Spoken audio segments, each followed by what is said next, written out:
So this guy in front of me is a cop. He's an undercover. He passed me, and I seen his uniform and his antennas. I got in the slow lane because he was kind of riding my butt. And he passed me, and I seen he was a cop. So we're gonna keep eyes on him. Again, this guy ahead of us, license plate GLT, I think. GLT. Let me get closer here.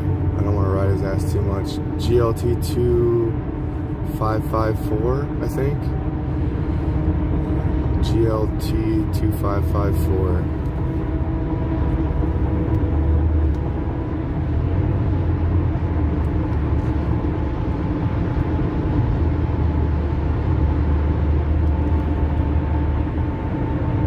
He looks like a Secret Service agent. The way his car is set up and the uniform he's wearing.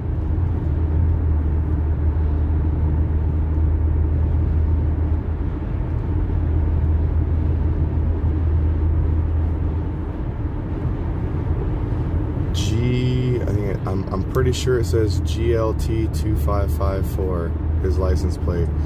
That's a guy in front of me. He's a popo. Faux show.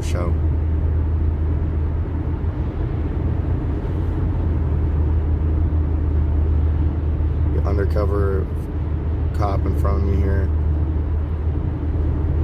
He's got like 4 antennas on his car, and they're all small. There's one right above his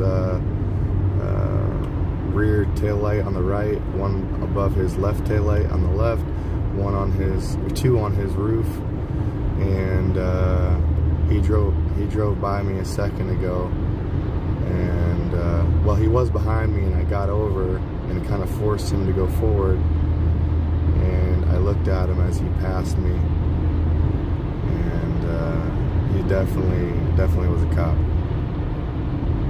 So license plate GLT 2554. Yep, GLT 2554. That's the license plate of this cop that's in front of me.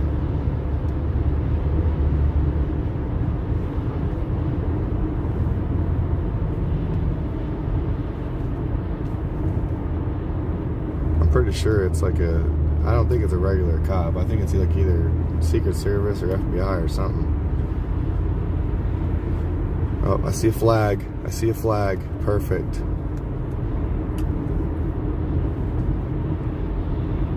We made it back to the convoy. So the convoy did pass us. If pump number 10 would have worked correctly, could have joined or had them roll right by me. So this little Ford, I don't have a CB or anything, so let people know that this little Ford, whatever that is up there, that's a cop for sure.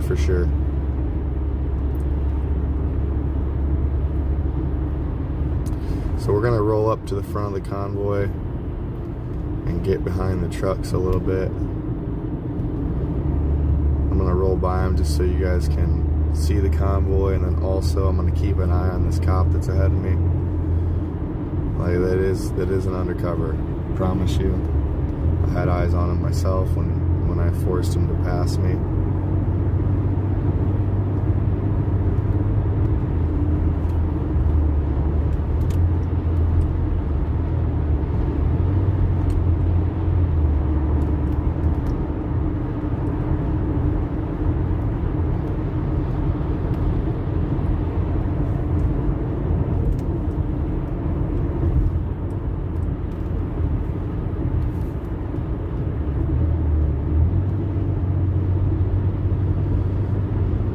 So yeah, cop with license plate GLT 2554, Ford something or other. I don't know what kind of vehicle that is.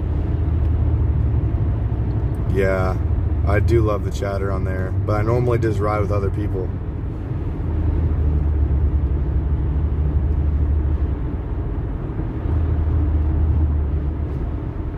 How much is a CB, Gator? I was thinking about getting another phone with a phone plan and a little stand today. I don't know.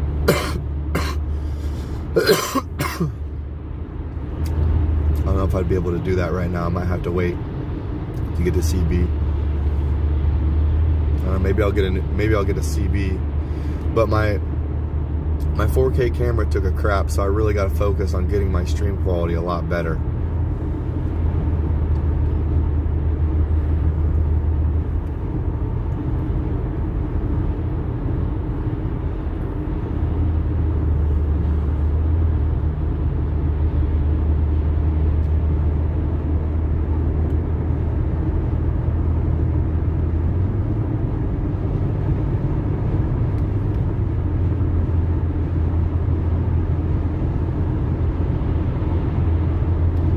Less.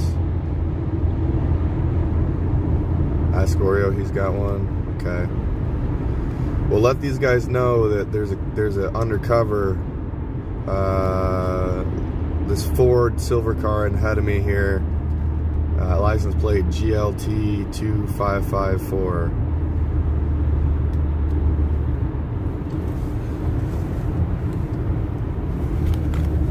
Oh, fuck, I gotta grab my sunglasses. Pull my chair up a little bit because I can't reach it. There we go.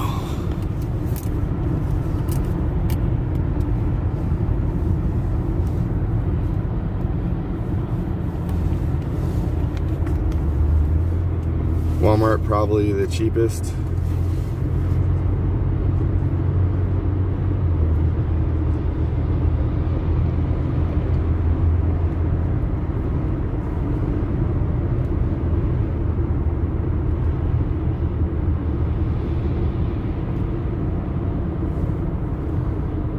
So this guy right in front of me is definitely a cop, just so everybody's clear, if everybody's just tuning in.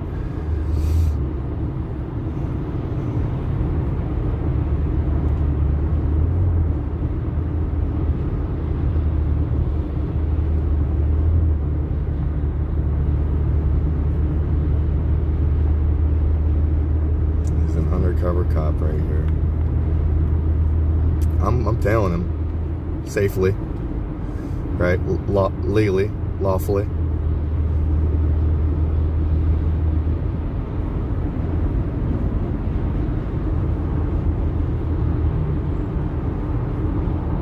Okay, I'll have to check into those Cobras. Thank you. For now, I'm going to keep my eyes on the road, so I'm turning off my comment section. But just let everybody know that this is an undercover cop ahead of us in this silver Ford something or other. License plate GLT 2554. I wonder if we can, I don't want to get in front of the semis, so let's get behind here. Let's see if we can hop in here. That cop is not my concern right now. I just want to stay with the convoy. So, but yeah, let everybody know that that silver car that's going by the semis right now, that's an undercover. License plate GLT 2554.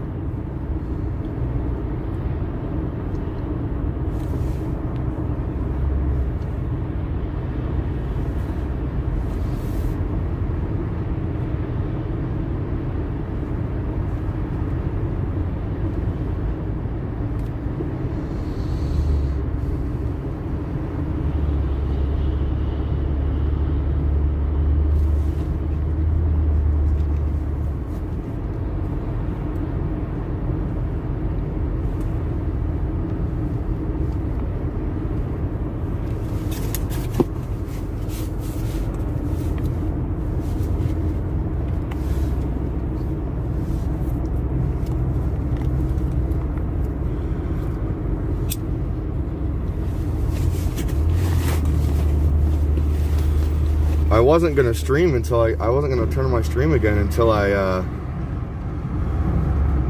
got there, but it was really weird. Like as soon as I turned off my stream and I was looking for the convoy again, I noticed the car behind me acting a little weird, and I just had this feeling it was a cop, so I got over in the slow lane and forced him to pass me because there was no room to get behind me. and I took a good look at him when he drove by. Seen all of his equipment, seen his antennas, and the badge on his, the patch on his shirt.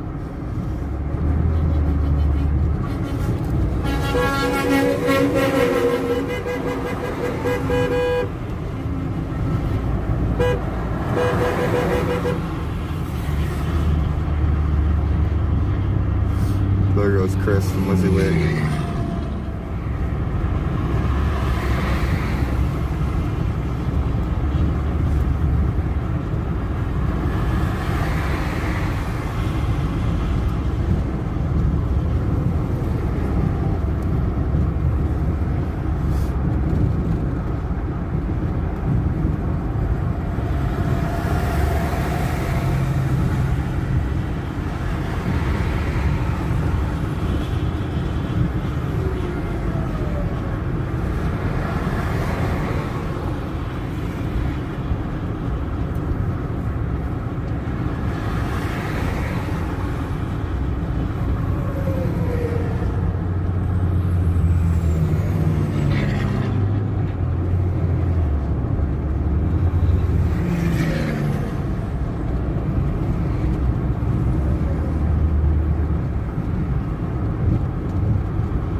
So yeah, everyone tuning in, I should adjust my, I'll adjust my title now that the cop's gone, if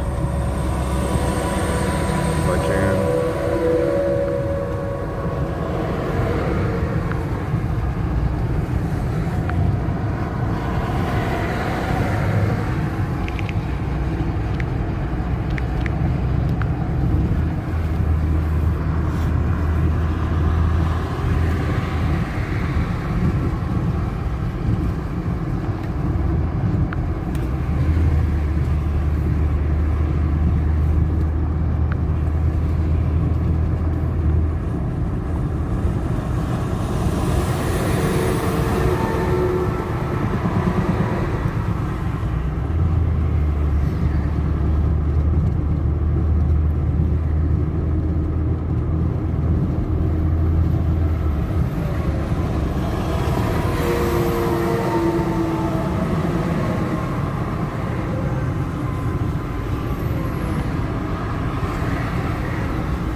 But yeah, it was really strange earlier how as soon as I got away from the convoy, I had this undercover behind me, and my stream was off too. So I immediately turned my stream on and got over in the right lane and got behind that guy and followed him up there. So everybody keep an eye out for that little silverish Ford four-door.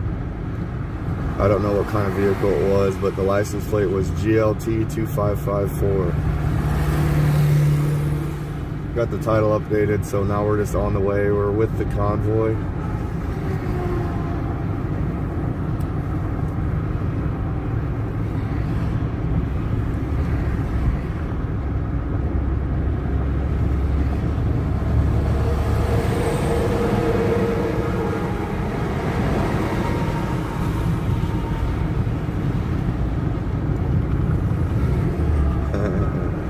There's Chris again. He's doing work. He's what we call a yo-yo.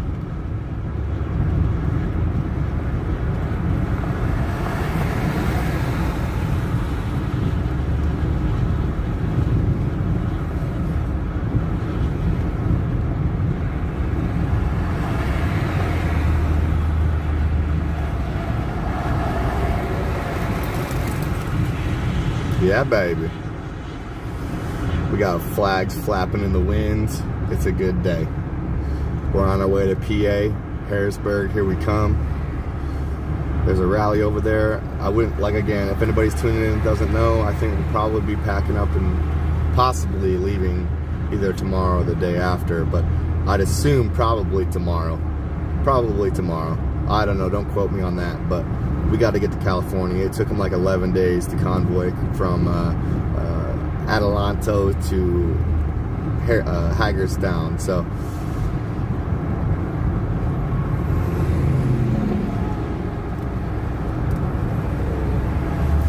it makes sense that we'd be leaving as soon as we can, being that the bills in California are going to be heard in about a week.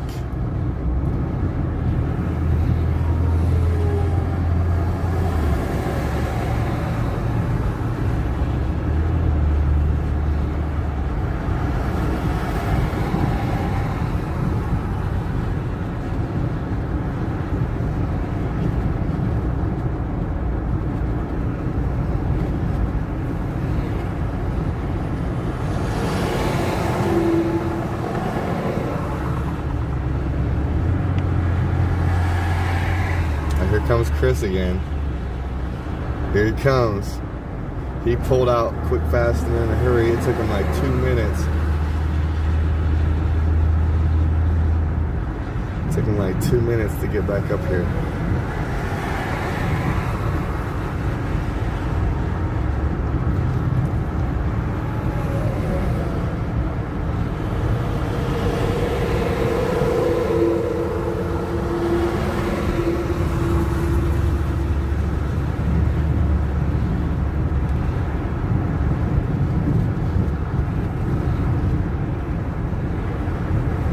Here comes Oreo and Brant for Liberty. Let's see what they're doing. Let's follow their lead. They've been doing this longer than I have. I'm not afraid to admit it. It's facts.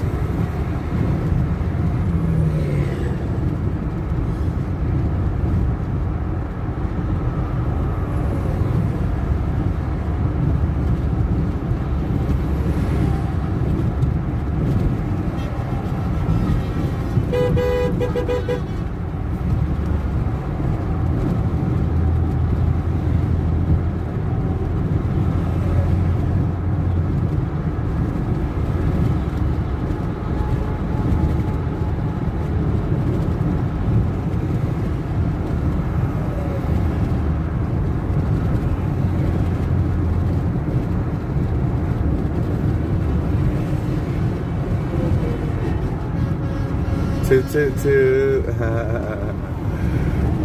Yeah, baby.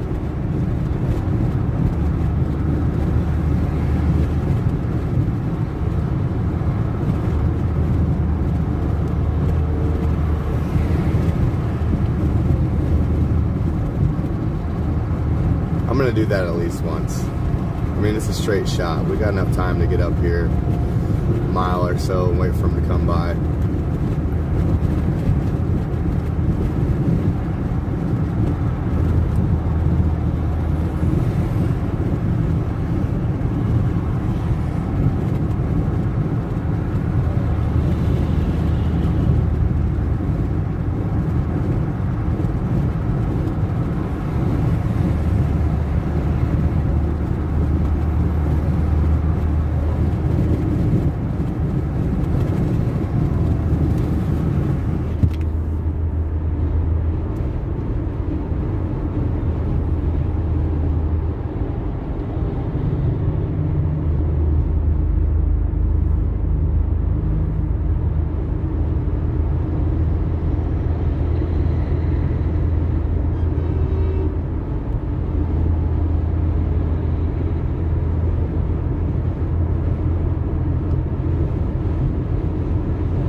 We just passed Mike Landis. We're gonna get up here a little ways, find a good spot to pull over and watch him drive by.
cone. I don't know if you guys seen that, but that cone got crushed.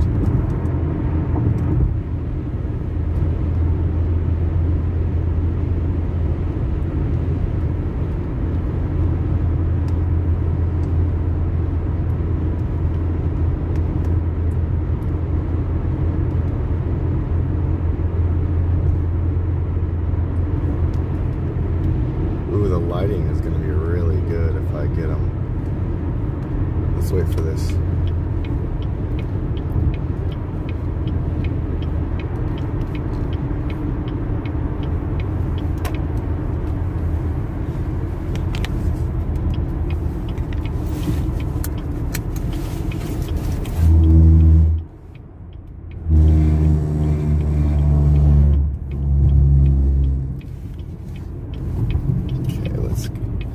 Let's go.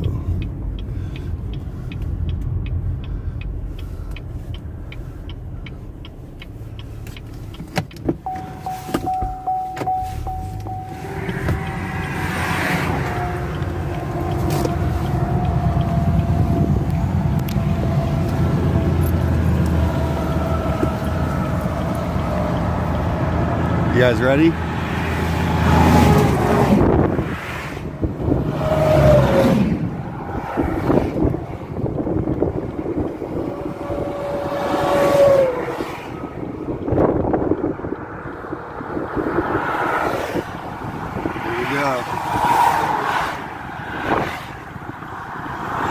Here comes Mike. Here comes Mike.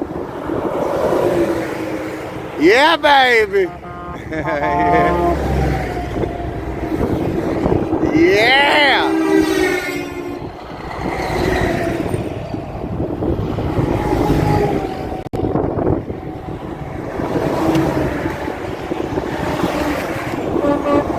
Oh yeah, baby.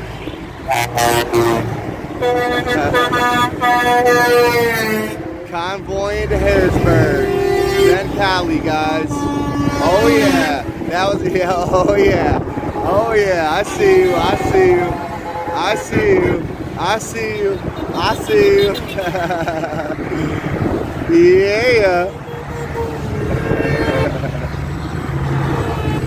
Here comes the troops, here comes the troops.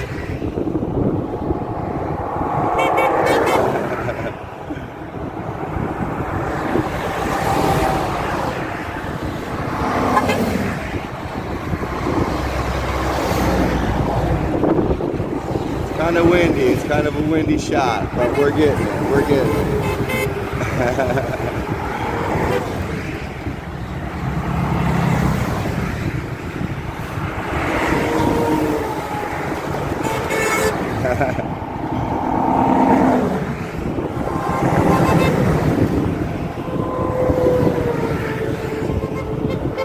Yeah, baby. Okay, here we go. We're gonna get back in. We're gonna get back at it. Put our seatbelt back on.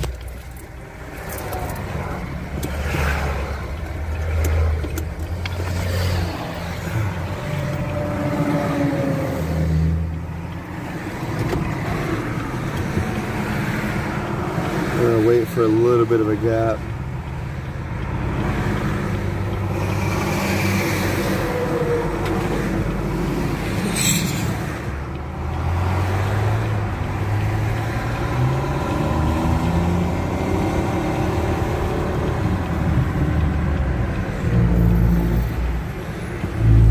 And we're off.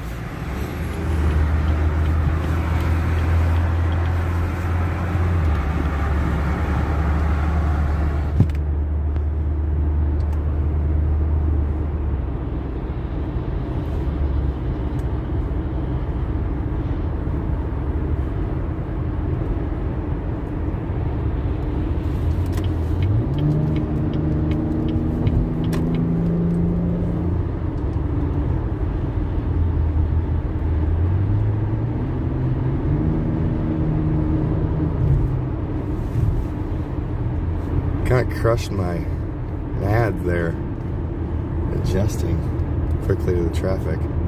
I didn't think about the wind catching my door when I was going by. I had to quickly grab my door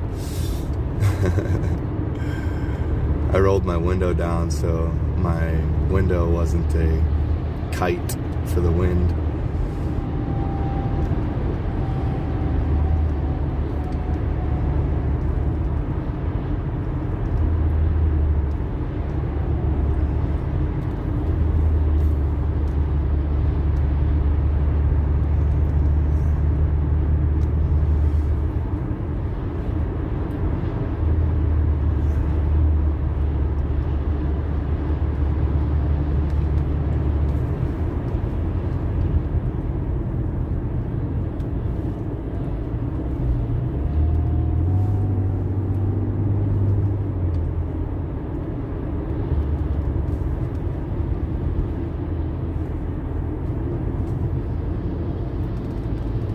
Looks like we're blocking up the traffic a little bit, but that's all right. That's all right. We're convoying. We got places to be. We got mandates to end.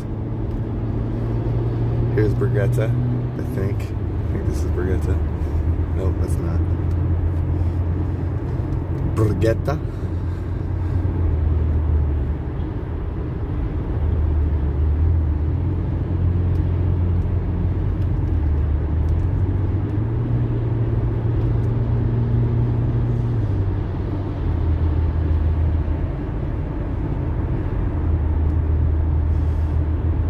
This one's Borgetta, because I helped her hang one of those flags. I think, wait, is it right?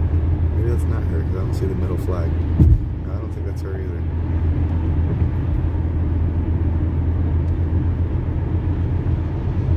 Oh, no, that is her. That is her. Hey, Borgetta.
I waved at Christy in my rear view.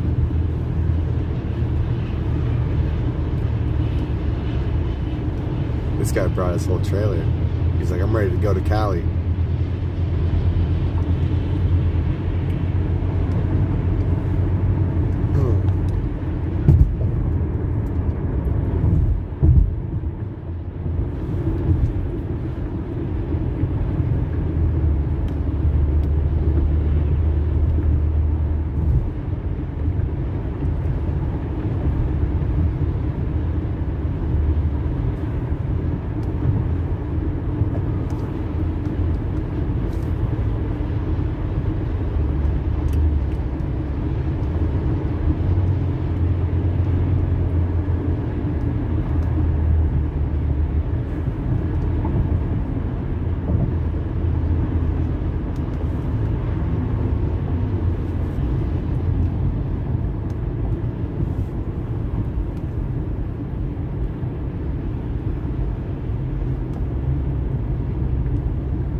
follow the convoy up the rest of the way.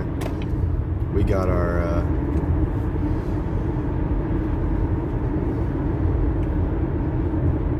roll by, if you will.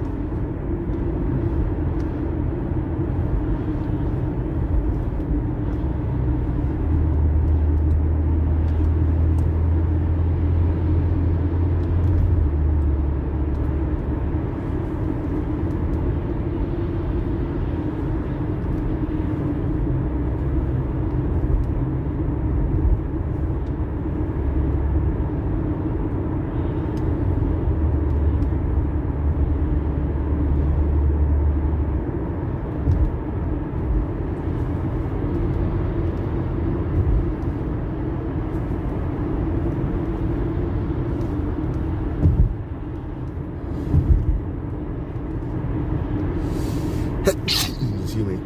Gazoon tight. Or gazoon me. Whatever the term is there. So I think gazoon tight means bless you. So I don't know what bless me would be.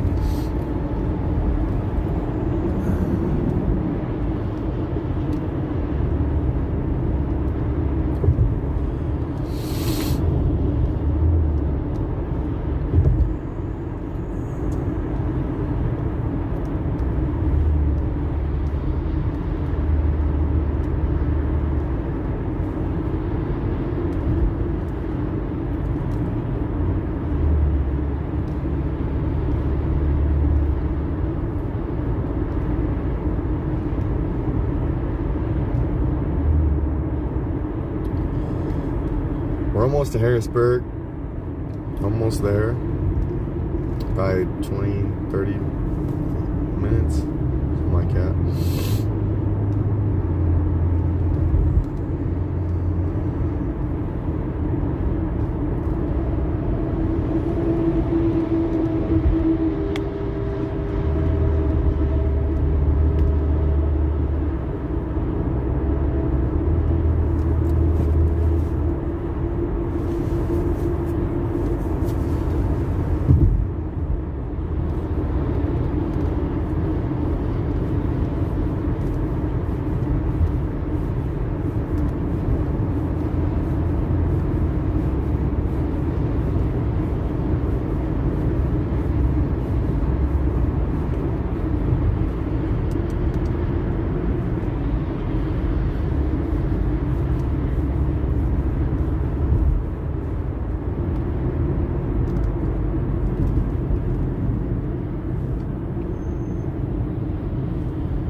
bus needs this exit or not.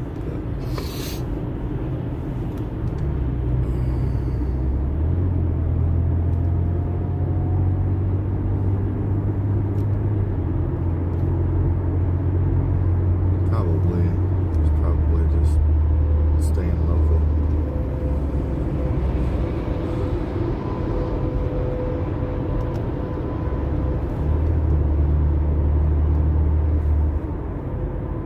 I do need to get a CB. Whoever suggested that, thank you.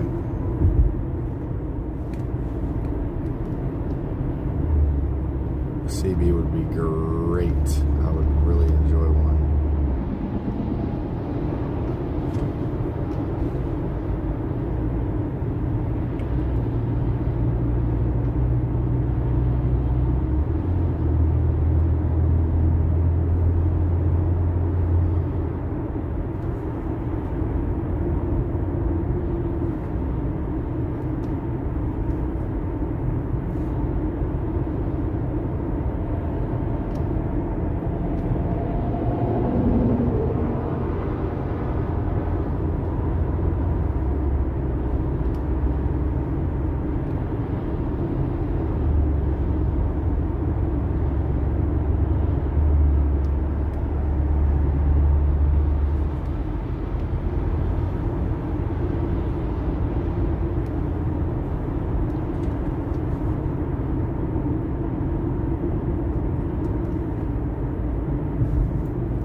We got an overpass there. They must be following really closely to know that we were leaving from like 8, what was it, 7 p.m. last night they told us, to 6 a.m.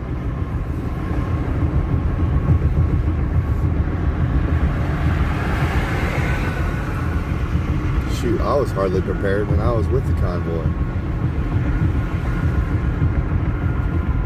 Oh, coming to a stop here.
Go ahead, go ahead.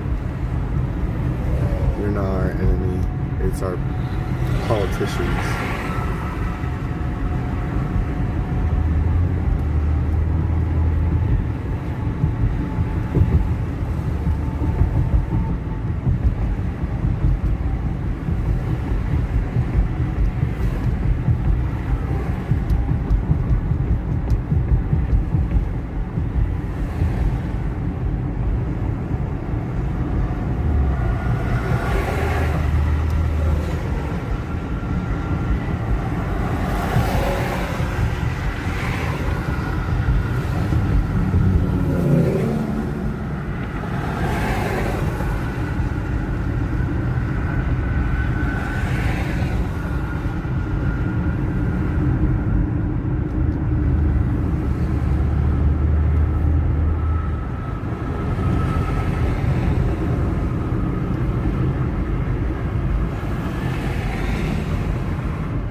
Had a Volvo saying hello.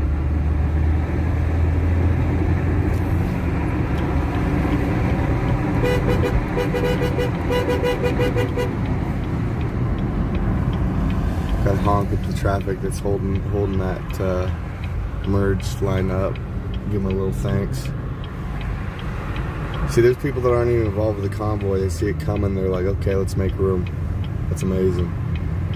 That just shows the local support.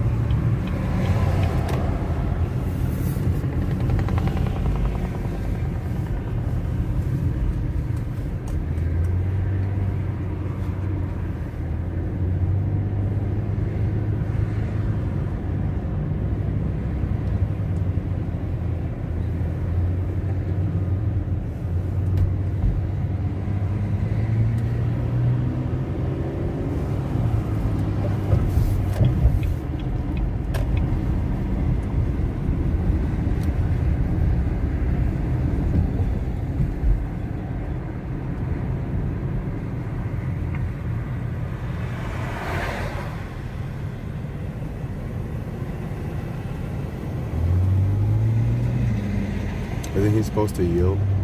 Pretty sure he's supposed to yield.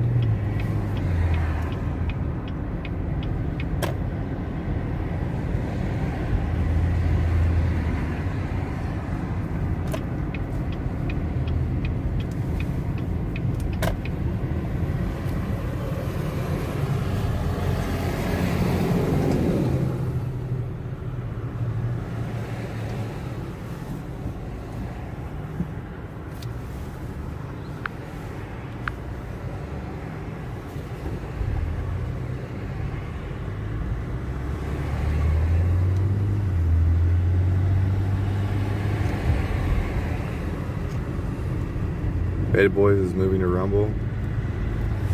He's got a strike. Yeah, well, I have a feeling that the YouTube dictators aren't going to like my content either. Because I'm out here speaking the truth and sharpening tools. So, good morning, Patricia.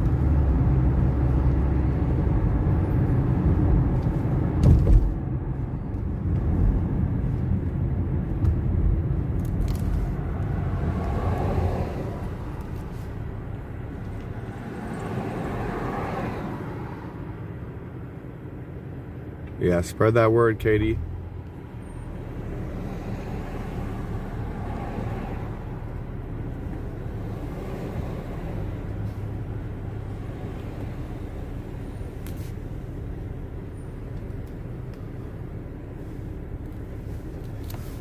We need all the words. We need the whole dictionary in people's faces. We need to be spreading the whole dictionary on this. All the words.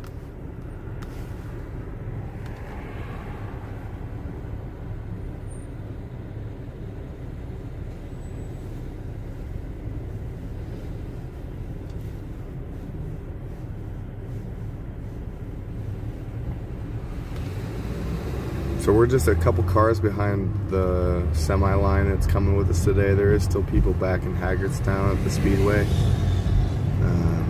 Probably only a fraction of us took off this morning. We did leave at Well, we gathered at 6 a.m. We left at like, I don't know, 6:30-ish, probably a little after 6:30.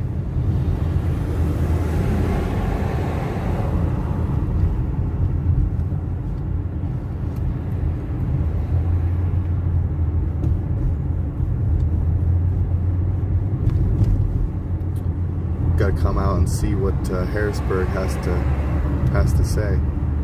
See how they're living out here in Harrisburg.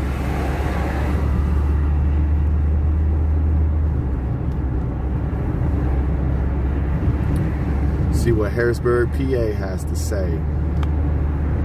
And we are on the way. The convoy is moving. Our wheels are turning.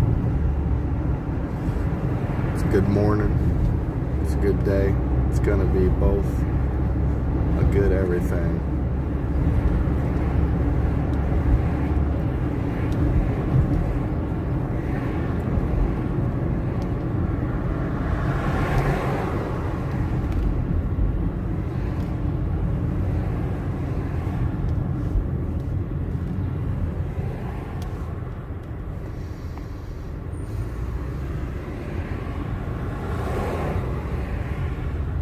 So we're just kind of going with the flow today. I'm not sure what our plan is, if we're going to be parking downtown or if we're going to be cruising through and heading back to the Speedway and packing up and going to California, or if we're going to, I don't know what the plan is. They didn't tell us. So we're just kind of rolling with the flow. And like I said, as you can see, there's convoys right there.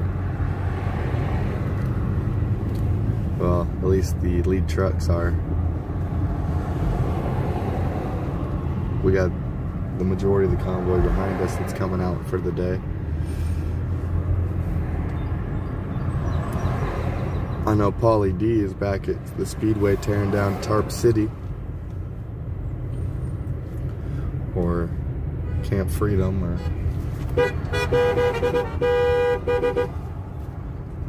Got another Cadillac honking at us. Gotta show the caddy some love. Because, you know how it go.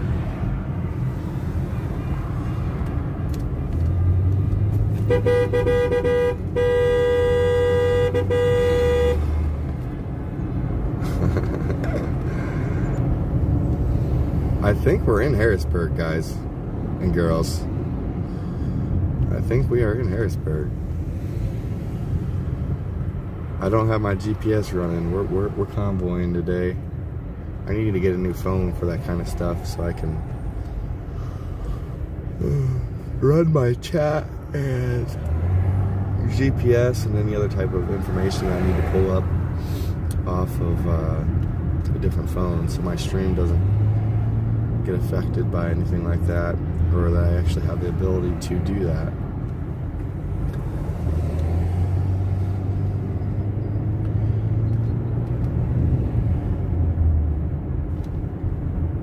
I was talking to Jersey J, and he inspired me to maybe start doing some merch. Maybe like some wristbands, or some decals, or maybe some stickers.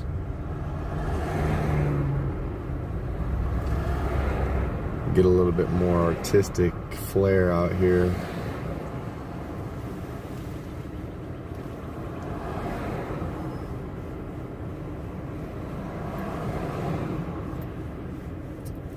Yeah, you know, when we were in DC, we passed by the health department, which was interesting. It led us to that same conversation, hard place.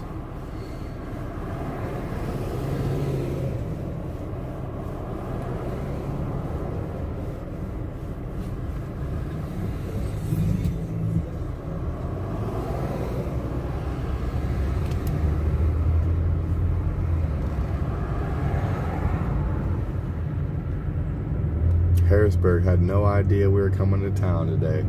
They had no idea. Surprise! Surprise! We're here, Harrisburg. Coming to the rally.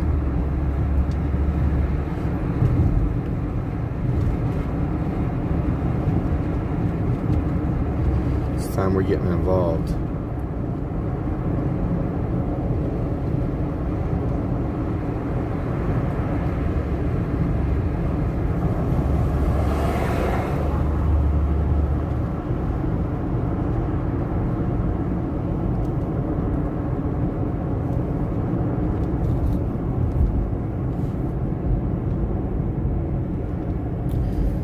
You remember how much morale and troops we got by heading across the country and just making stops overnight, and people just joining up with us and getting inspired and joining the cause? Well, we have to keep that morale high. I'm expecting everyone along the country to be joining this fight again. Now is the time. We cannot sit idly by and not do anything about this tyrannical overreach, this just disgusting, absurd response to nothing, to an inflated, just plandemic, shamdemic, scamdemic, as Mr. Mike Mattingly would say.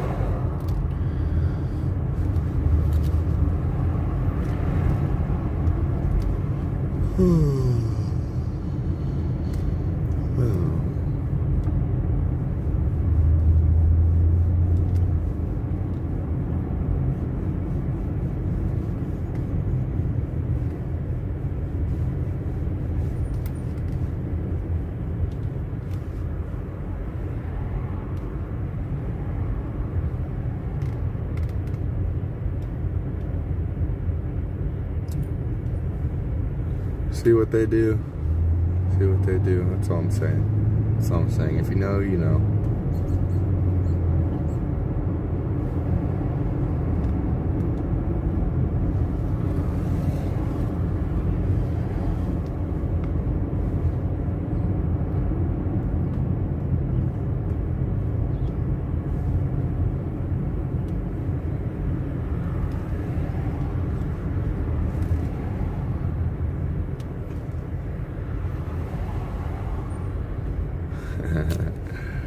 Wait a second.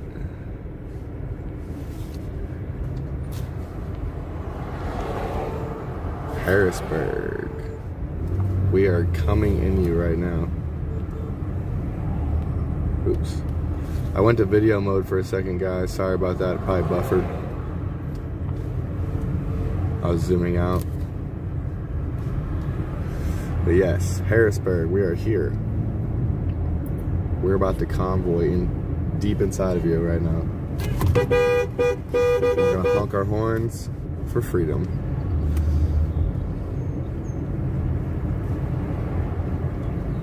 If you're not about freedom of choice, I don't know why you're un-American. I mean, Russia's probably recruiting. CCP probably would love to have your labor to invest into their corporation, to help them build their corporation. Think about it, like when you're working for somebody else's business, you're helping them build their business. You're investing into their business with your labor, right?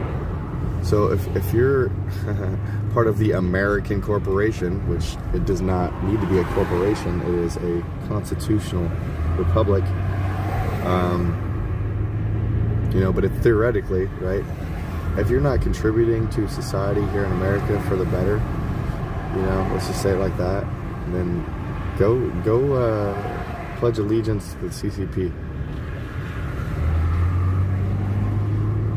If you're not about freedom and freedom of choice and liberty, the American dream, then go pledge allegiance to the CCP.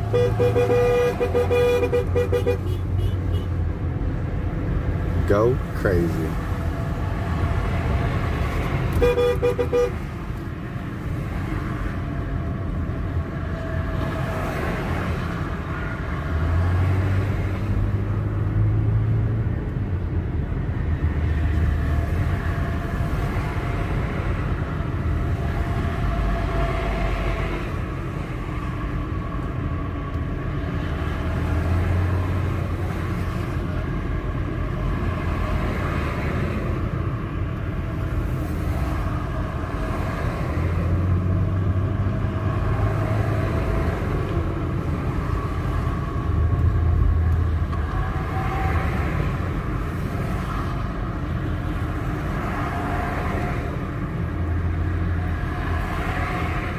Hey, PJ. Hey, what's up, brother? Welcome to the team.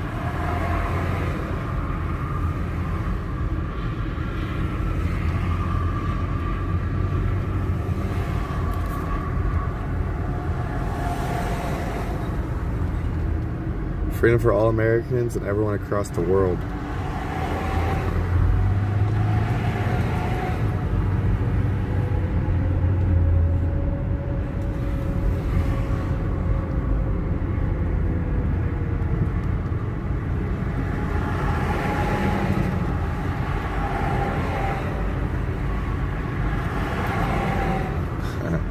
Yes, please. Let's get some freedom in the chat.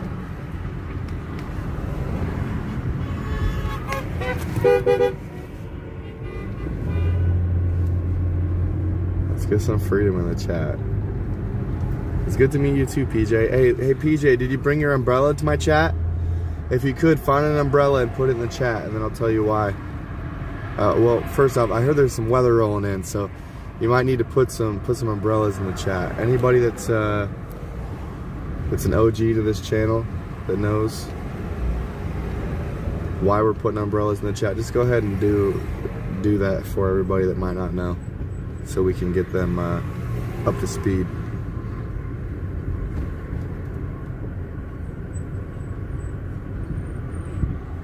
Hey Kent, sorry about that, brother. I came from the hotel and I rolled in right at the end of the, well, I mean, I was parked for a little bit waiting, but I didn't know who all was up and didn't really feel like I had the time to go doing all that. You know, I'm surprised people weren't honking their butts off this morning trying to wake everyone up. I was like thinking to myself, leaving the hotel, what it was like at the Speedway. And it was pretty quiet when I got there. I figured people would be honking and waking everyone up.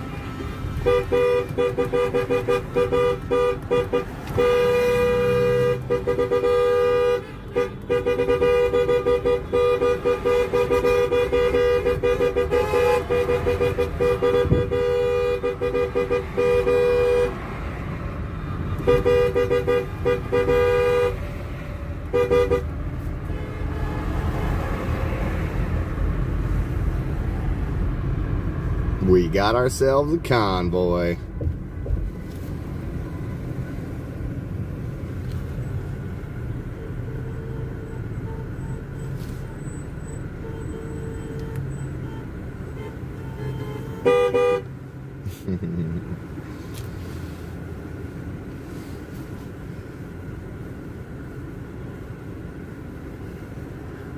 Yes, Magical Owl. Let freedom reign with the umbrellas. Yes, yes, yes. Thank you, Magical Owl. I'll stop at a stoplight, got a chance to read that. So PJ, yeah, we're putting umbrellas in the chat because we're about to let freedom reign.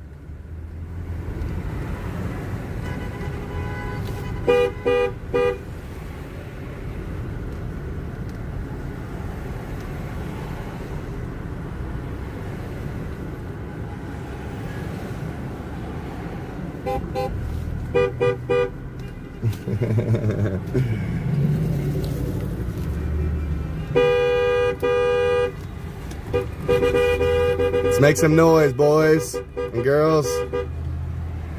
We are in the city of Harrisburg, PA. So far, we've gotten lots of honks and waves, and I think they're happy.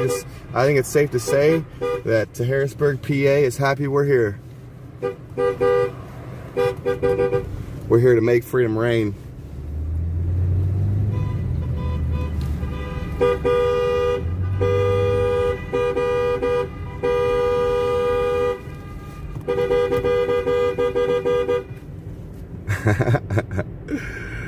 Yeah, Anna, let's get those umbrellas in the chat.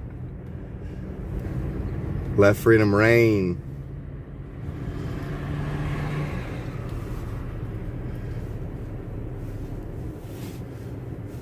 Toot. I feel like doing a little toot.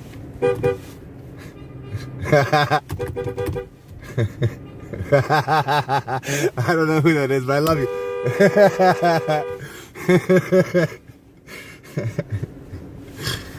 Oh, shoot. Hey, good morning from Germany.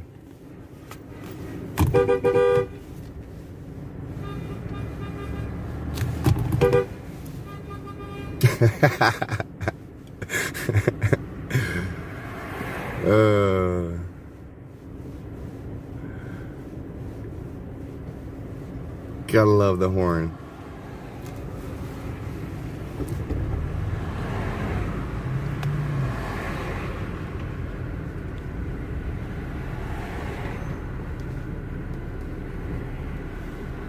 You gotta let them know we're here too.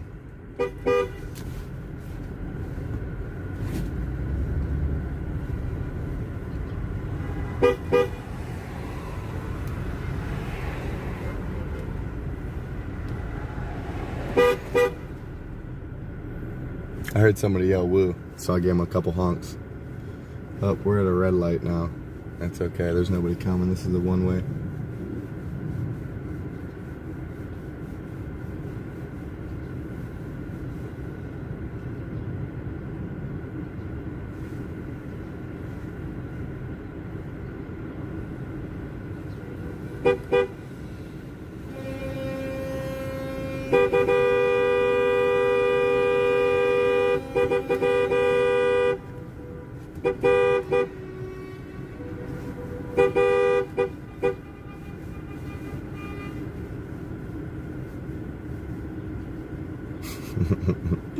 I need a megaphone. I need a megaphone. Oh, I would so be yelling out my window right now.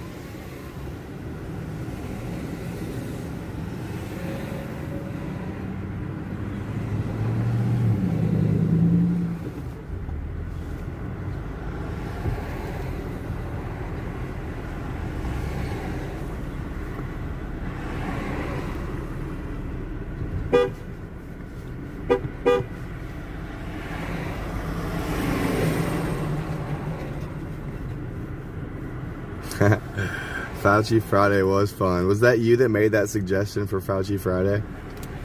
I remember that. I don't remember who said it, but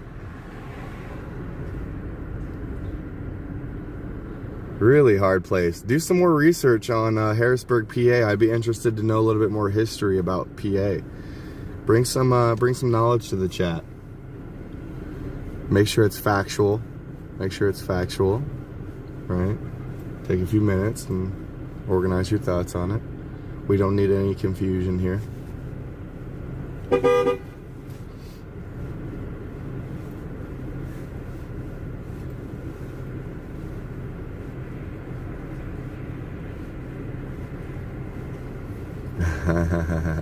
Well, you found it. Let freedom reign. Hold on. I might be able to even do a little something for you.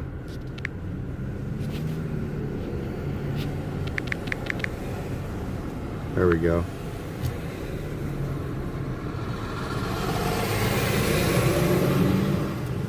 Let freedom reign. Umbrellas in the chat.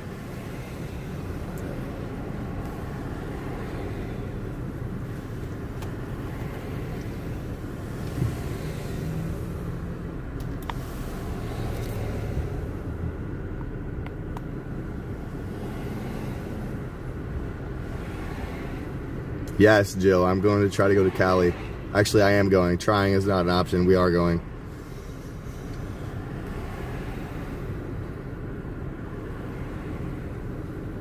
We're making it work.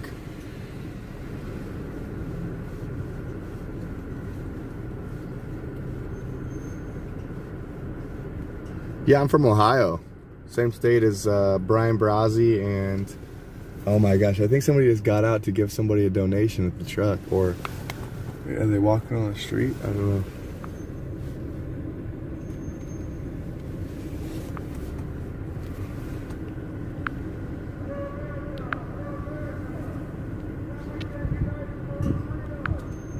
That's Dennis up there.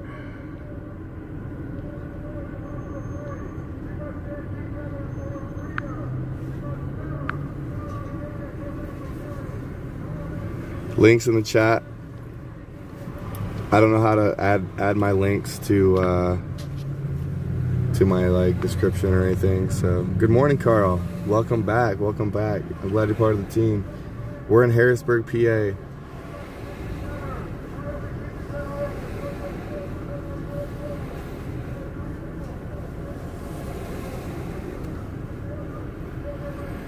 How long are we in PA? We're in PA just for the day, and wow, is gas really $8.62 a gallon in California? Hey, Marie G.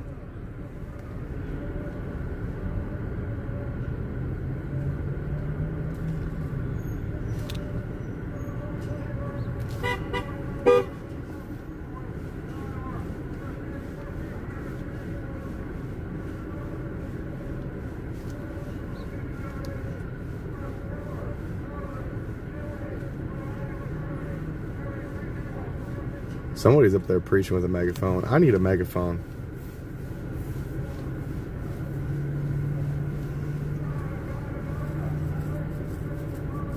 ThePeoplesConvoy.org. Donate like 10 megaphones. Let's get more people with megaphones out here. Hey PJ, we'll catch you later, brother. Thanks for joining the team, by the way, if you're still here.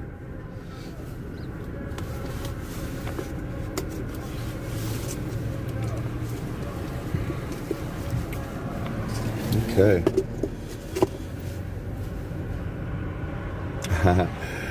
Yeah, Dot. We're out here. We're in Harrisburg. We're making moves. We're convoying, that's for sure. Where's the person with the megaphone? Are they behind us? I kind of feel like they might have been behind us because I don't hear them anymore.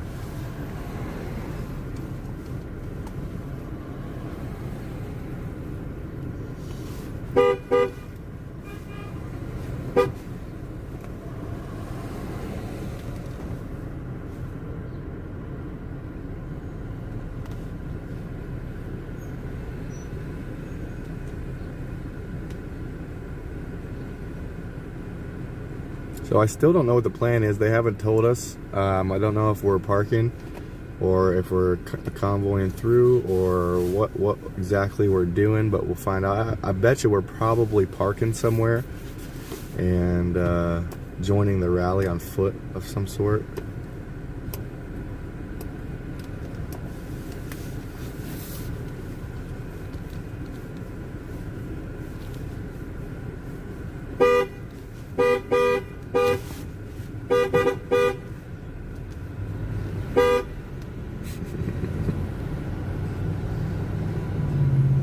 My horn is weak sauce.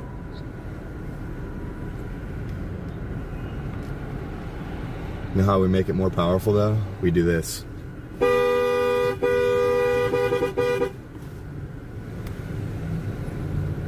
No horns, one's in Harrisburg? Really? Interesting.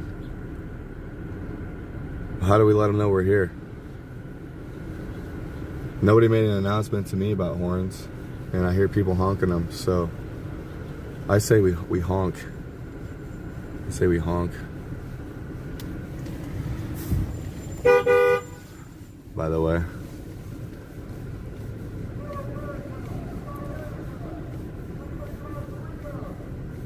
I feel like that's Dennis.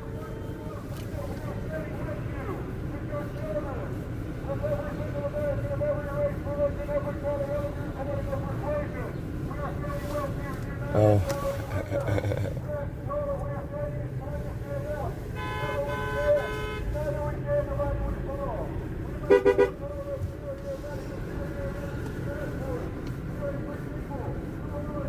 The mayor of Harrisburg is Wanda Williams.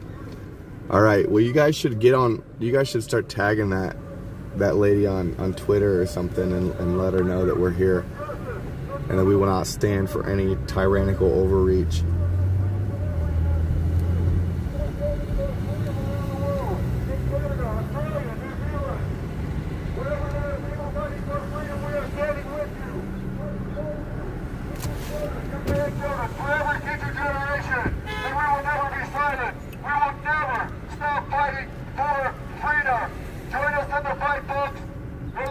ThePeoplesConvoy.org. ThePeoplesConvoy.org. We will fight together for freedom. It's time we stand up united as the United States of America. Yeah, baby. We are free people. God made us free. We must stand together for freedom and for every single American. None of us provide us folks by race, religion, or politics. We are peaceful protest. We are standing with you, together, united, for freedom. Tell him, brother. That's what we're doing. That's why we're here. Yes, sir. It is time we contact our legislators, our senators, our governors. We must unite for freedom. The government, the media, want to divide us by race, religion, and politics. We are not Democrats or Republicans or independents. We are the United States of America. We want accountability. The government works for the people. We want a full investigation of the CDC, the FDA, the NIH, the WHO, every government official has been accountable for these crimes against humanity. We will do it.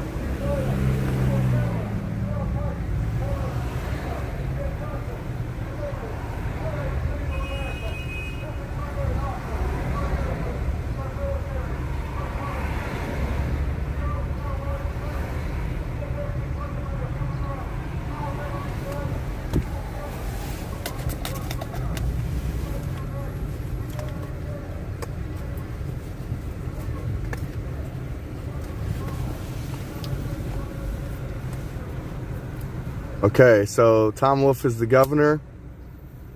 That's cool. That's good information. It's good information. Thank you. I asked you guys to kind of do a little history and share a little bit of Harrisburg, Pennsylvania's history in the chat. So I guess, you know, current history and even previous history would be that Wanda Williams is the mayor of Harrisburg and then Tom Wolf is the governor. Okay, thank you. Pat Toomey and Bob Cassie Jr. are the senators from PA. So anybody from PA, check out the chat. There's some info for you if you're wondering who your senators are and who to contact. And when you are contacting your senators, make sure you are demanding, we're not asking, we are demanding a bipartisan appeal and a response to their position on supporting that bipartisan appeal to end the state of emergency and end the National Emergencies Act or the Emergency Powers Act, whichever terminology you want to use. It's one and the same. So,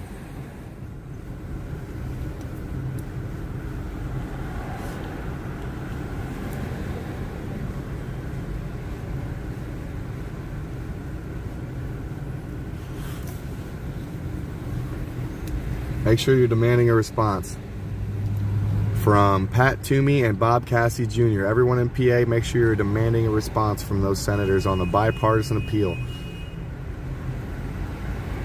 Because the Senate has already voted on it. So if you're contacting senators, you need to be demanding a bipartisan appeal and demanding a response.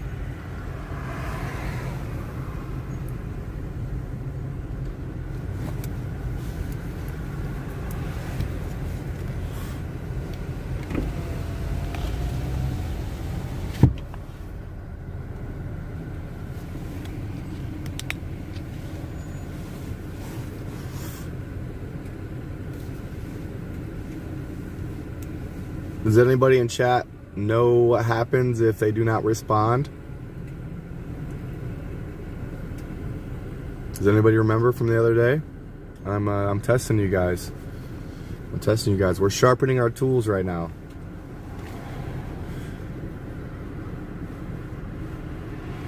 We're organizing our thoughts and we're sharpening our tools on how we fight back against this. Does anybody know what happens if our senators don't respond to our demands on knowing their position on the bipartisan appeal to ending the Emergency Powers Act / National Emergencies Act? We need to end all mandates, just to say that. But lawyers like to be extremely specific. He was waving us through, so thank you. I love what he's doing. That's why I want a megaphone.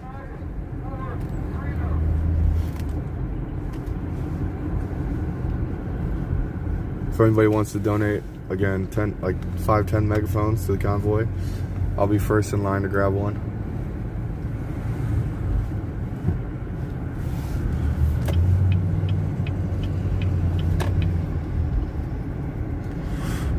So it looks like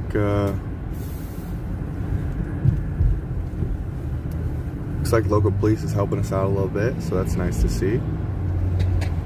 With such surprise notice. I don't think they knew we were coming until last night, or maybe even early this morning. I mean, there was cops jetting up from Hagerstown that didn't realize what we were doing and came to block the merging of the traffic for our convoy to roll out as a unit.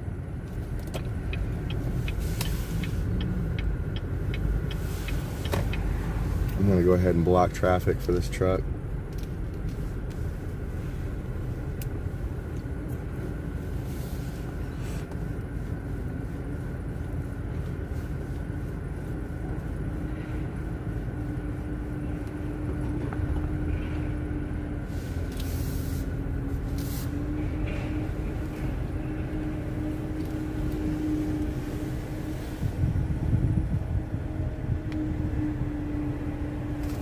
Guys doing a little work down in there.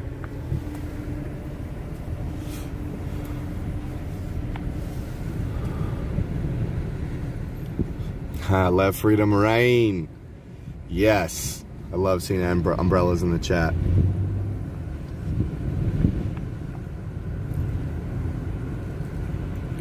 We gotta make sure everyone's prepared for the freedom that's about to reign. As we drive across this beautiful nation.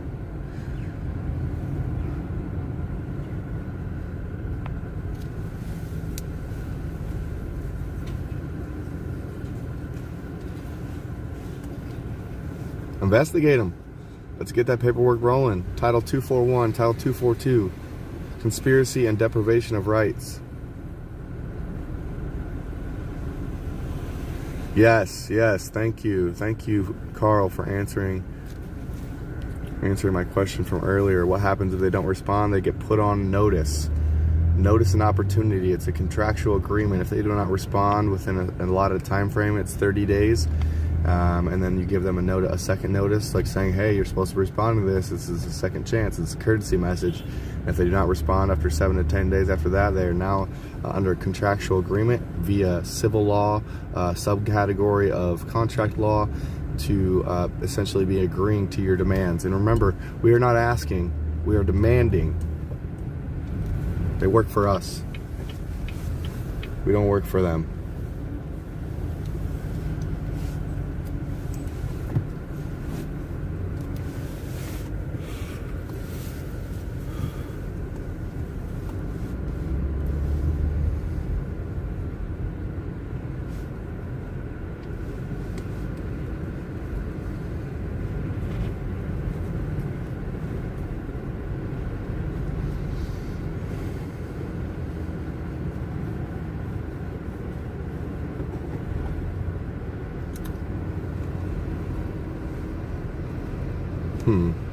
What's Joe doing? Joe kind of pulled out. He might be trying to organize traffic, but now he's moving up a little bit.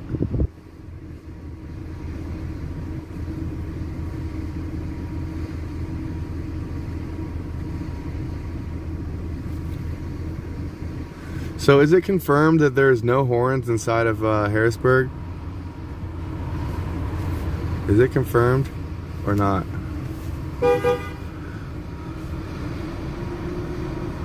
Might as well get them in before I know.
I don't have a CB, so I can't verify with the truck leads on whether or not we're supposed to be honking in town, but the honking has quieted it down, so I'm gonna go ahead and just get one last horn honk in and then that's it.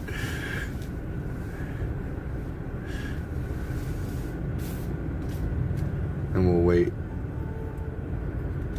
wait on the honking until it's confirmed. Oh.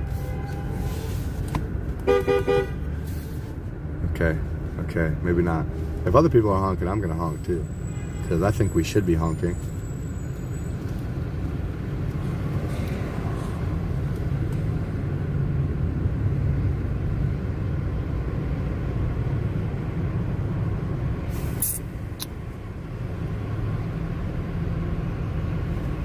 Yeah, I like what he's doing.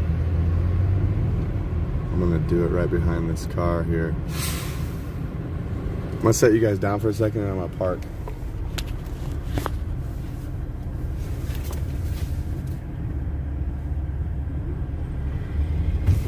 Okay, to park, that's fine.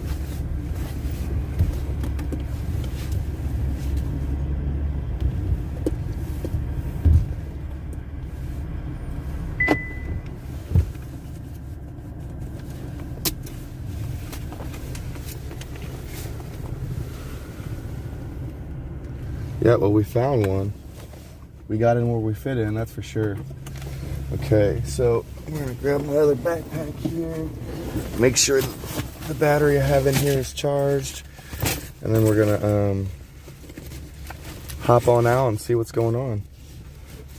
Okay, we got 2 bars in there. We'll go ahead and deplete that battery pack before we get going because we do have 100%. So fines up to $1,000 for excessive honking. Yeah, well, you know, excessive is the key word. Just you know, a little tap here and there is not excessive.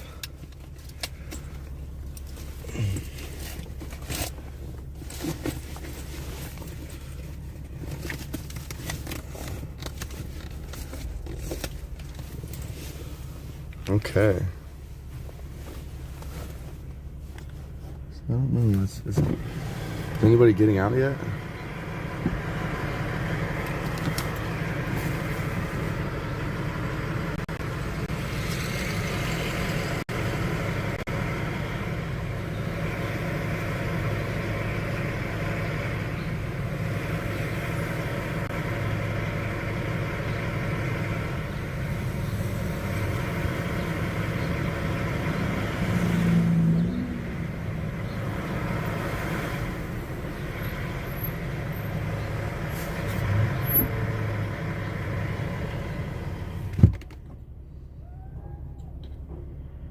Does anybody in my chat know what's going on? Are people getting out of their chat? Or I can show you. This is what you meant, right?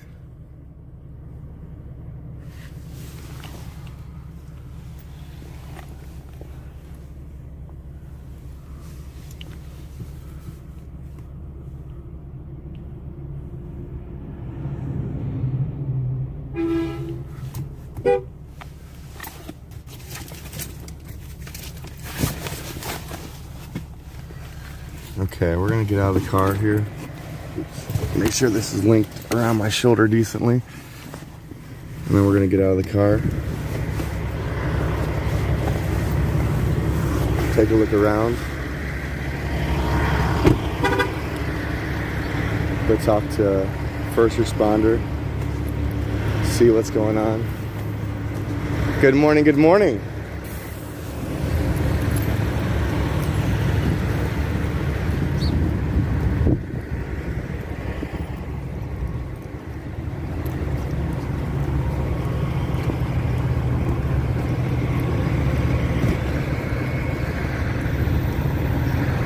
Hey, Joe.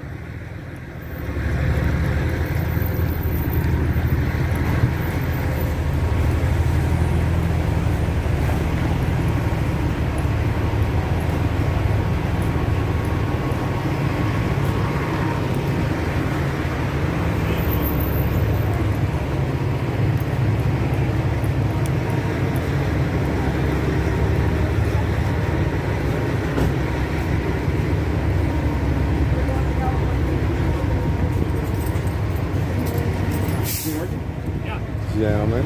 Work? How's it going? What's going on? Are we, you got a CD in your car? I do. Are we going to be like going up to the building there? Or? Yeah, the rally's around here someplace. Okay. I don't know where the rally's going to be, but it's at 10:30, so. Nice. Okay. Yeah, I was just curious. I need to go buy a CD. Hey, yeah, you good? You have to buy one?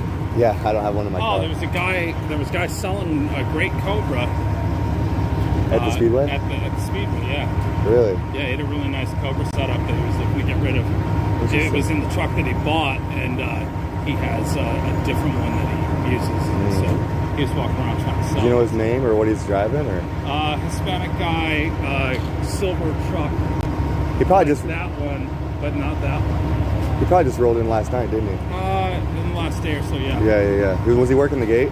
No. Oh, okay. I'm gonna go pay my meter. Thanks for the info.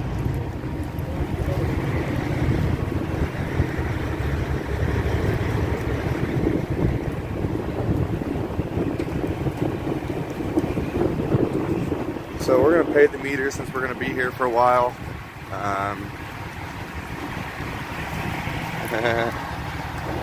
That might even be the guy he was talking about. I don't know. We'll see. We're gonna go pay the meter though, and I guess the rally's at 10:30. So 10:30. I'm not sure on that. That's a good question.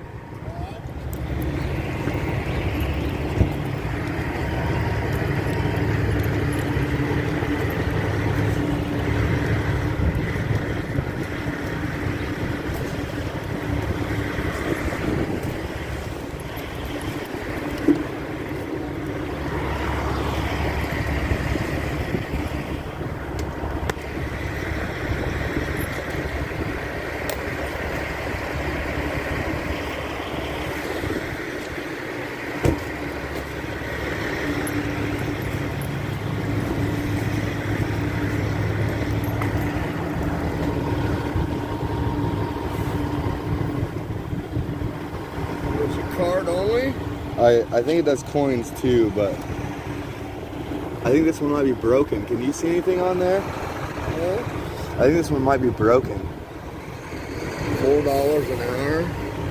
Jeez, oh Pete's.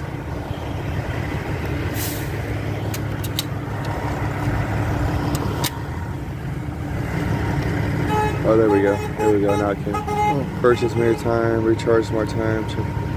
Number 1. Enter license plate. Oh, shit. Hold on.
Yeah, you gotta have your license plate, and that's gonna, yeah.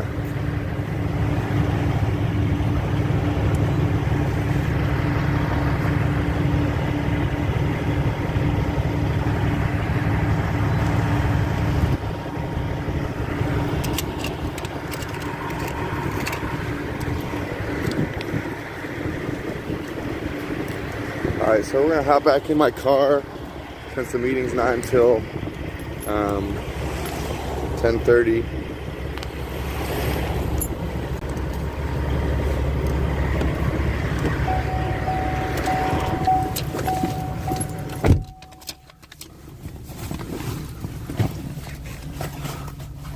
It's a little chilly out there. I'm gonna put on some decent gloves, and then we'll go walk around.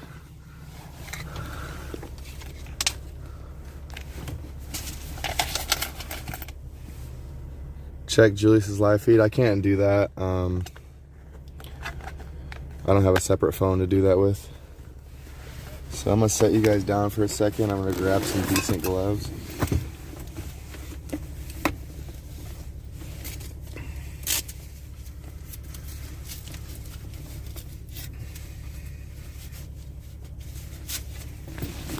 Still convoy rolling by.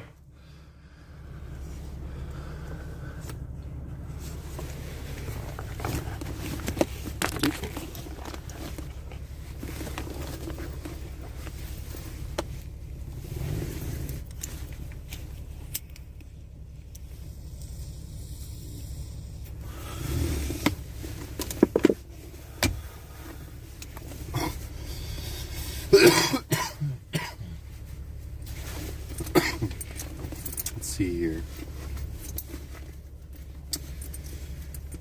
Zipping up my coat. Still convoy rolling by.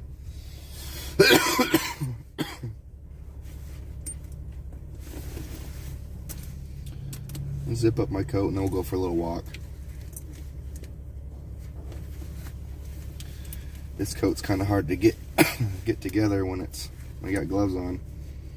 I'm gonna take this glove off real quick.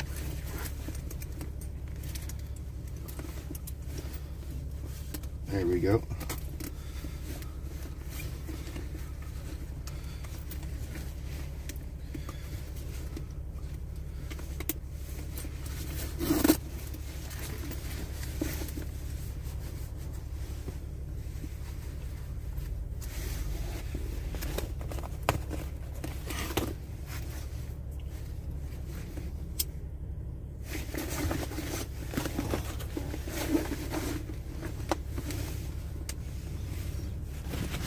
Alright, so we're gonna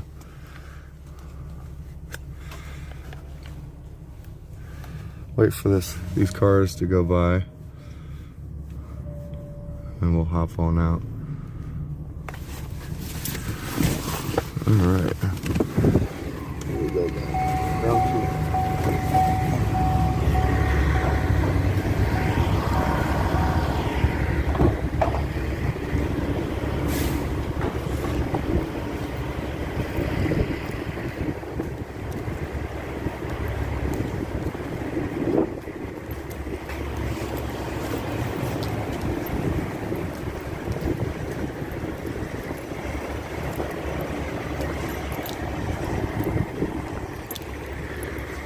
Go ahead and cross.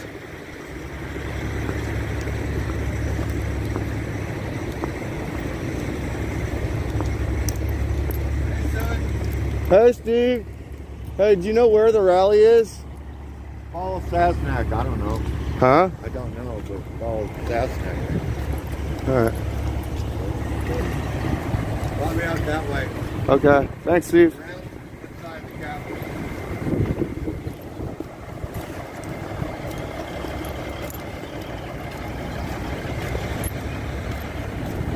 Hey, where's the rally at? Yeah. Outdoor one? Yeah, I brought a bunch of these. I've got a bunch too. If anybody needs any hand warmers, I got them. Hey, buddy. Who you looking at? Who you looking at? Who that is right there? You look at me, I don't look at you. Yeah, camera on camera action. Alex Glasgow. Alex Glasgow, there Yes, you sir. go. Yes, sir. What, on YouTube or? Yes, sir. Remember when I came up and put the French fries, and I was like, I'm here in honor of Fry TV, Okay. and I was like, can I get you to just thank Fry TV for a service? Remember that? Yep. You're like, thanks, Fry TV, because you were eating. I did a tribute to Fry the other day for all of his hard work. He's the one that does the multi-screen, right? Mm-hmm. Yeah. I'm excited. Are you going to go to California? I'm gonna try like hell. You're going to try like hell? My truck's in the shop getting field ready to put in today, so I can. Really? Okay, well, if you guys can help her out, I'll help her out for you guys. If you guys just put a tag, put Amanda on the tag, and we'll see. Can't guarantee anything, but we'll see if we're gonna scrounge up some support for you. I seen you were riding in Mike's truck. This wasn't on the truck. Yeah. Hey, Julius. The man, the myth, the legend. No, just the guy with a cell phone. How you doing, man? Good. It's nice to be out here. We were just talking about going to Cali, and that's where you're from, so. Going where? To Cali. Oh, yeah. I know, going back to my home state. That's pretty cool. I'm actually excited about that. There are folks who oppose it. Not very many, though. But I don't see why anybody would oppose it. I mean, you can do what you want. But it's like, if you're opposing it, just know that we're still fighting for you regardless. Yes, sir. So it's like, oh, it's a waste of time. Is it, though? It's called the People's Convoy, not the DC Convoy. We stay there and do whatever. We're not giving up on DC. We're coming back. Exactly. We're just trying to fight these 10 bills before they become something we have to fight that's already, like we're fighting now. Which is funny because this whole time we're talking about call your representatives, call your legislators. Everybody's like, yeah, woo! But we need We're back to Cali. Oh, what? No. See, here's the thing, though. With calling the representatives, I know you probably heard me talking about it, but we need to be asking for a response in writing via email. Sure. Because one, they don't like to work, so they have to respond to us, and if they don't, then they're under a contractual agreement via notice and opportunity. It's civil/subcategory of contract law. Yeah. And Well, I got folks back at home that know exactly what you know, and they're actually pretty. What's the word I'm looking for? They're reliable. So they're called Freedom Angels. Yeah, They I've heard of them. always talk about this stuff all the time. This is the exact same thing you say. So I would say that California knows all that stuff that you're just saying right now. Yeah, So, I learned it from the California crowd. Yeah. Like they're implementing like Title 241 and 242 and U.S. Title 2331, 18 U.S. 18 Title 666. Yes, Yeah. you heard that correctly. That one's for the incentives that have been created due to the COVID response. And I'm actually, dude, the other day I spent the entire day reading the Declaration of Independence, the entire Constitution, the entire Bill of Rights. And I'm like, Bill, I've had Chris proofread that email once already, and I really wanted to try to get some more attorneys on board. And I'm not an attorney. I'm not like a professional at this. It's just when the average person can look up the code and the Constitution and the amendments needed to say, hey, look, this is not okay. This is not right. This is not in the best interest of the American people or freedom. Then these lawyers have to know. Yeah. They have to know. And we need more of them on board, sharpening our tool, helping us sharpen our tools, because knowledge is power. Yeah. So we need to know, and we've never fought something like this, to my knowledge, in history, and in the court of law, or in the judicial branches of this. You know what I'm saying? That's why I always keep saying people should be asking why they want this vaccine in your arm so bad. I don't understand why nobody's gonna. People's mindset is, well, I don't want to get anybody sick. I want to protect my family. I totally understand that, but you have to ask yourself at some point, why do they really want this in your arm that bad? It wasn't like that with the flu. They always talk about measles, mumps, and this and that, right? Mm-hmm. Why didn't they pressure that with measles and mumps? I mean, the measles, the smallpox, whatever the case may be. They never pressured that with those. They didn't say your kid can't come to school, otherwise you got to go to remote learning or get fired from your job. It was nothing like that. They never pressured like this with the flu. The only thing they did with the flu, they did mandates for hospital workers to get the flu shot and then wear a mask. That was it. You could say the Spanish flu. You could jump all the way back to the Spanish flu, but even that's a stretch. But even back then, they had gauzes that they wear as masks, but they still had anti-maskers back then. Matter of fact, people in San Francisco, of all places, were actually anti-maskers, even back in 1918. Well, San Fran, we might be seeing you soon. No, San Fran now is completely. They're all about the mandate. They're all about all. There's probably a small few in San Francisco who's like, I don't want to do this. What do you think caused that type of indoctrination? Do you think it was the fear of dying? No, I'm gonna say Trump. Here's why I say Trump. You're probably right. Here's the reason why I say Trump. When Trump got in office, now mind you, before Trump, things were already bad. But because Barack Obama was there, they was like, oh, black man, everything's all good. We get to chill out. My president is black, right? All that bull crap. When Trump got in and said, make America great again, everything changed. Everything. They was like, oh, white supremacists, look at the crowd, this and that. Well, the border, too, is another reason why they started saying, the racism comments. Yeah. Yeah, but go on. And yet they still got that wrong. They still say They still got Mexicans it. They racist. still got it wrong. Yeah. So that's what I'm saying. He's talking about the Yes. M18s. So because now, from forevermore, anybody who waves an American flag, they associate that with Trump, and that's crazy. You're right. You're right. They see the Trump flags and they flip you off, and they don't even know. It's funny because when Barack Obama was president and he took out Osama bin Laden, what was America doing? USA, USA. Then when Trump took out what's his name? The from Iran or something like that. Whoever he took out. I can't think of his name, but when he took that guy out, they was like, "Oh my God, Trump killed that man. I stand with Iran." And it's like, but you were just saying USA when Barack Obama took out somebody. You didn't know why he took him out. Yeah. That's propaganda. It's propaganda. It's the way the media covers it, dude. I just did this like little podcast. It was a little sketchy because I was running it on my MacBook, and I had it at like 5100 bit rate, thinking my processor could handle it, and it was a little jumpy. But in any case, the audio was good. But the main story is the way the press takes two different articles and they merge it together in the title to try to delegitimize or take a good thing and make it look bad. Like you know how the other day, like Dennis and Sasnak and them went to that Christian school, and all the kids came out and signed Dennis's hood, and there was like 200 kids. I heard about it though. There was like 200. Yeah, it was like earlier. It was like around 9 a.m. And then around like 11 p.m., that guy that was already kicked out was not allowed on the grounds. It did not happen on the grounds. He had to conceal and carry in a different state, and he's required to like let the cops know, like, yeah, I have a weapon in the car. And well, he ended up getting arrested with a gun. And the title of the article from Newsweek was "The People's Convoy Goes to a School Hours Before Man Arrested with a Loaded Gun." Yeah. And it's like they take these two articles, these two different stories, and they merge them together in their title to try to just gaslight us. Exactly. That's why we live stream, to tell the truth and show what's going on. That's why Sasnak does this live stream. That's the whole point. We're supposed to be out here showing what's going on. We can have our input for the convoy, but as far as our opinion, but we're here to just live stream to show what's happening so that the media can't twist it. Mm-hmm.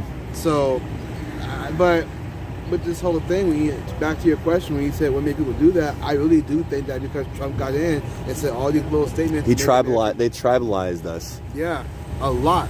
Mm-hmm. Which is funny because he had Don Lemon say things like the biggest threat to America is white supremacy. Who's his boyfriend? A white guy? He's white.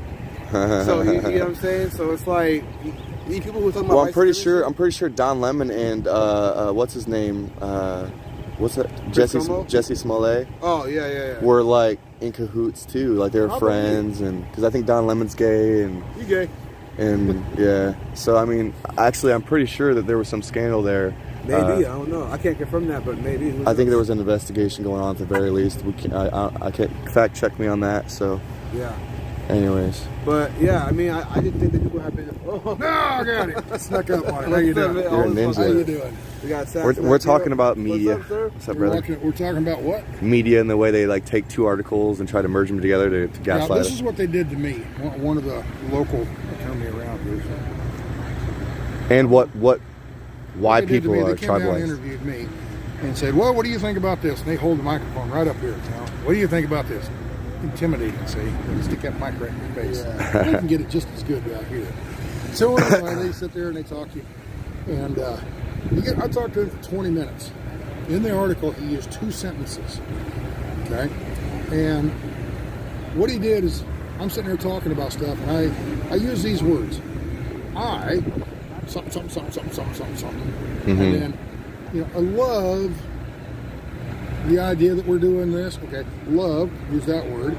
And then, hate. I hate that that the government's doing this to us or whatever. So I use and then blah, blah, blah, blah. And 2 sentences later, I used the word hate. And then a few sentences later, I said something about, well, we just got a new puppy, and I just love puppies. Okay, so they use the word puppies.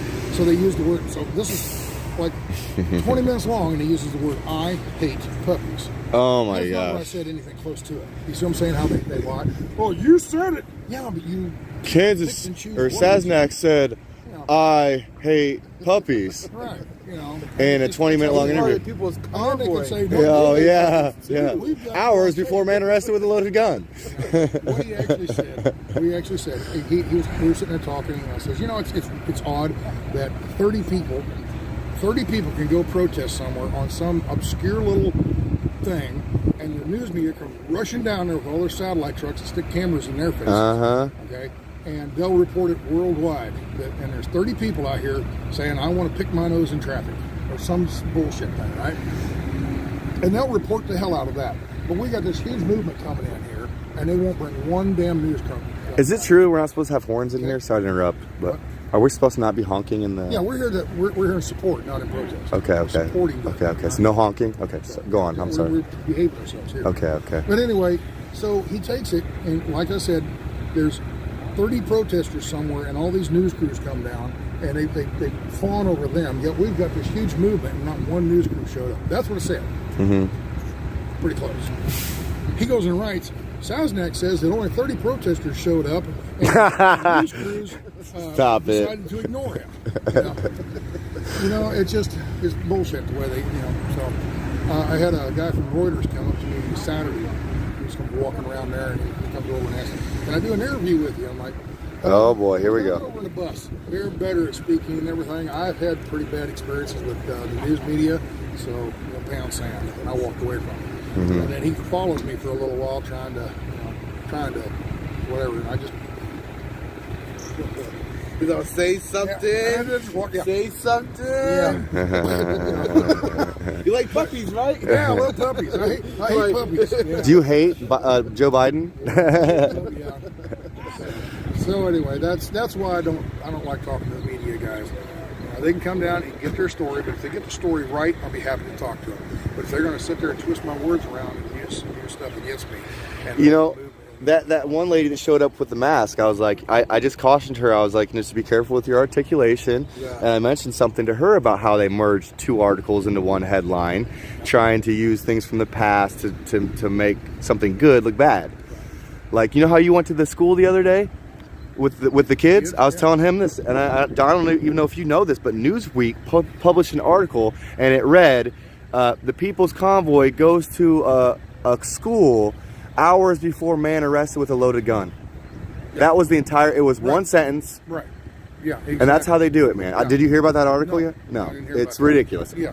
They merged two totally separate stories, merged in, to make it look like I showed up. Yeah. What time was you guys there? In the morning, right at 9 o'clock. 9 o'clock. Yeah, that's what I said. Like about 9 o'clock. 9 o'clock, and I think that whole thing happened. That wasn't the day that we went down there. That was like 2 days before I went down there. Well, then they lied because the article read hours before.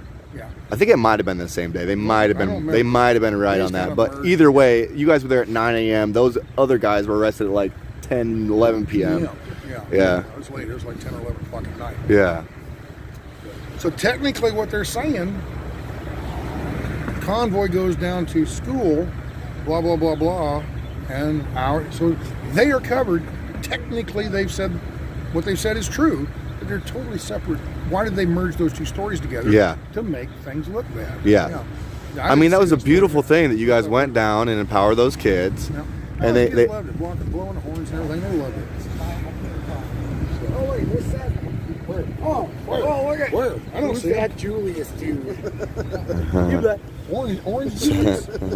Are you Orange Julius? So what's your name again, boss? Rolling for freedom. Rolling for freedom. What do you got to say about the way the media twists the media articles? Oh, the way they do it? Yeah, that's what we're kind of talking about right now.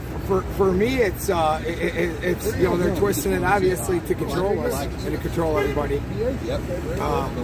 What I think of them doing it. Yeah. Any specific examples? Anything you know of? Examples? Yeah. Oh, okay. Yeah, multiple examples. When they say that there's no convoy going on. A so-called convoy. I've heard that one too. Yeah, the so-called convoy. That was when they issued the National Guard, but yeah. Sorry, my face is like frozen. Oh no, I understand. Yeah. Yeah, that and just all the stuff with the vaccines and everything. It's killing people left and right. No, it's not. Do you think that we'll see YouTube slowly pull down Dr. Malone's speech from the other day, like slowly, like one at a time? Yeah. If they did it all at once, it'd be obvious that they're dictators. But maybe over time, you think you said, yeah, you think it's possible? I almost wonder that, I think it's possible, but I almost wonder that is it not obvious already, to everybody? I mean, they got it. People have to see it. And they're still using it, but I mean. Well, I like. We use it against them. Yeah. But That's where the traffic is, man. That's where the traffic is. Other people are getting on there, and but for me, all these things. I got a Telegram. When I got on Telegram because of the fact that it was a platform that they would never cancel it, Yeah. They kept you going. But as far as it goes, YouTube's gonna pull everything down. That's not. I think it's a possibility. Did they not pull down? I got the whole thing. Well, I'm pretty sure they submitted that Joe Rogan podcast with Dr. Robert Malone on congressional record. Right. The transcript of the podcast they put on congressional record because they were trying to silence Dr. Malone's stance on it or facts on it. Like so. If they're pulling Joe Rogan's podcast off of YouTube and putting it on congressional record, then I think there's a high likelihood that we'll probably have a little pushback on that because he was going off, man. Yeah. I mean, he was like... Yeah, he got more in depth than he did before, even in the cold. Oh, he was going off on everything. He's like... It was Haley. He was just like, yeah, so fight for your freedom. Did you see me on stage, dude? I was like pushing my umbrella into the wind. Yeah, well, he's just like, yeah, guys, let me say about this whole thing, all right? Don't believe him. I'm the inventor. I'm like, how are you not cold? He didn't shake his shit. He was just like, yeah, listen, I'm going to lean over and tell you guys what's up. So. He even had his hands out. Like, I got these gloves on. Yeah. My hands are like, they're inside. He's probably going to have the sniffles like in the next couple days, and the media's going to be like, Dr. Robert Malone's got COVID. Or something. Yeah, therapy, he's like... He's got his hands out there. He's just talking. I'm like, I was pretty sure I died that day. I froze to death. Oh yeah, it was crazy, man. It was like rain, hail, wind, sunlight, rain, hail, wind. My phone kept buffering, so I had to use my video recorder to get it. I got like 20 minutes of him talking, so I'm gonna post that on YouTube. I'm gonna try to do it where I can say disclaimer. Talk to your doctor to consult, and then show the video after that, and see what happens. They may take it down, but at least I'll try that. Yeah, try it. Yeah, because that's what we do. We edit from Telegram when we put on YouTube and stuff. But if I run YouTube, I run it without audio. Yeah. But as far as it goes, if you guys need any footage, I got the whole thing. Okay. So just get with me. And my office is back in Florida, and Nick is manager. He can get you whatever footage you need of it. That's cool, man. Yeah. My 4K camera broke in that storm. Oh, really? Yeah. Got wet? I think like the wind, like just whipping like it did. Yeah. It just, it's out of commission. I mean, man, yeah, probably the water in that. But yeah, if you guys need anything, holler because we got from start to finish. Good quality, 4K, or is it? It's good. It's good. It's good up to a certain point. My lens phone. Oh, okay, so it's near extreme. I probably might take you up on that. I know Jersey J had a good angle too. I know you did too. Yeah, anytime. Oreo had a good angle too. Oreo video looks like something you see on CNN. Yeah. It was like that good. I was like, yo, that's good stuff. I wonder why we're hearing sirens. I don't know. But the cops over there, they're blocking the road on that side. This is what they said. We're blocking the roads from truckers who don't belong here. And they're only opening the road to people who work there. That was like the way he phrased it. I was like, that sounds very aggressive. Yeah. I was like, aggressive. Don't belong here. They have some real creative. About the what? You told me about the school and the guy. Oh my goodness! Yeah, so I actually did a podcast on this yesterday. How many live streamers can we get on one live stream? We're the ones out here showing the history. Everybody else is hiding in their cars. Steady his arm is. He doesn't even have any stabilizer. He's natural, man. He's natural. Right. Where are you from? Hey, I'm from Pennsylvania. I live about half an hour from here. Yeah, I'm actually gonna stop in Ohio on my way back through. I'm gonna go get some summer clothes. I gotta get some shorts and some flip flops. back I don't know those blouse pants you had on the other day. On this very street that to we're me, they parked look like on. they'd be cold. You know, I wear layers. I can wear sweatpants under those. I can, you know.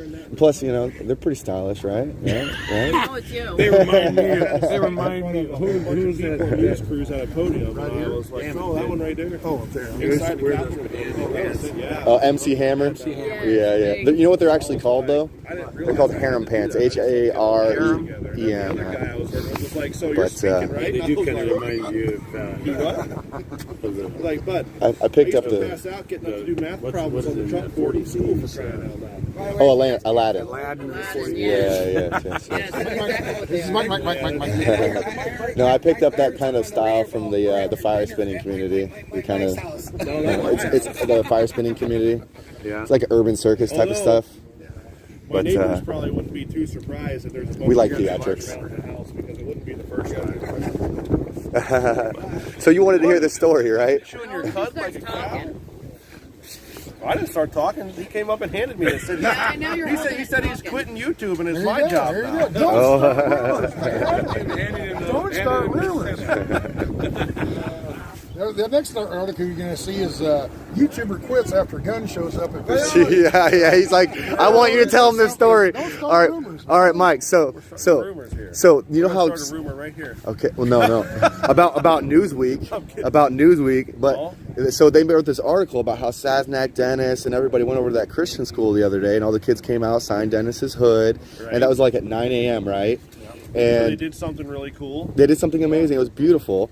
And then that guy got arrested later that night outside of the grounds, was already kicked out. And the article read, People's Convoy goes to a school hours before man arrested with loaded gun. One sentence. That was their headline. Wow. I was like, oh my gosh. Guess what? Like, seriously. Newsweek is about as good as the crap that was rolling out of that cow truck that passed us. Well, I got one more for The you. Daily Beast is owned by Newsweek. Yeah, well, I covered that story for you as well. Daily Beast? The Daily Beast is owned by You mean the Newsweek. Daily Chihuahua? Yeah, well, With Zachary. you can't forget about Fauci in those emails where he was like, we need a quick and devastating published takedown of this. And then the next day they were spreading rumors on herd immunity and natural immunity saying it was deadly delusions. Like literally, like the one was sent October 8th, the other one was October 9th. So like the day after they were publishing on it. They And like to talk a lot of crap, that's for sure. the words that they use. They don't like the truth, though. You know why they're so scared? They're scared because we said we're going to start holding people accountable throughout this. I like this. And guess what? They got paid to spread the crap that was coming out of the cow truck coming up 81 back there. And they know that they're going to fall if it ever comes to accountability. So they're trying to keep us looking as dumb and as irrelevant as possible. Keep trying, MSM. Yeah. We're going to hold you accountable. Sitting here, tell people of our plans going down 81 and where you're needing places to park your trucks. And I kind of touched on. We don't have the route completely straightened out yet. Ask people to look for. We're looking at going down 81 to 40, over Little Rock, down 30 into Dallas, and then out 20 to 10 to get into California.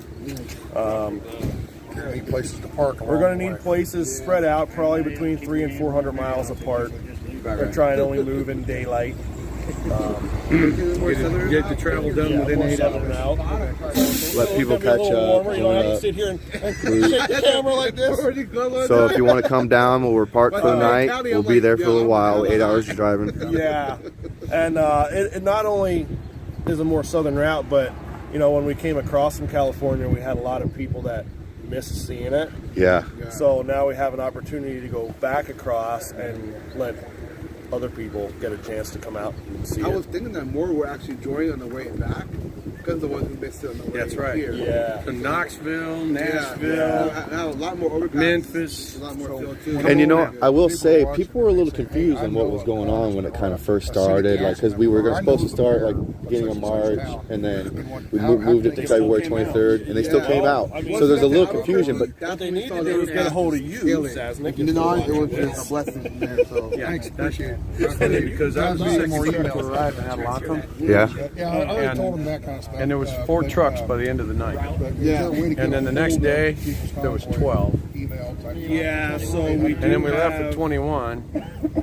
And I will then get the email. here we have an are, info email Oklahoma, but 7,000 it changed once, vehicles. so I Yeah, put the wrong one out And here, so, but I'll you get know, it to you to the put first out to make big sure eye it's- opener, well, I guess, was the last bridge at Needles, and then exit 9 in Arizona. I would say so. So it's just like, here we come, here we come. The picture that we had with that big flag was beautiful.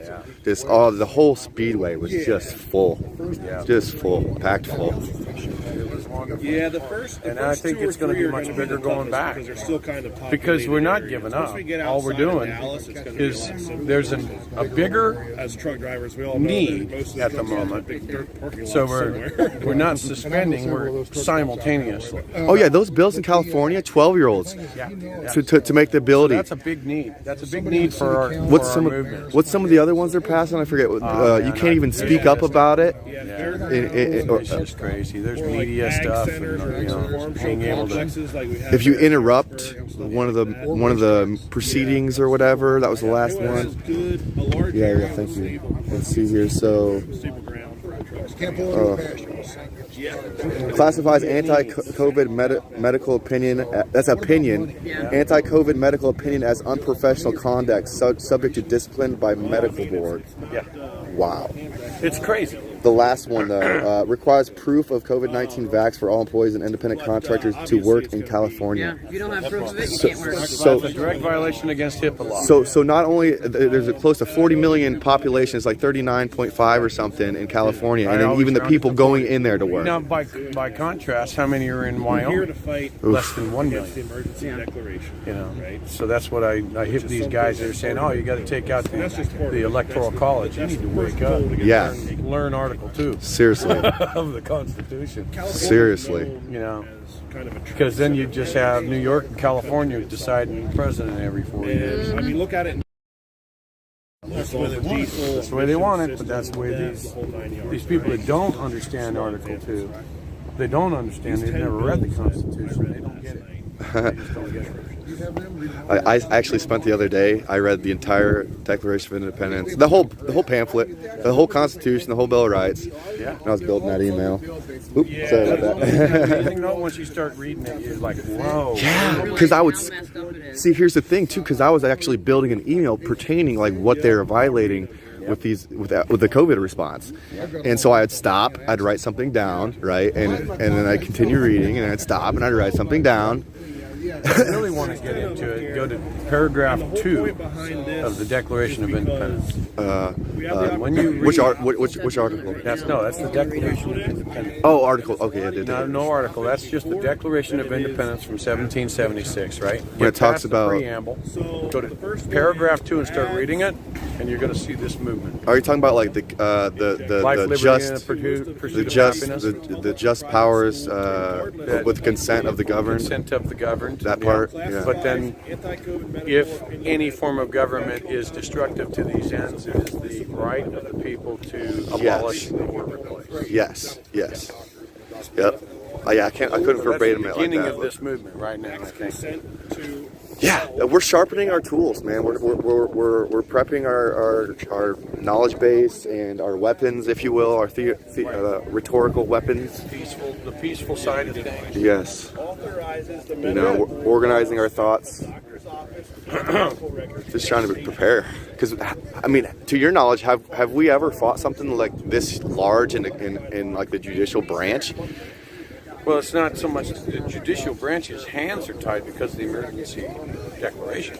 That's the emergency declaration. This is the reason why we have this one singular objective, and what California's doing kind of lies along the same lines, but they're you know, at a state level, they're trying to push this stuff. So, you know, so what the declaration, the emergency declaration, state of emergency at a federal level, it circumvents Article 3 of the Constitution and a lot of our rights to even fight. How can they circumvent the Constitution? Isn't that like the highest law?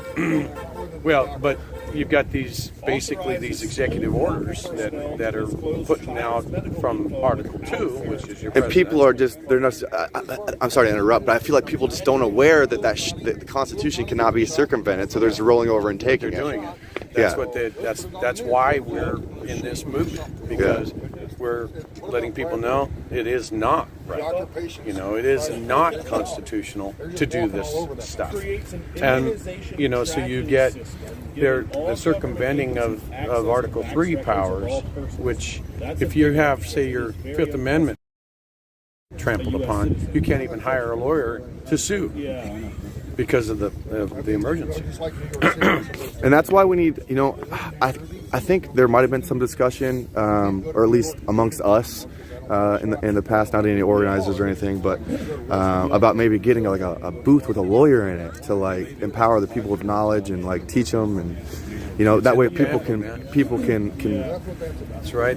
Well, as far as like the codes go and stuff, like there's Title 241, 242, there's 2331. When you look at there's the U.S. Code, Title 18, 666. Title 18 is a lot of it, but that's it all still goes back that everything has to go through and be approved as constitutional, even if it winds up in a law. It still has to be constitutional. So all roads lead back to the Constitution. Yeah. And that's the thing. You can have all the lawyers in town, but the problem is if the people don't enforce those that are in the government, then shame on us. And that's what this is about, waking people up. So something I've been kind of hammering on, you might have heard this message so far. Is that your phone ringing? Okay. Is when we're contacting our representatives, we need to be asking for a response because they're actually under contract law. And the thing is, emails will be ignored. So emails really don't work because letters and emails. Well, you have to have proof that you asked for a response and proof of the communication. You do the emails. I'm saying, but that's not the only way you want to do calling it. them too. You want to blanket the phones. Okay. When you blanket the phones and you clog up the switchboards, you're getting attention that way. Emails can be ignored. 90% of the people if they don't ever get a response. Well, then that's good, because under contractual agreement through notice and opportunity, after 30 days, email's not considered a contractual obligation. Well, they work for us, right? So when you're asking for a response on their position on something, they have to give it. Then it's burden of proof. Well, that's why we get it in email, right? In writing. Sending an email, that doesn't mean they got it. Should we do a certified letter? Certified letters is another way, yeah. We could. And it's a lot easier to fight before than after. I've got 3 hours on my meter. So we could deliver it in person. We could do we could deliver it in person. We could do a certified letter. Oh, anti-American state. Oh my goodness. We love you. Love you too. We love you. She must not have seen all the American flags. Wow. She said anti-American stink. That's what she said. Wow. I'll tell you what, I took a shower at a hotel today, guys. I don't know about you guys, but I got another week. Anyways, so what can we do to make sure that they're under contractual agreement? The certified letters, delivering it in person, is there anything else you can think of? That's pretty much it. Your emails aren't going to be anything you can use. Okay. Emails, but again, if you get their attention, the phones are going to, you clog up their phone lines, you're going to get the attention. Okay, so I need to adjust that. That's why I tell people call your rep twice a day, every day. Yeah, set up those meetings and deliver them that notice in person. Let them know. Well, right now we know that Nancy Pelosi isn't going to put HJ 46, HJ Res 46. She's not going to put it on the floor. Unless she's going to keep it stuck in the committee. Unless we have that 2/3 bipartisan appeal, right? Which is 218 votes. Right. So we have to put 218, then you can get the bipartisan appeal, and you can put it out, and you can basically say, "Sorry, Nancy, it's going to the floor." Yeah. So that's the key. So we're looking for 218 signatures. So if you were to take, say, 95% of the GOP side of the House, okay. Now you can extrapolate and say how many Dems do you need, right? Cold, so now guys, everybody and shivering. their brother needs to start calling their representatives, especially for Democrat, call them all. But Democrats, if you can convert a bunch of them over, you get the GOP plus, you're good to go. Oh, and I think like didn't the majority didn't we get higher than 70% of the GOP before? What's that? Didn't we get higher than 70% when the Senate first voted? Or do you know? But you've got GOP rhinos. What was the percentage when the bill was on the Senate floor? Oh, you've got a 48-47 vote. Oh, went on in the Senate. And they said it was pretty much party and four lines, didn't right? vote. Yeah. 4 GOPs didn't vote. Yeah. So those are probably what, rhinos? Yeah, they're rhinos. You know, you stop and you look. You've got the Alaskan senator, the Maine senator. So the people that didn't vote, I like to compare those to kind of like the neutral population, right? And wouldn't you agree that not voting on that bill was just as bad as? That's one of our people, by the way. I'm like, I hear on the bullhorn. Yeah, that's one of our people. He's really going to make that. But yeah, so Ron, I like to compare like the people that didn't vote on that bill to like the neutral people in society, and like how not voting or being neutral is probably worse than say, hear me out, but Antifa, because even though Antifa might be misled, at least they have the passion to act on their emotions. These neutral people and these people that are like not voting on bills, it's like, to me, that's worse. They don't have any balls to stand up for anything. No, they're just, they're there because, they probably received monies from the super PACs that received the monies from the big people that don't want this stuff moved. Mm-hmm. So, the George Soros money. The George Soros money, that's right. And you've got a bunch of them, even on the Republican side, that accept his donations. And when that happens, they're saying, look, if you want to continue getting your donations, or let's take a look at it this way. Let's just put it down to a rudimentary.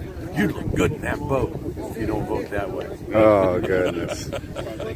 Yeah, they try to use that lobbyist impact, that bribery to say it directly. How many has gone down to Pedophile Island and had some fun with some teenagers and they're being blackmailed? And 3 years ago, you would have been labeled a conspiracy theorist had you suggested that Jeffrey Epstein had a pedophilia island. It's just crazy. And now California. This is why we're going to California, because they're trying to make it so you can't even talk about this stuff. It's a basic First Amendment. Our founding fathers thought that was very important. The very First Amendment. We got some cherries and berries behind us. Guys, we got company.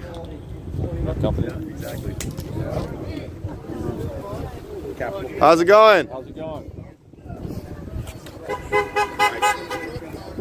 Uh-oh, the fire hydrant.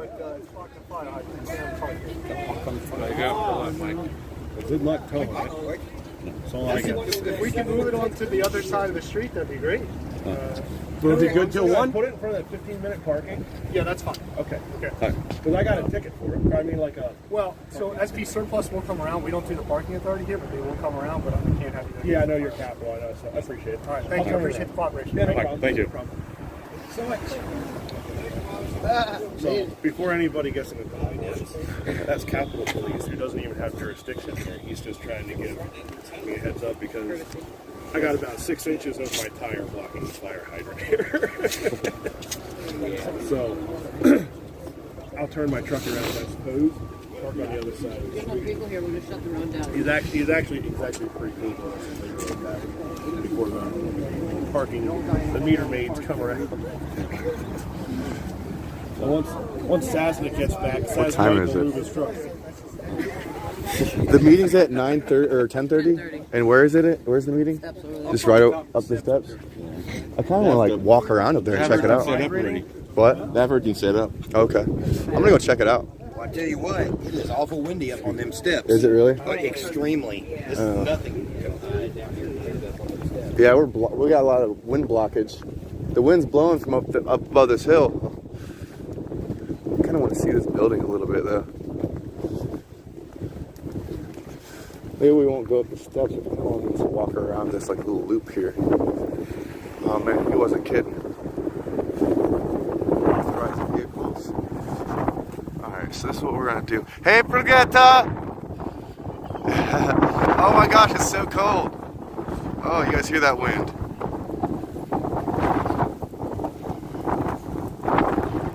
Audio and video do not match.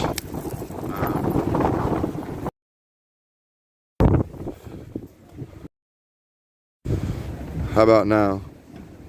1, 2, 3. Testing. 1, 2, 3. Did I fix it?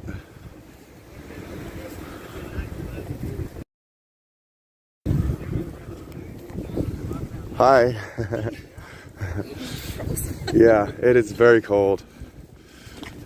I don't think I'm gonna go up there. We got wind blocking us right now.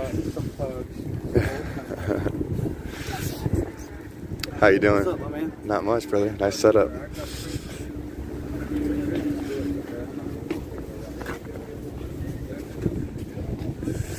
Yeah, but yeah, that's the building. Hopefully the sun will come out.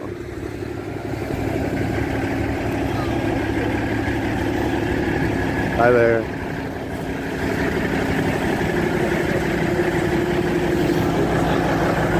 So Mike's gonna move his truck so he's not next to that fire hydrant over there.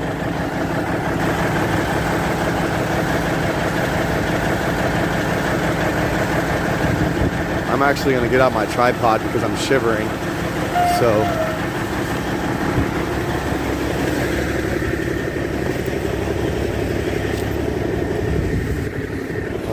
he's moving.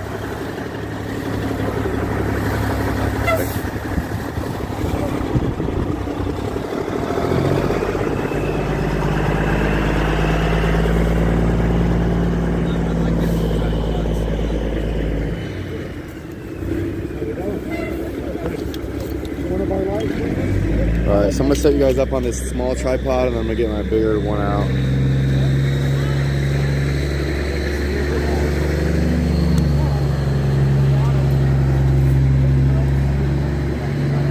you just get back? Yeah. Did you? I sure did. Who are you with? I'm Alex Glasgow.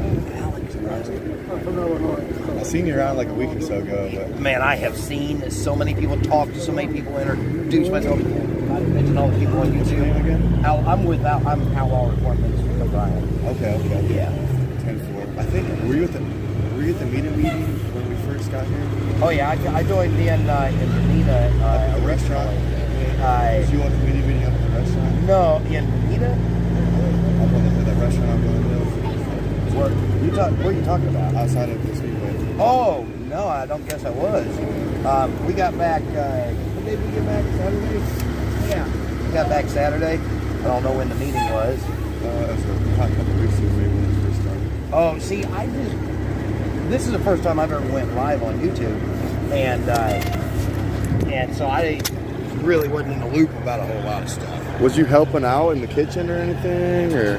No, I was pushing my son around in his baby stroller. Oh, okay. You might remember me with the tripod attached. I remember the name Reform Ministries too. Oh yeah, it is on the banner.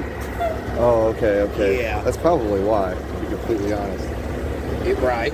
And who are you again? I'm Alex Glasgow. Alex? Glasgow. There you go. I really like this guy's tripod. Where did you get such a tripod, brother? Amazon. Yeah, I like that. I got a better one, but it's not better than that. Better than this, but I lost a piece for it. That looks more like a microphone stand with a different head on it. It's kind of convenient because I can put a little light on it and stuff. I actually started to bring my stand like that, but then I was like, no, I get in positions where I need to adjust these legs. And so that's why I decided on those hills and stuff. That's why I decided to bring this one. But then I mounted this, and I got an extra 3 feet I can go up if there's too many people between me and whoever's speaking.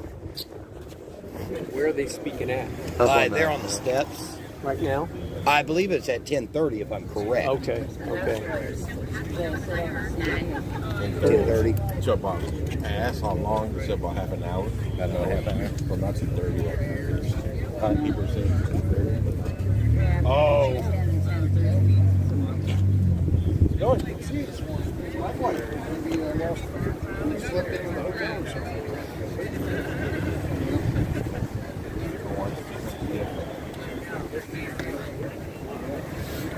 What yourself? I got up around Michigan.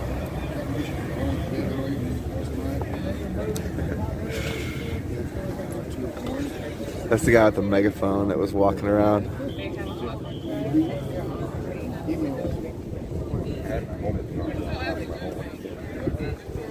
Hold on, let me check my video sync test.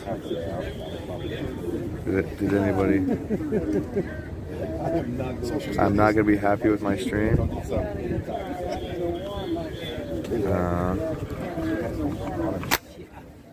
Okay, well, how about what, we restart it maybe? Is my stream? I'm gonna test it one more time. Testing 1, 2, 3. Testing 1, 2, 3. Any hand warmers? Yeah, I'll take one now. Now you will? Yeah.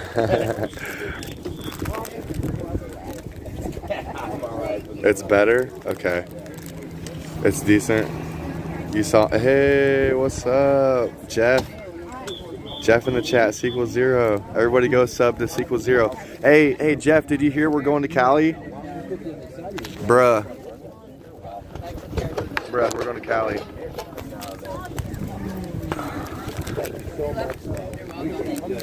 I want to go to Ohio and pick up some different stuff. So Brian, I'll see you soon. Not anybody here. Brian, Ohio, I'll see you soon.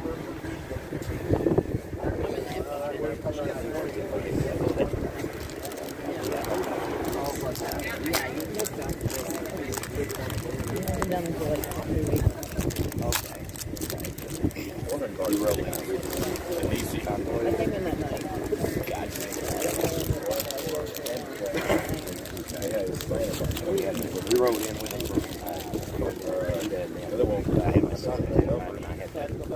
I had to go back home. Oh, yeah, I remember. Hot hands.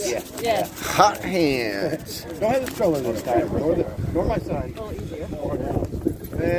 Yes, especially in this weather, it's a little harder on the mental health. It is what it is.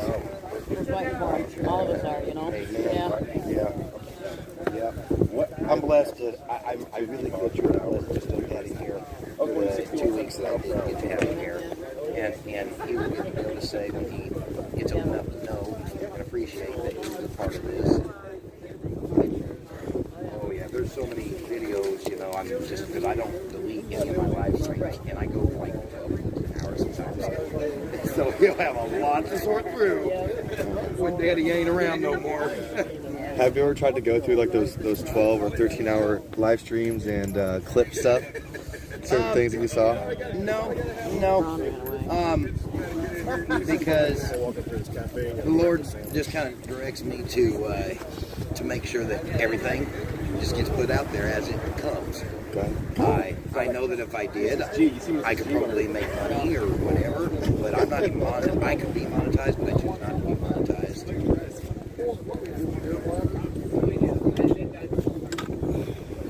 Linda almost took my tripod. Yeah, this thing? Yeah.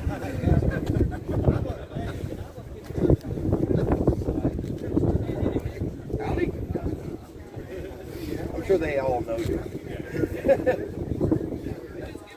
Y'all know you. Get out of this, man. Inside the Capitol. I requested that a little while ago. You got denied. You just playing? I wanted to go up there and stand up underneath their awning. He said he's a player. Oh. No, I'm not playing. Hey, let's go up there and ask him. I was almost afraid though because of the January 6th thing. Oh. They didn't have time to set us up like that. They could do it while we're standing there. Yeah, I guess. See, and that's the weird thing, man. We shouldn't have to be afraid of what happened on January 6th. I know. And they trained us to be triggered, dude. Yeah. And I'm not having it. Right. I mean, if people would roll with me up there, I'd go. Well, Well, if I walk in and show them it's still carrying, they say, except everybody's still down here, and if everybody would go up there, I certainly would. I keep trying to hit my horn. Yeah, it's weird. The line otherwise, you guys stand there and they go.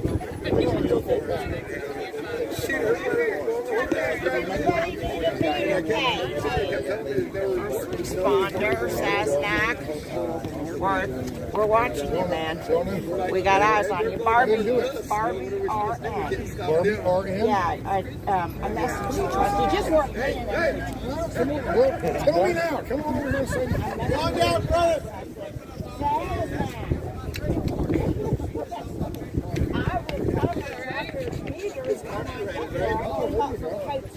And I've been down to Lewistown 3 times. I'm looking to do for the 20. Yeah, I need somebody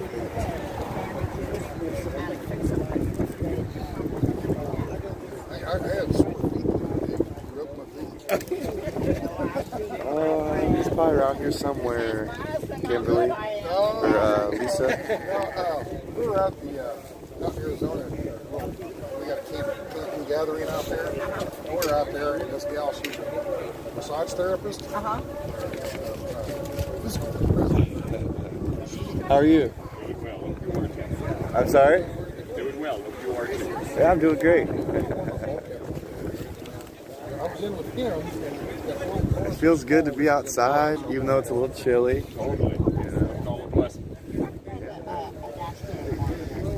Are you going to California with us? I'm going to try. My truck's in the shop right now. I'm borrowing a buddy's truck. Okay. It's my work truck. I have a F-550 dump truck. And it's been at the mechanics since we get together. We're waiting on parts because of the shutdown. And they promised me, they said, it looks like we have everything we need. They're going to put it together and see if they find another problem. There you go. You can get your baby back. Totally. Get your baby back ribs. If I could, I don't have much in savings at all. Maybe I could find work along the way. I don't know. But I do excavator work, tree work, interior. Well, you can always fight in your home state, you know, and you call on your representatives and demanding a response via. Exactly. I've already done it. Most every day I'm calling. Yeah. We need to start sending like certified letters and visiting them in person and serving them paperwork. That's a great idea too. I started contacting my local churches too and reaching out to preachers directly. Because I think there's a lot of people, if they knew better, would preach better and help the people better. How much is like a certified letter? I don't know. It's not that much. But I don't know. I haven't needed to do it in a lot of years. I don't remember. There's somebody barking over here. Let's see what they're talking about. Sasnak, do you know, that's one of our people. Do you know how much a certified letter costs? Like a couple cents? A couple bucks? Certified letter. Yeah. You know what I mean? Like a so we can G or a Q or what kind of letter? Like a certified letter to our representatives, just serving them with a notice. I know confirmation go to the post receipt office. I imagine it costs $3 or $4 probably. $3 or $4. I don't know. $10. Because we need to be asking for a response on our representative stance, so we have them on the record. So, in order to get them under notice and opportunity through contractual agreement, we have to verify that they have received our notice. So, yeah, you just go to your local post office and ask them. Well, I know they'd have. Yeah. You can probably go to USPS Postal Service. Maybe the People's Convoy could do like a certified letter day or something. Yeah, there's no on my street.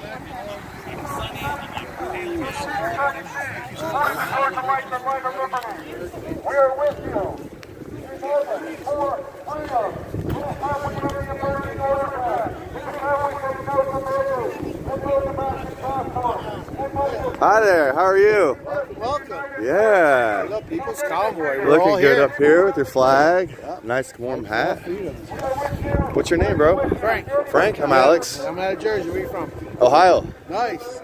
Hey, we got people from everywhere, which is beautiful.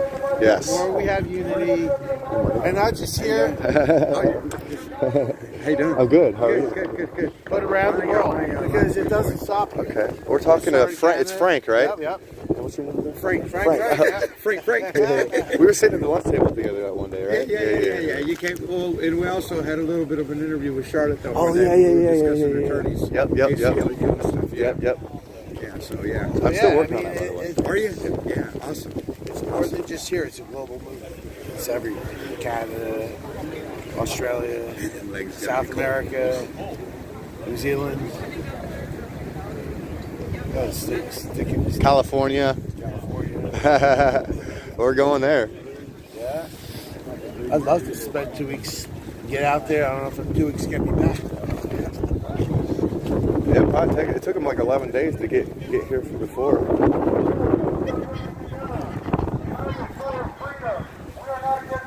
Where are you from?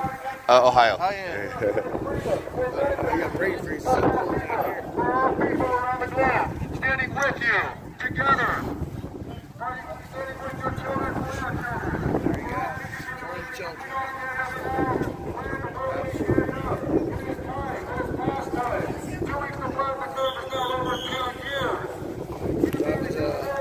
Watching Canadians. It gets a little ridiculous when you got to go to Walmart with your QR code on your phone. Yeah. And have digital ID across the border. I hear they're trying to sneak that down here. It's distracting me. Ukraine. It is time that we unite as the United States of America. United for freedom.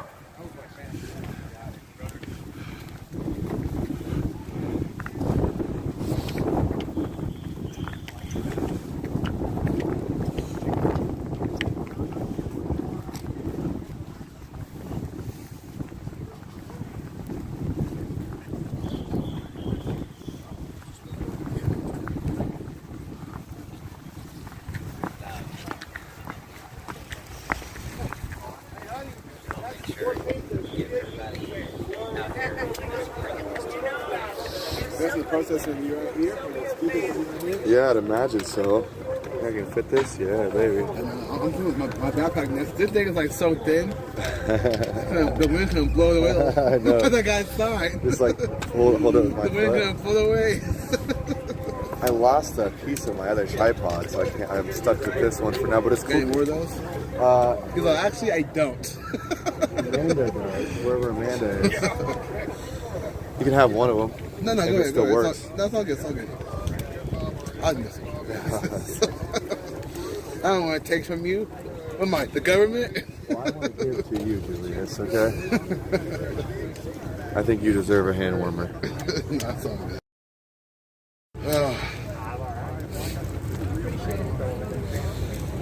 All right. So that's what they're going to be speaking at right here, I'm guessing, guys. Yeah. So, looks official, right? I know. Like, no one speaks there. He's like over there. Yeah. We all have to move our camera. We're all shuffling. There you go. Hold on, guys. We should go get some coffee after this. That'd be amazing. I'm trying somewhere over here. Oh, yeah, baby. Hot chocolate sounds good right now, I'll tell you that. Yeah. Hot chocolate, too. Is it really? Okay. Cool. What's it called? Do you know? Little Ants. Cool. All right. So come meet us at Little Lamp afterwards. If anybody's watching the stream. It's gonna fall. I already know it's gonna fall. See that? This thing is so thin. I know. I got this brace around my foot.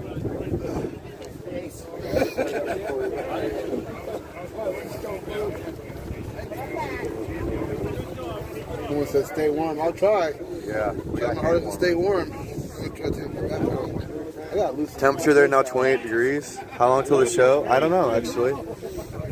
I had my oh, it keeps like, as I cut this and when I'm breaking it out. Let me try that. See how strong the wind is against that.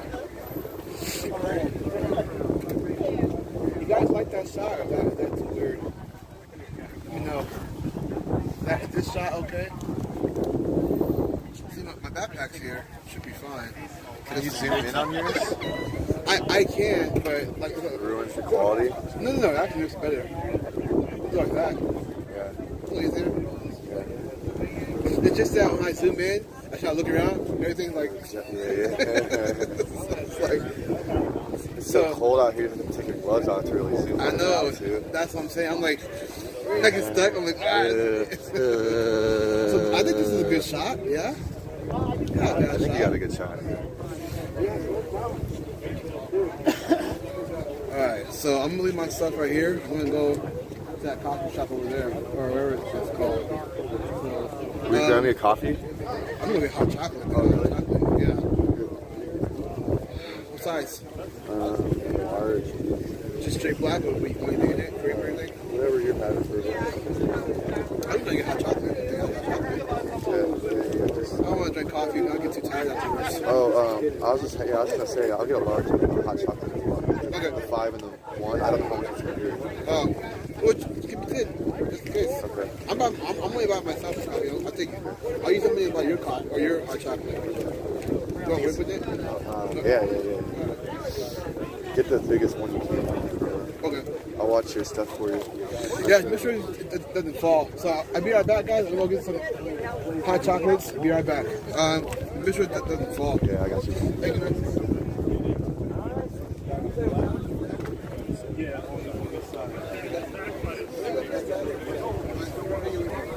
So I'm manning 2 streams right now. What's up today with Julia's team?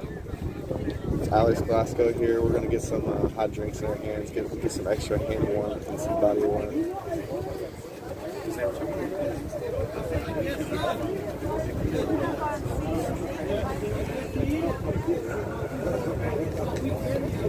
Okay, yeah, thanks, Kimberly. You're doing great, by the way.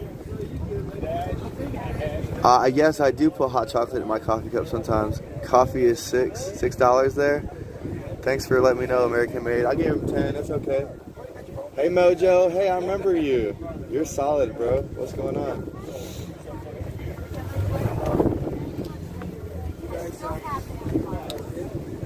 I like the art up here.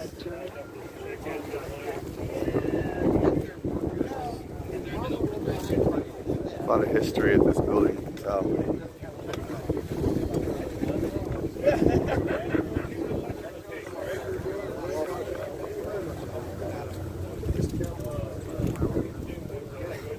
Just trying to get that up just a hair. There we go. It's a little better.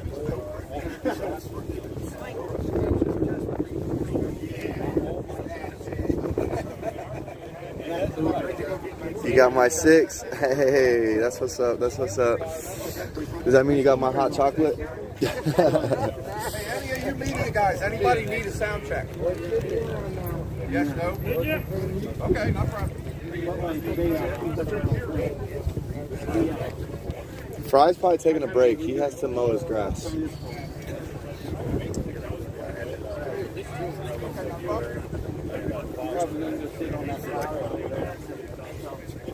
Ooh, we got snow coming our way, Jerry. That's good news. Well, to know at least. Good news to know. Bad news, it's coming. Had to refresh to see you live. Hey, Mojo. Hey, if it's like lagging or anything, like pull the play bar back a little bit. And April Davis, super streamer. That's what's up. I appreciate the love. Welcome to the team. Hey, Kato. Yo, my hands are cold out here, not gonna lie. I'm definitely running 2 streams right now, kind of. Because, you know, staying warm is a priority. Check out the microphone. Chickadee check 1, 2. Chickadee check 1, check 2.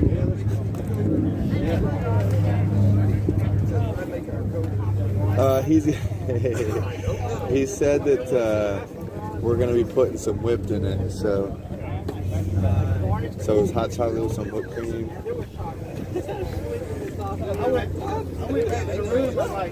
Thanks, Kimberly, for that little clip right there. If anybody wants to check out that clip and share that clip, everyone share the clip that Kimberly Sweet just put in my chat. Look, guys, if you're ready to put the hammer down, you remember that in the chat the other day? Let's get some hammers in the chat and share that clip.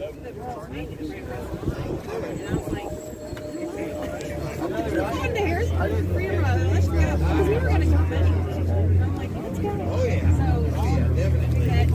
you've got it. You want real marshmallows and cream. Well, bring them down, Sonia. Yeah, please. Come on, son. We'll eat them. We'll make use of them. We got campfires and stuff, too. In case we don't use all the marshmallows and chocolate. The only bad thing about my monopod is the damn wind. Looks and sounds good, Alex. Hey, thank you so much. Appreciate the feedback. It would actually blow it over.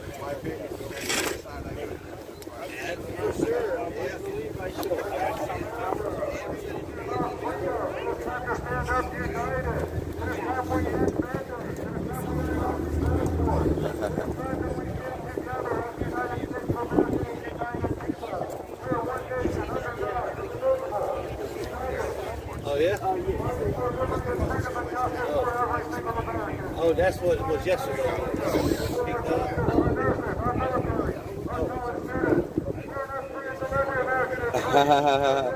I can see his alerts on his phone saying he spent money at the coffee shop. So it looks like Julius just bought the coffee.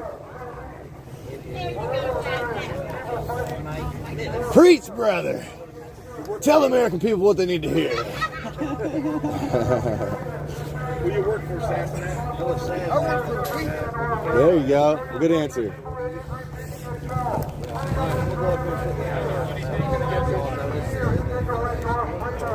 Hey, I love you too, Kato. Hey, hammer time. Stay warm, dog. What's up?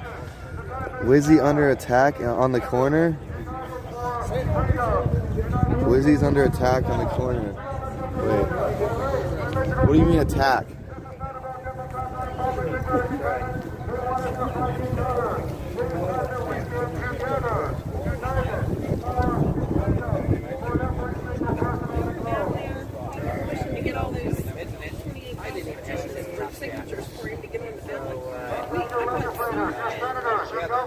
Shout out to Chris Rock.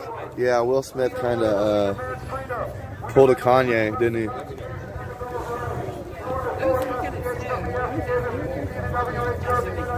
I gotta man Julius's stream. I can't just leave. I can't leave to go help. Hey, they're saying. Hey, Joe. They're saying Wizzy Wig's like getting harassed in the corner.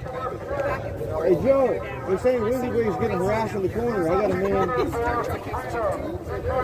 You right there?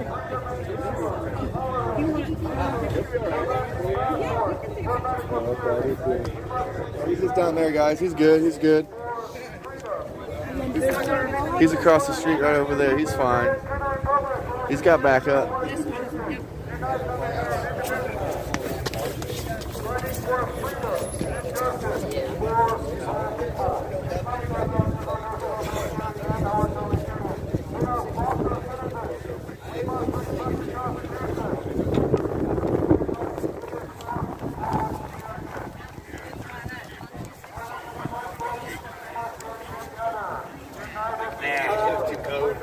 Like drinking ice on top of being ice.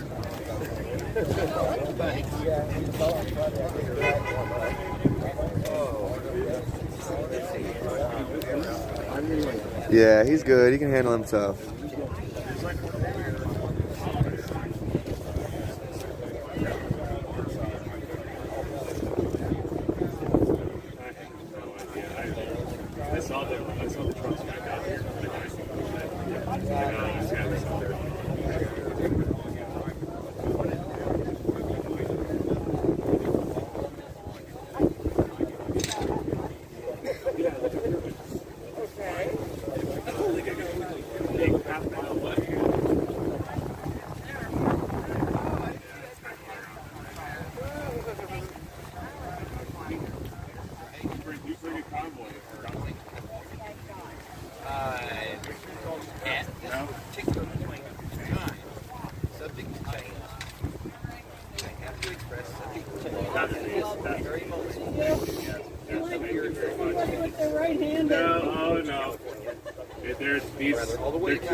No, I guess so.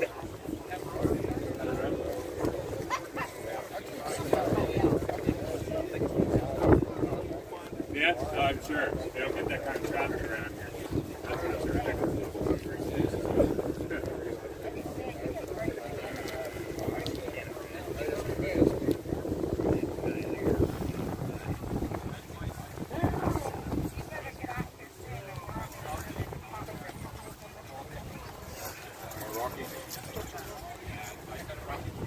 Yeah, we're all turning into popsicles out here, guys. Yes, there was. I don't know if they tore it down. I don't know. You know, they something that they don't like about Harrisburg.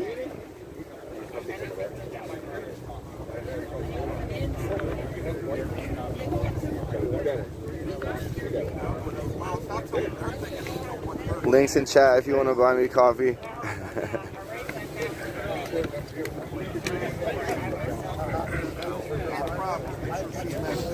My hand warmers are giving out. Hopefully Julius gets back with the hot chocolate soon.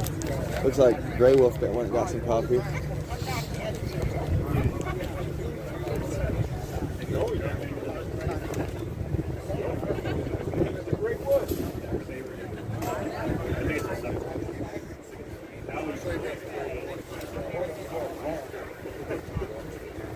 Let's get some umbrellas in the chat, guys. They're coming out of the building. Let's get some umbrellas in the chat. They're coming out the building. These aren't the kids we're looking for. Started getting moved.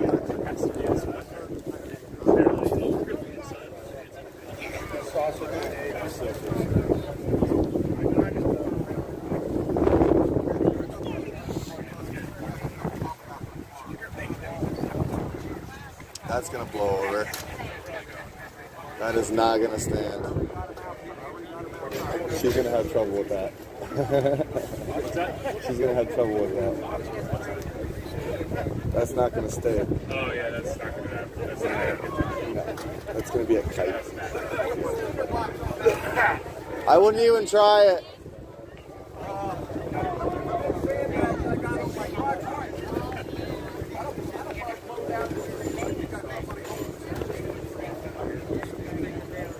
Yeah, Mojo, let freedom reign. I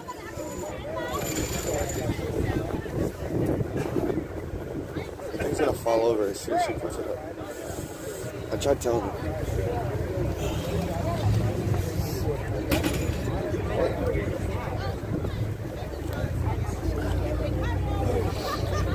Freedom, let freedom reign. Hey, everyone in Julius's chat, do you guys got umbrellas? Find that umbrella emoji and let freedom reign. Per Alex Velasco's request. You don't have to if you don't want to, but.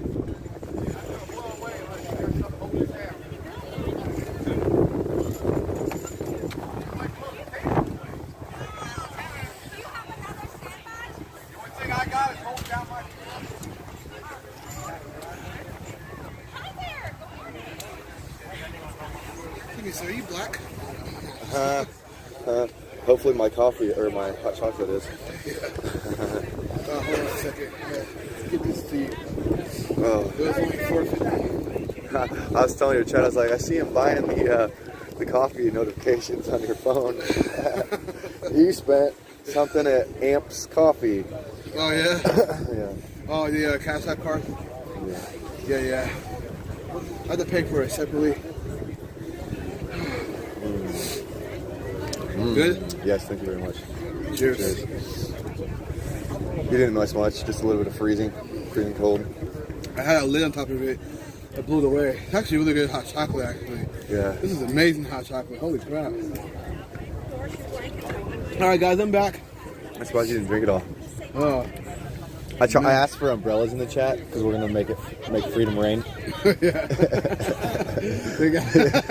That's all tight. My chat is cool, man. They're dope. I love all you guys, man. You guys are all amazing.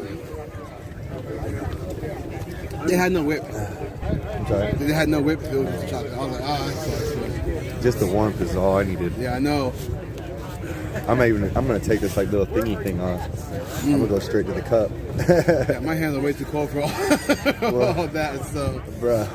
Yeah. So. Oh, goodness. Are they gonna make it sound work? like you can't breathe? I was walking, guys. If they get that sign to stay there, I'm gonna be impressed. Looks like they might make it work with that thing on the back. That sign right there? Yeah.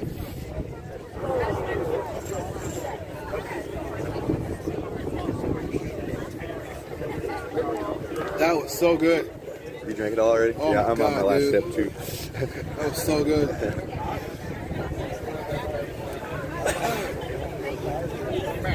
There's no whip, but the foam in the ear tastes like whip. Oh my gosh, it's so good.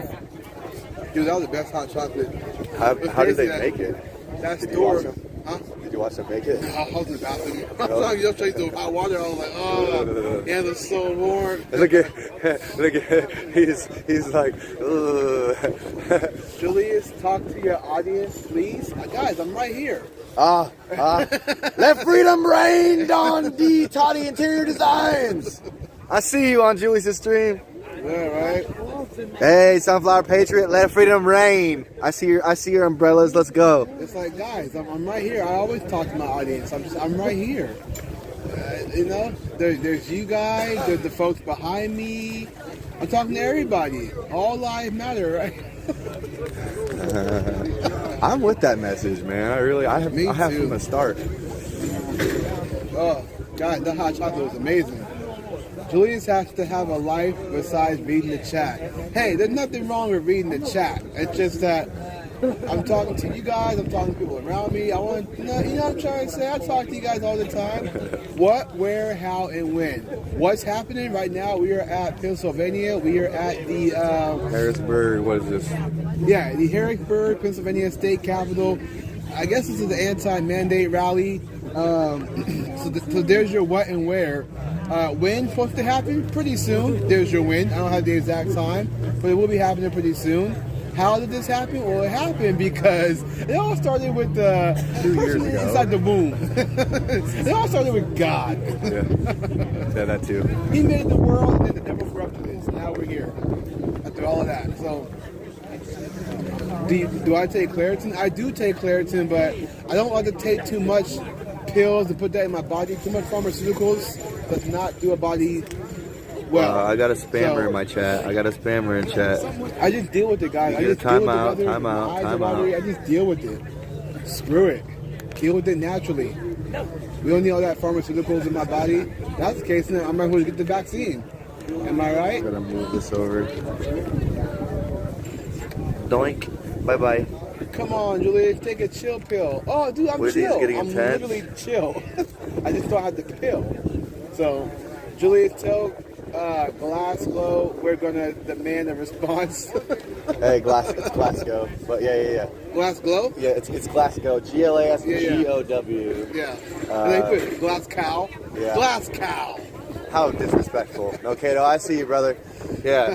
You know, and I was talking to Grey Wolf earlier, and in order to be under that notice and opportunity under contractual agreement, you have to like make sure that they get the message. So like maybe like a certified letter or delivering them papers in person. Like, yeah. What was funny before that? Rose, so Will Smith apparently More smacked. umbrellas. Yeah, Will Smith apparently smacked Chris Rock. Yeah. I don't buy all that, dude. That was all black. If you really watch it, he tells a joke and you see Will Smith laughing at it. Like, he's laughing at the joke. Then all of a sudden it just cuts to Will Smith walking up, slapping him. Something has to have been said between that, or other than that, it's just all fake and everybody's distracted on that. Either that or they played a clip of him laughing from before. That's what I'm saying. One of those things is not like the other. Is what I'm trying to say. So maybe he was pissed and they tried to like just make it look like he I was don't know. laughing. Yeah, we don't. Because you know how they twist shit. Yeah, we don't know. So I don't want to give too much attention to it. Josh is actually across the street. He's with WYSIWYG. They're saying it's getting close down here, but it looks like I don't know if you can come to that guy right there on the street he's on. He's like not with the convoy. One that's like the dark jacket. Is that what he's wearing? Is that the one that's causing the record? I don't know. don't want to go down there. I'm going to stay up here, kind of just get what's happening here. If I lose my spot, and then I'm like way over there. So, oh yeah, super chat. Hold on. Super chat from Tina Inler Hunt. You're awesome, Julius. Love your laugh and how you report. Thank you, Tina. I appreciate you. God bless you. You didn't have to do that, but God bless you. God bless your family. Thank you very much. Guys, show your love to Tina. Tell her thank you very much. Appreciate that, Tina. God bless. Now I got to listen away. When you was watching my camera, did the wind kind of push you back a little bit? I was kind of just holding it the whole time. Oh. Yeah. Okay, I was trying to see how it holds up against. My backpack's here. I know it's gonna like push, but I was trying to see if it will like really push. But I don't think it would because my backpack's here. But every time I leave mine and just test it, it always falls over. So. Yeah, well, yours is just light as mine. Yeah. It's not like thick like that, or like that, or like that, Yeah. or like that. The bigger one. We're just the small fries of YouTube, small fish of YouTube here. Alright guys, be right back. I'm gonna go throw this cup away, so be right back. Hey, will you hook me up too, bro? Yeah, it should be fine though. Okay. Thanks.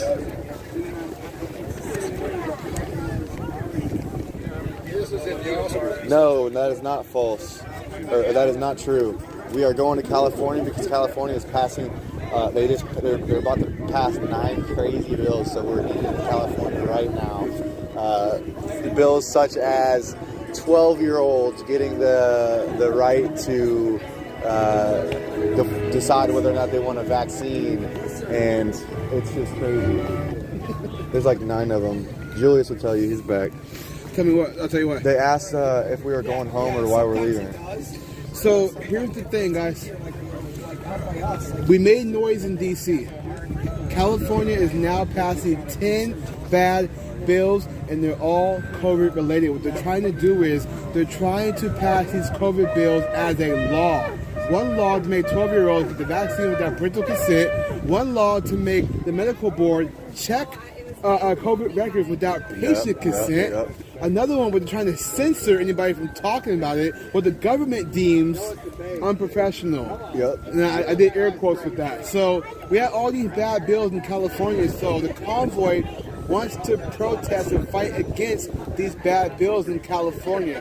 Once they go to California and fight there, they're going to go back to D.C. That's the thing about it. So no one's leaving a convoy. The convoy is a convoy. Who knows? We might not go back to D.C. right away.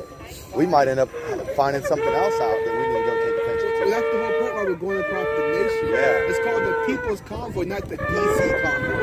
We need to address things as they happen. Yeah, D.C. is just one stop. We need to stop all tyrannical political tyranny across the nation. That makes a bigger impact than just going to one place. See, the problem with some people who like that, even when we're out in D.C. say, you guys aren't doing enough. You can go to California. Oh, why are you guys going to California? There's going to always be a problem. So either you are on board or you're not. So either kick rocks or stand up. Yeah, and stand up is what we want you to do. Yeah, I'm not trying to be mean. I'm just telling you guys, it seems like everybody's always, not you guys in the chat, but those who oppose, they're always complaining. Are you guys in D.C.? Why don't you do this? How about you get off your keyboard and come down here like we are out here in the cold? Oh, it's so cold out here. Standing right here reporting it. That's what we're doing. Because we want the truth out there. That's what we want. We want the truth. We want to show you guys the truth. They should live stream Grammys. They should live stream everything these days. Everything should be live. That way there's no cuts like Will Smith. Yeah. They can't distort and twist and pull things out of context. Native said California is run awful. Absolutely. California is a communist state right now. Again, guys, they're trying to pass 10 bad bills to screw you over with COVID. Yeah, they're making it so you can't even speak up or interrupt in meetings if you have an objection. Exactly. So, bring the fire. Oh, yeah, baby. Yeah, baby. Yeah, baby. Yeah. Hope Doug wears his puffy coat. I don't know. I wish I had my puffy coat. And plus, guys, we're going back to the West. In my home state. Oh, it's getting warm. Oh, the sun's coming out right now. That's just a sign. The warmth. Going back to warmth. Going back. Oh, baby. It's going down. It's going west. It's not going down. It's going west. I'm telling you. Julius, what day is the meeting in California? I don't know. That I'm not sure about. Once we get to Cali, I'm not sure what's going to happen, but just follow along. It's going to be a great turnout for being a communist state. Hello, absolutely. See you guys. California is the mini CPP, dude. Yeah, you ain't lying about that. It's where all the imports from China and Russia come from, is in the Cali. All right. Mr. Doug, ladies and gentlemen. Good morning. How's everyone doing out there? Great. On this glorious spring morning. Man, it's cold. The sun just came out for you. I love you guys. I appreciate that. Well, medical freedom. What happened to our state? What happened to our country? Do you even recognize it anymore? I don't. 82nd Airborne paratrooper jumping out of good planes for our love of our country here. Just talking about that. Huh? What happened to us? Something's gone wrong. We stand for medical freedom. You should always be able to choose what goes in your body, right? Yes, sir. So what happened to my body, my choice, friends on the left? Yeah, where you at?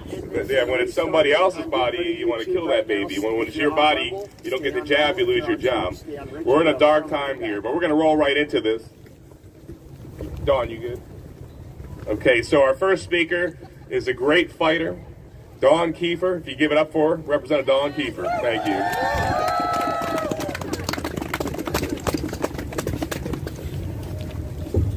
Good morning. I didn't know I'd be the first one up here this morning. Well, thank you all for coming out, and thank you all for fighting the good fight. We still have a lot of my constituents, a lot of Pennsylvanians who are being challenged by their place of employment. They're completely disregarding any kind of religious exemptions with their requests, exemptions for the vaccine, and we need treatment is what I've been fighting for. So regardless, we know, it was the CDC director, right? She said, we know the vaccine is not mitigating the spread, right? So why aren't we treating patients? We're treating them with like homeopathic levels of steroids, right? We're not giving them things that will actually treat them. We're not giving them any knowledge or information so that they can protect themselves, right? To stay out of the hospitals who claim to be so overwhelmed. So what are we doing? We gotta continue this fight until we get some protections in place, until people can get the treatment they deserve. My bill is 1741, and so that bill would just protect our doctors and our pharmacists, that they can prescribe FDA-approved off-label drugs for the treatment of COVID, and that they can dispense it without punitive actions for no other reason than simply prescribing medicines. And we do off-label treatment drugs all the time. It's a regular practice that we do. So we need to give them some cover so that people can get this treatment. So we did get it out of the Health Committee, and I have got a commitment from our leader in the House that we will be running 1741. So we need to get everybody in there, talk to your member, educate them, have a good dialogue. You got to just make sure to get in there, talk to them, be very civil, explain what the issue is, what you're asking for. And, you've got to, if you don't engage with your state representative or your senator, how do they know where you guys are on the issues, right?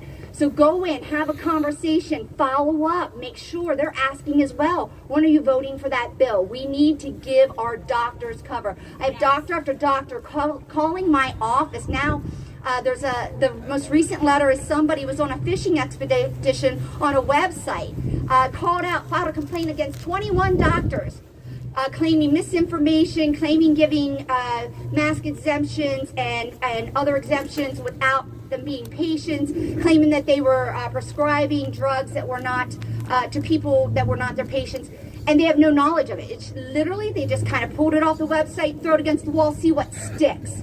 This is not America. This is not what we are. And so we have turned all these agencies into some kind of a Gestapo of attacking people, weaponizing our license and permits. We need to get back our basic freedoms. Yes. So continue the fight. Thank you for being here. I will continue the fight in the House with my colleagues in the Senate. We will get this done, but we can't do it without all of you. So thank you for being here today. All right.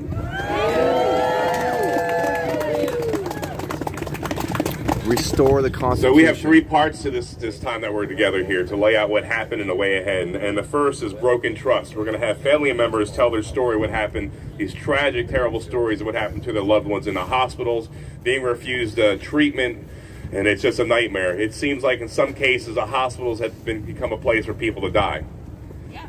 And we had testimony under oath some weeks ago where experts told us about how this has been incentivized as well. You get more money if you follow these rigid, oftentimes science-denying policies from Fauci. Anyone like Fauci out there? No. Fire Fauci! Is he okay? I think he's missing. He's probably with Wolf somewhere. So he's not at his house. We checked. Oh, did you? Hippocratic Oath. Yeah, what happened to the Hippocratic Oath? Yeah. So our first speaker will be Darla Smith, and she has a very terrible, sad story about her husband dying in the hospital, and she's from York County. Please give it up to Darla, please. Thank you.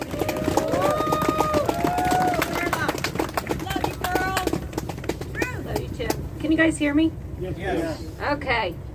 Thanks for coming out today. This beautiful PA weather, so warm and springy. That's how it goes. My name is Darla Smith. I'm a 19-year resident of York, PA. And the topics of today's discussion are the loss of trust in our medical providers and the rampant greed in our healthcare system. And sadly, I can describe a firsthand account of both. But first, I want to tell you about my late husband, Keith. We were married for nearly 25 years. Our marriage was solid. It was happy. We shared a deep, abiding love for each other. We respected each other, and go figure, we genuinely liked each other. Keith was a state. He was a structural engineer.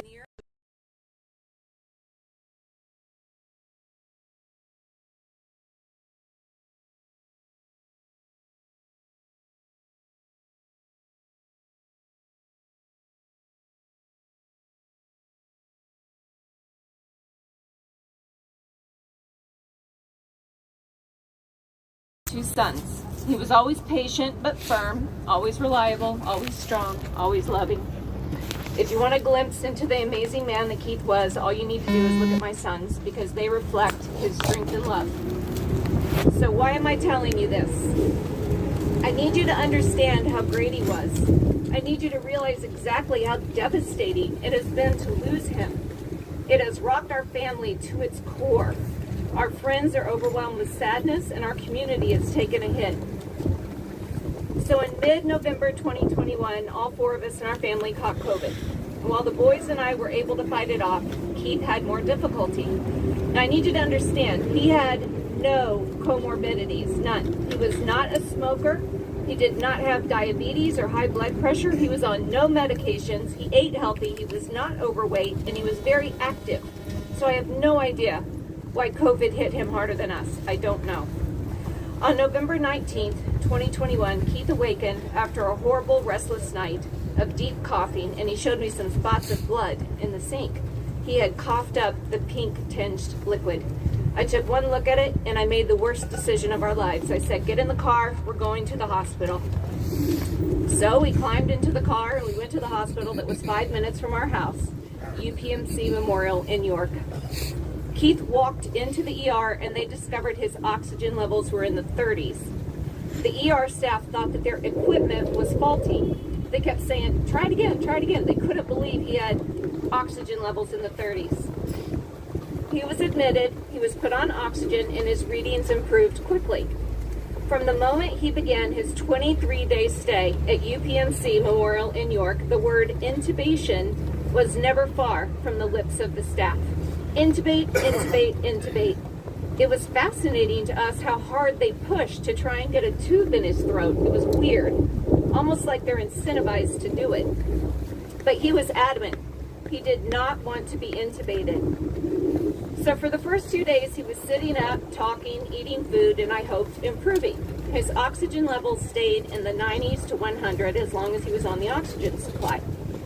Then, Saturday, November 20th, we asked about the possibility of getting an ivermectin script for him. He already had a prescription approved by America's frontline doctors, but unfortunately it did not ship to us in time. UPMC denied our request for ivermectin. Now I want to note, ivermectin is a Nobel Prize award-winning drug with almost no side effects. It is also extremely affordable. There are 65 plus studies worldwide showing that it is an effective treatment for COVID-19. Yes. It also has a prescription pill for human consumption. No, fake news. I did not ask for horse dewormer for my husband. Get it right. About 12:30 a.m. on Sunday, November 21st, I received a phone call. Dead of night, woke me up. The ICU nurse practitioner called. He had moved Keith in his bed, and Keith's oxygen had dipped. I was able to FaceTime with him. That was the last time I saw my husband and spoke to him face to face, where he could respond. Understandably, he was frightened. The UPMC staff was pounding him, hammering him with intubate, intubate, intubate. He told them he needed to make the decision with me, so that's what they called. UPMC painted a gloomy picture for us with intubation as the sole gleam of light. The only way he could possibly survive was if he was intubated and placed on a respirator. Thus, we made the incredibly unfortunate decision to allow them to intubate, and he spent the next 21 days with that tube shoved down his throat. I contacted a lawyer named Ralph Larigo, and I sued UPMC Memorial for the right to administer ivermectin to Keith. It's insane that in this country I had to do that, but I did. We had a court hearing on Monday, November 29th, and 4 days later, on Friday, December 3rd, the judge issued a court order stating that while he would not force UPMC to administer the drug, a PA licensed doctor or registered nurse shall administer the drug to Keith. That's pretty clear language. The dosages were to be given on days 1, 3, and 5. Here's where it gets interesting. UPMC fought like absolute soulless demons to keep us from giving him the drug, and one must wonder why. I signed UPMC's waiver that absolved UPMC of any liability whatsoever to do with the drug ivermectin, and yet they still fought us. 3 high-level administrators contacted me directly, despite my requests that they speak with my attorney, forcing a nurse to come into the room with a phone in hand. They lied, telling me that the court order was not enforceable. It was.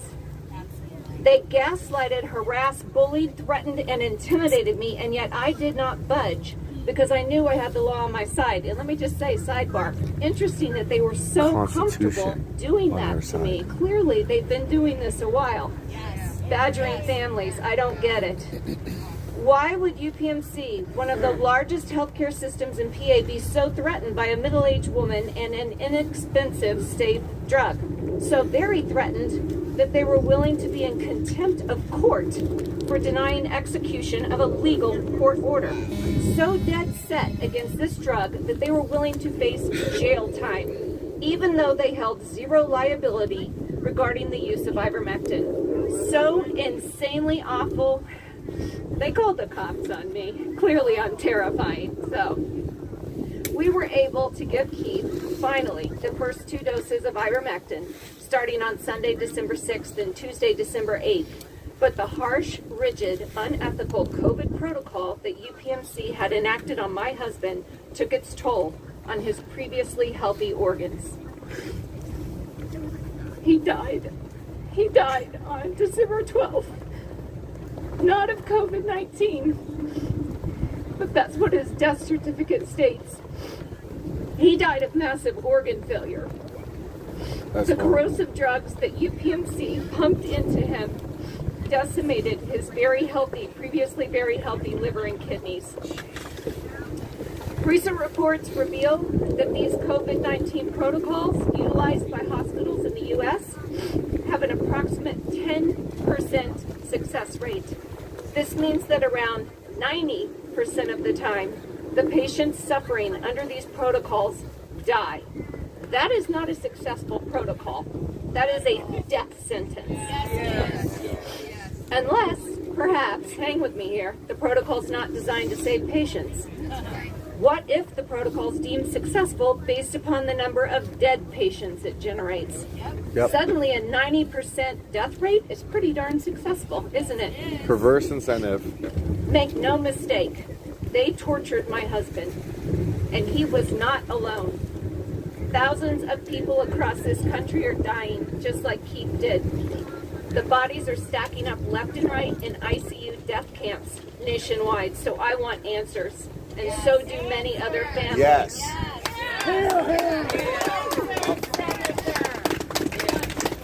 And here's some questions.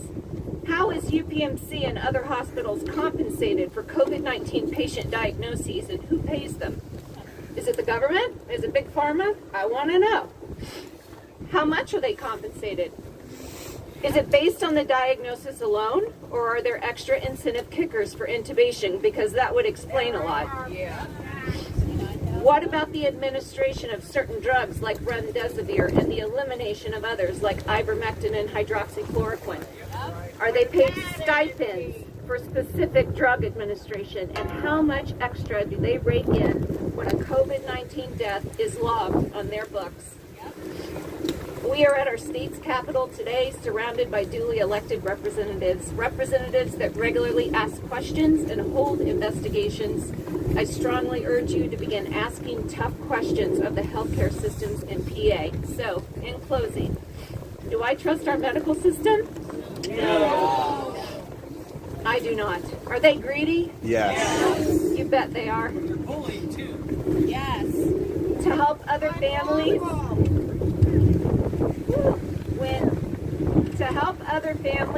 impacted by this horrific greed and these reprehensible protocols, I've established a private membership association called Honorare Vita. Honorare Vita translates from Latin to English as to honor life. We want to honor the lives lost due to our current state of medical insanity. The website is honorarevita.com, and we have a scannable QR code available today that can be utilized to gain more information on our mission. While a monetary donation will not bring back a cherished loved one, it can help ease the pain and suffering that many families are enduring. Please consider visiting the website and providing support to these victims of medical tyranny. Thank you for your time and consideration. Thank you.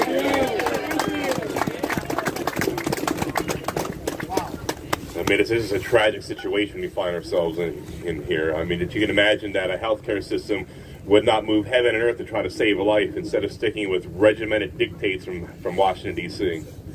It's a dark time. Yes. And then resisting a court order from a family member. I mean, this is a bizarre time that you have to fight tooth and nail to try to save your loved one from these protocols. Is unconscionable. Our next speaker is Representative Stephanie Borowitz in the Fighting 76. Give it up to her. She's a fighter. I love it. He kind of he coined that one, the Fighting 76, and I've gone with it because 1776 is where it all began. And you know, I know we're cold standing here, but we think of Valley Forge and those men that had no shoes. They were sick, and they stood the test of time for freedom and liberty. We're out and so that's our history. Men and women that were brave and courageous for freedom and liberty, and that's what we're doing right here, is standing for liberty, medical freedom. And we are going to hold the people accountable that have caused this. Dr. Fauci. Let's get him locked up. He will be held to justice for what he's done. Lock them all up. Dr. McCullough said 95% of the deaths with COVID could have been prevented, and our government prevented treatments. Monoclonal antibodies were shut down in Florida. Monoclonal antibodies were not given to people, and my friends in this state, it's a crime. It was a crime that people died needlessly because of their neglect. So we will hold them. Levin, who gave the order into nursing homes, and so many elderly died. So we stand for life, whether it's the unborn or whether it's an elderly 96-year-old World War II vet.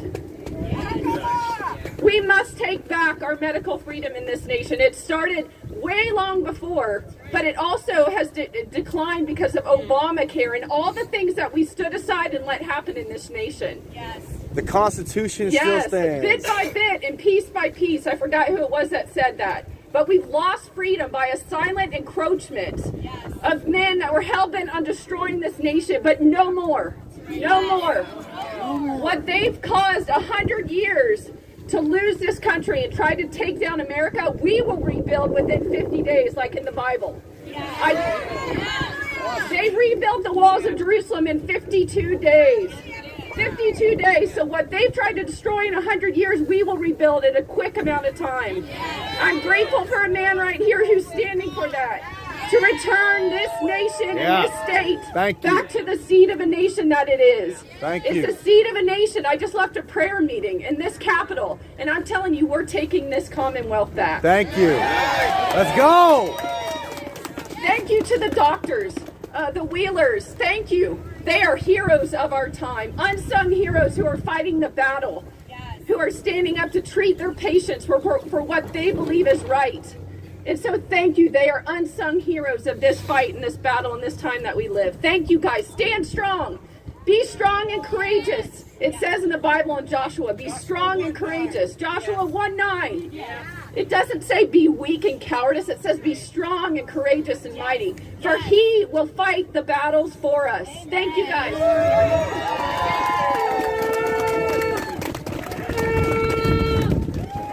Oh, yeah. Let's hear those shofars again. Give it up, please. Shofars. Let's hear that.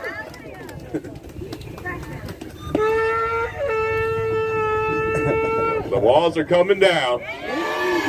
Taking our freedoms back. Lock them up. Taking our state back. And it's going to be fantastic. Sadly, our next speaker also has a tragic tale of losing a loved one, her husband. And so Connie Thorne from Beaver County has somewhat of a similar sad story as Darla, where these rigid regimes dictated from Fauci and others have shut down people's lives and stolen lives. And so I'm going to ask Connie to come up here and share her testimony with us here. And I think it's important. We have to remember where we are right now. We have to look back to look forward so we have a better state and this never happens again. So please, Connie.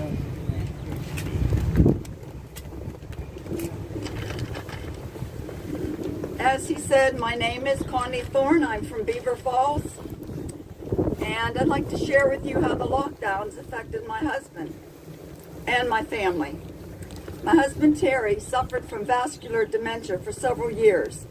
In October 2020, he had an episode where he was unable to get out of bed and stand.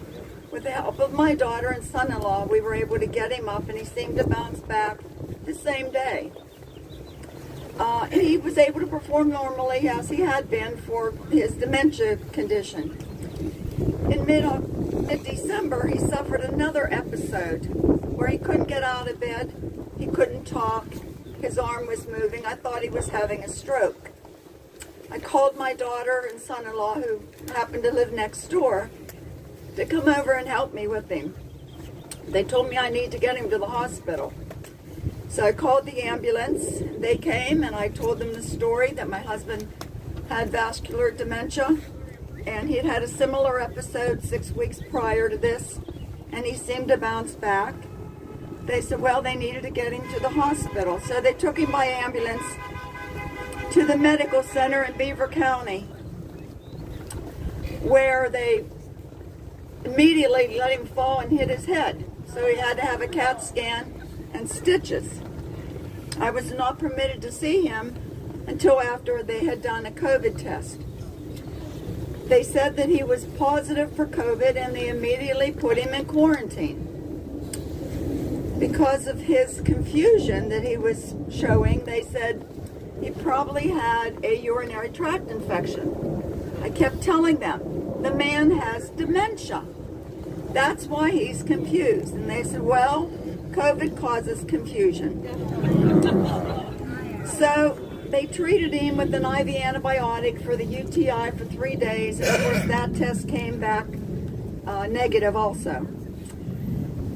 They insisted that he had COVID because they did a second test, and that also came back positive. I told them he hadn't been anywhere. He hadn't been out of the house. Nobody in the family had been sick. Visiting nurse had been in. He was fine. So 3 days later, the doctor called me and said that I was unhappy with what they were doing, because I would say, how are you treating my husband's COVID? And they says, well, we're not. He doesn't have any symptoms. And I would say, exactly. He has dementia. Yeah. So the doctor 3 days later called me and asked me, what was going on. He heard I was unhappy. I told him the story, and he said he never heard the backstory about my husband's previous seizures. Anytime I asked how you're treating, throughout the entire time, they told me he had no symptoms. My husband had just turned 80 years old. His oxygen levels were 93, which is pretty good for a dementia patient at that age. After 10 days, we weren't able to talk to him very much in the hospital because he couldn't dial the phone. He couldn't manually do the phone, and that was caused by the dementia. He didn't really know me, but he did know our 2 daughters. But we were never able to see him. After 10 days in isolation at the hospital, they transferred my husband to a nursing home close by. He was supposed to go for physical therapy. They were trying to get him back on his feet. While he was still in the hospital, he also fell a second time. They let him fall trying to get him to stand.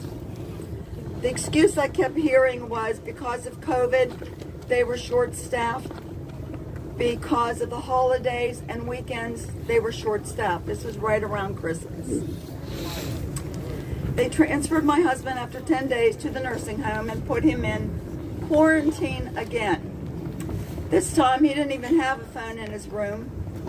He was in a private room. He was on the first floor, so he had a window.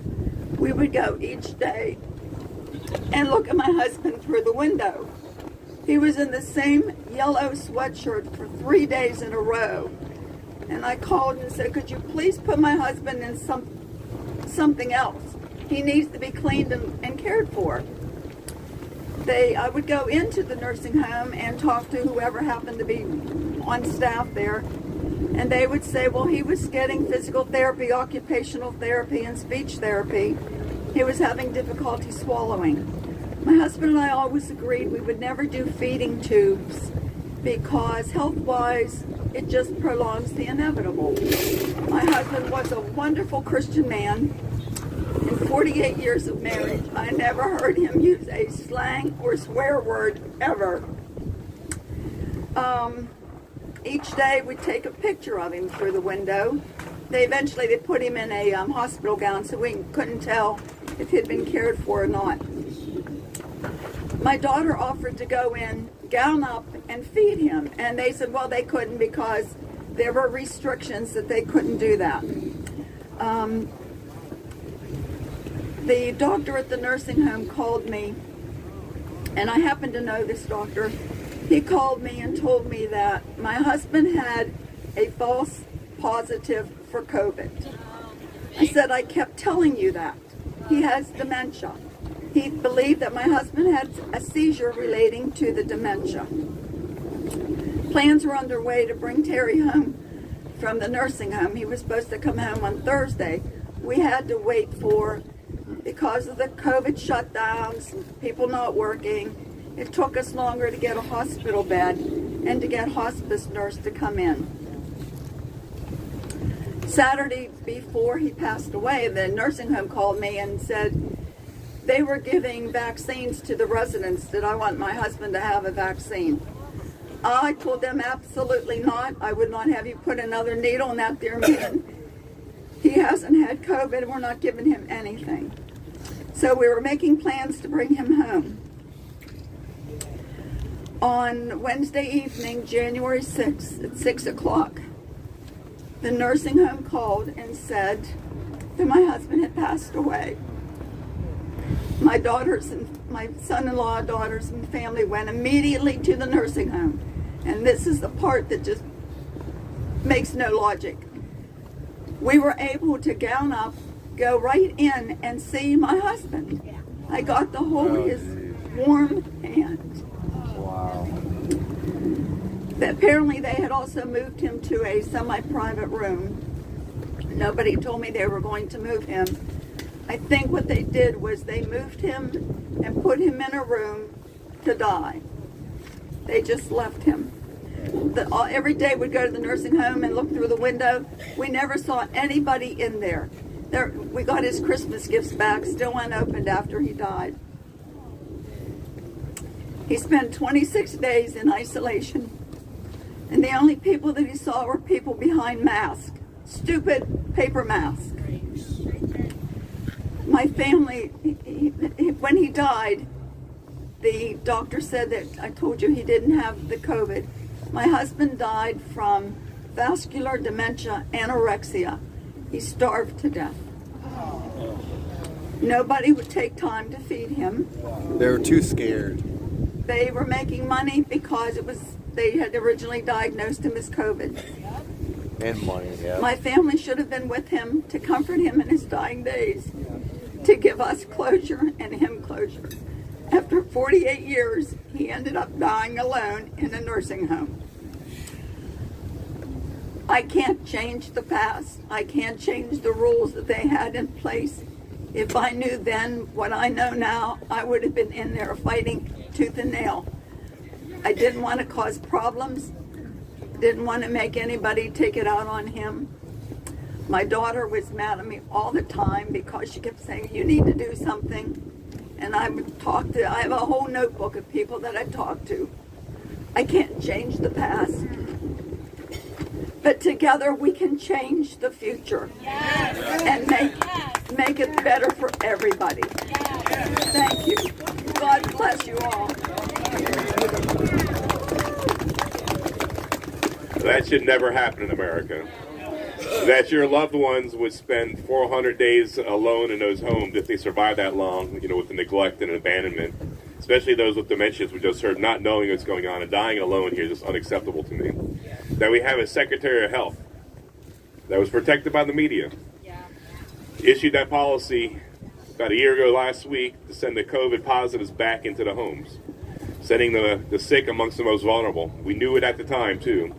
And then realizing that was a terrible decision, and instead of being a decent human being and warning Pennsylvania, a mistake was made, get your loved ones out of there, snuck Levine's own mom out of the home while your parents were left to die alone. Where's the accountability? And that Levine will be promoted to the second most powerful health position in the nation, and now an admiral, and awarded with other accolades, just defies reason. Yes. It's sickening to me. 16,000 dead as a result of that failed Science 9 policy. Lock them up. Levine constantly told us to follow the science, and I don't see any evidence Levine ever did. All right, we have one more personal testimony from Dr. Linda Duramo from Allegheny County. We have people that came from across the state to join us today. While she was taking care of patients, she contracted COVID-19, had difficulty breathing, and sought care at a local hospital. And then I'll let her tell the rest of the sad story. So please, doctor, give it up. Yeah.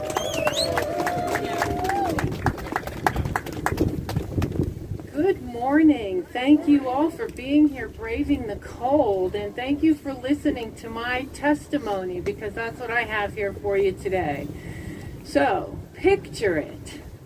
February 2019, part-time, working at a VA outpatient clinic, had heard Dr. Corey's presentation about ivermectin, so I had patients calling me. I looked at the formulary. They said, I have COVID. I said, well, you know what? We have ivermectin. So I prescribed it. Guess what happened? They pulled it from the formulary, said it was never on there, and then they put a big target on my back, pulled 60 of my charts, and said I was inappropriately prescribing antibiotics and that everything needed to be approved. So I told my supervising doc I would resign over it because I also have a private practice and I needed to maintain that private practice. So I did. I turned in my resignation and had a few more months to serve, and I was treating a veteran one day who had come in and he said, "I'm really sick." And I said, how did you get in here? There's a guard set up at the door. And he said, "I don't have a fever." It's like, okay. Sure enough, didn't have a fever. He told me that he had a sore throat, couldn't breathe, had body aches everywhere. I said, "Well, what happened?" He said 2 weeks prior, he had gotten the shot, because it's not a vaccine. I said, okay. And I examined him. I did what I was supposed to do, and I prescribed an antibiotic without approval, and he left. 10 days later, I had a headache, had a teeny weeny sore throat, and a fever. A fever that wouldn't go away, and I developed chest pain. And those were my symptoms. So 2.5 weeks into this, and I'm thinking, well, I've tried this, I've tried that, I've tried this. Unbeknownst to me, I was becoming very low on oxygen and not thinking very well. So a friend had given me some of that illegal ivermectin. And you have to really know how to dispense that stuff before you try, right? So I ended up spring-loading it all across my counter in the kitchen and said, well, I don't know what the heck, I don't know what to do. So I was working with another doctor at the time with a mutual patient, and he called and he said, "What is wrong with you?" And I said, "I really don't know. I just have this chest pain. Maybe it's an underlying pneumonia." So this other doctor came up and he said, "I'll bring you some oxygen." So he did. He brought me some oxygen, and I said, "Don't leave until you show me how to use that." And he said, "Are you kidding me?" And I said, I just need to know how to turn it on and where to plug in the hose." And he said, "You are really bad." And I said, No. I just have a really bad fever." And he came and checked on me every day. My office staff came and checked on me.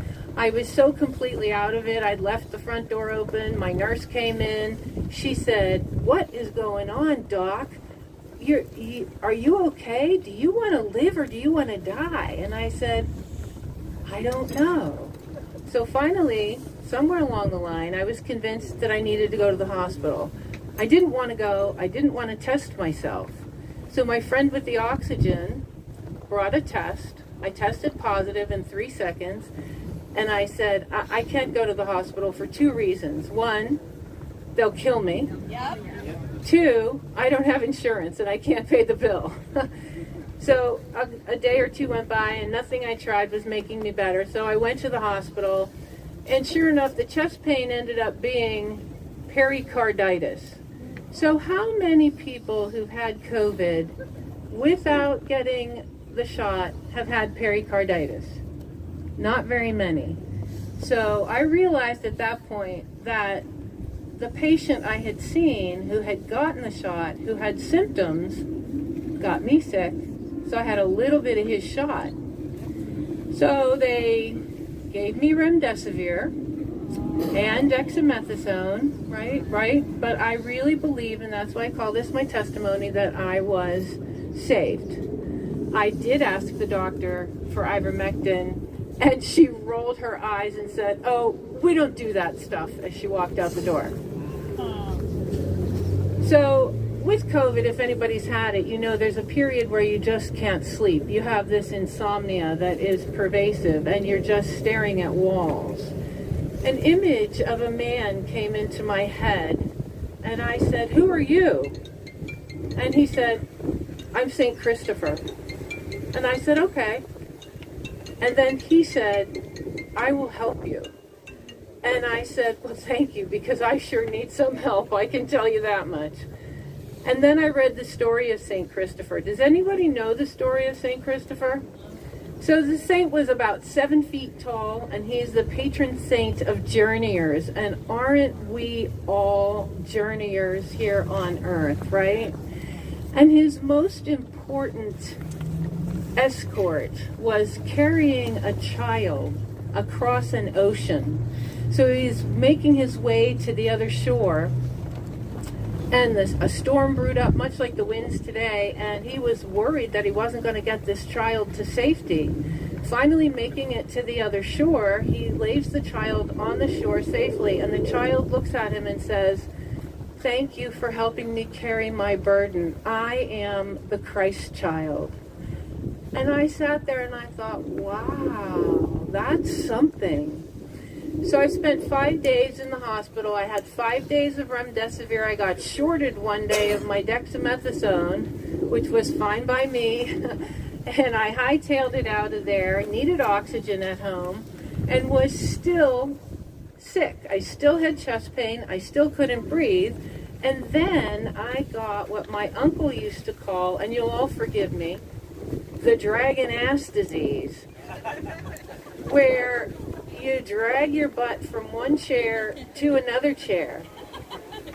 And that was all I could do. And I thought, I will never be able to work. This is crazy. I'm a single woman. I have bills to pay. I have to work. And then I remembered Dr. Corey, and I listened to his presentation on how to treat with ivermectin and methylprednisolone, because the numbers needed to treat with methylprednisolone are much lower than dexamethasone, and methylprednisolone is a better coverage for the lungs. So I had to listen to that, still suffering from what he calls happy hypoxia, 3 times to go, how am I going to dose myself with the methylprednisolone? That's IV treatment. I'm at home. And then I just said, it doesn't matter. I'll figure it out. So it was still, remember, it was still like a year ago. This is my anniversary. Hallelujah. So I called the pharmacy, and my habit is to say, hello, how are you? This is Dr. Duramo. How's your day going? And they would say, oh, great. How are you? And I'd say, I'm sick. I just got out of the hospital, and I have COVID, and I need ivermectin and methylprednisolone. That much ivermectin? I said, that much ivermectin, please, if you have it. Now, remember, I didn't have insurance, so I had to pay cash, so it was pretty pricey, but it was definitely worth it. And remember I talked about that insomnia that you get? The first dose of ivermectin, I was sleepy in 20 minutes, slept for 4 hours straight, felt great. The next day, I made myself a pot of soup, all by myself, and didn't have to drag my ass from one chair to another to do it. Yay, right? But I think the most important thing is praying afterwards and getting the message that I believe is a clear message that, well, I'm okay now. What do I need to do? And it was treat everybody. Treat those who've gotten the shot, treat those who are sick, just treat, because I've shown you, right? So I've had some wonderful experiences in my life, and one of the most important things that I want to impress upon everybody today is that I had a lot of help and prayer. My staff helped me, my friend with the oxygen helped me. I had the great fortune many years ago to listen to Rabbi Kahane, I don't know if anybody knows who he is, speak. And one of the most important things he said was, am I my brother's keeper? Are we our brother's keeper? To my fellow physicians, are we our brother's keeper? What happened to the Hippocratic Oath, right? Yes, exactly. And so I also want you to know that I believe there's strength and energy that runs between us. And if everybody could grab each other's hands, I just want us all to be in solidarity for this. This is the big hurrah, the final. Come on, let's do this. Julius. Grab a hand.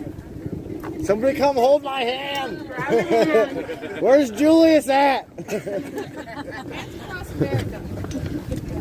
Grab a hand, because we are in this together, but we must never forget, to God be the glory.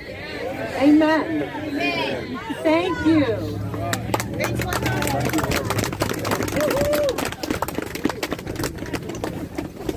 Everyone doing okay out there? Oh yeah. Good to see you. Man, we're blessed. A lot of friends out there. Thanks for hanging tough. We have some more to go. Our next speaker I met a few weeks back at the trucker convoy. Any truckers out there? Yeah. Give it up. Love you, man. Good to see you again. God is good. Thank you for standing for freedom. We do appreciate that, and it's necessary. Our next speaker then is Dr. Paul Alexander. Please give it up for my brother.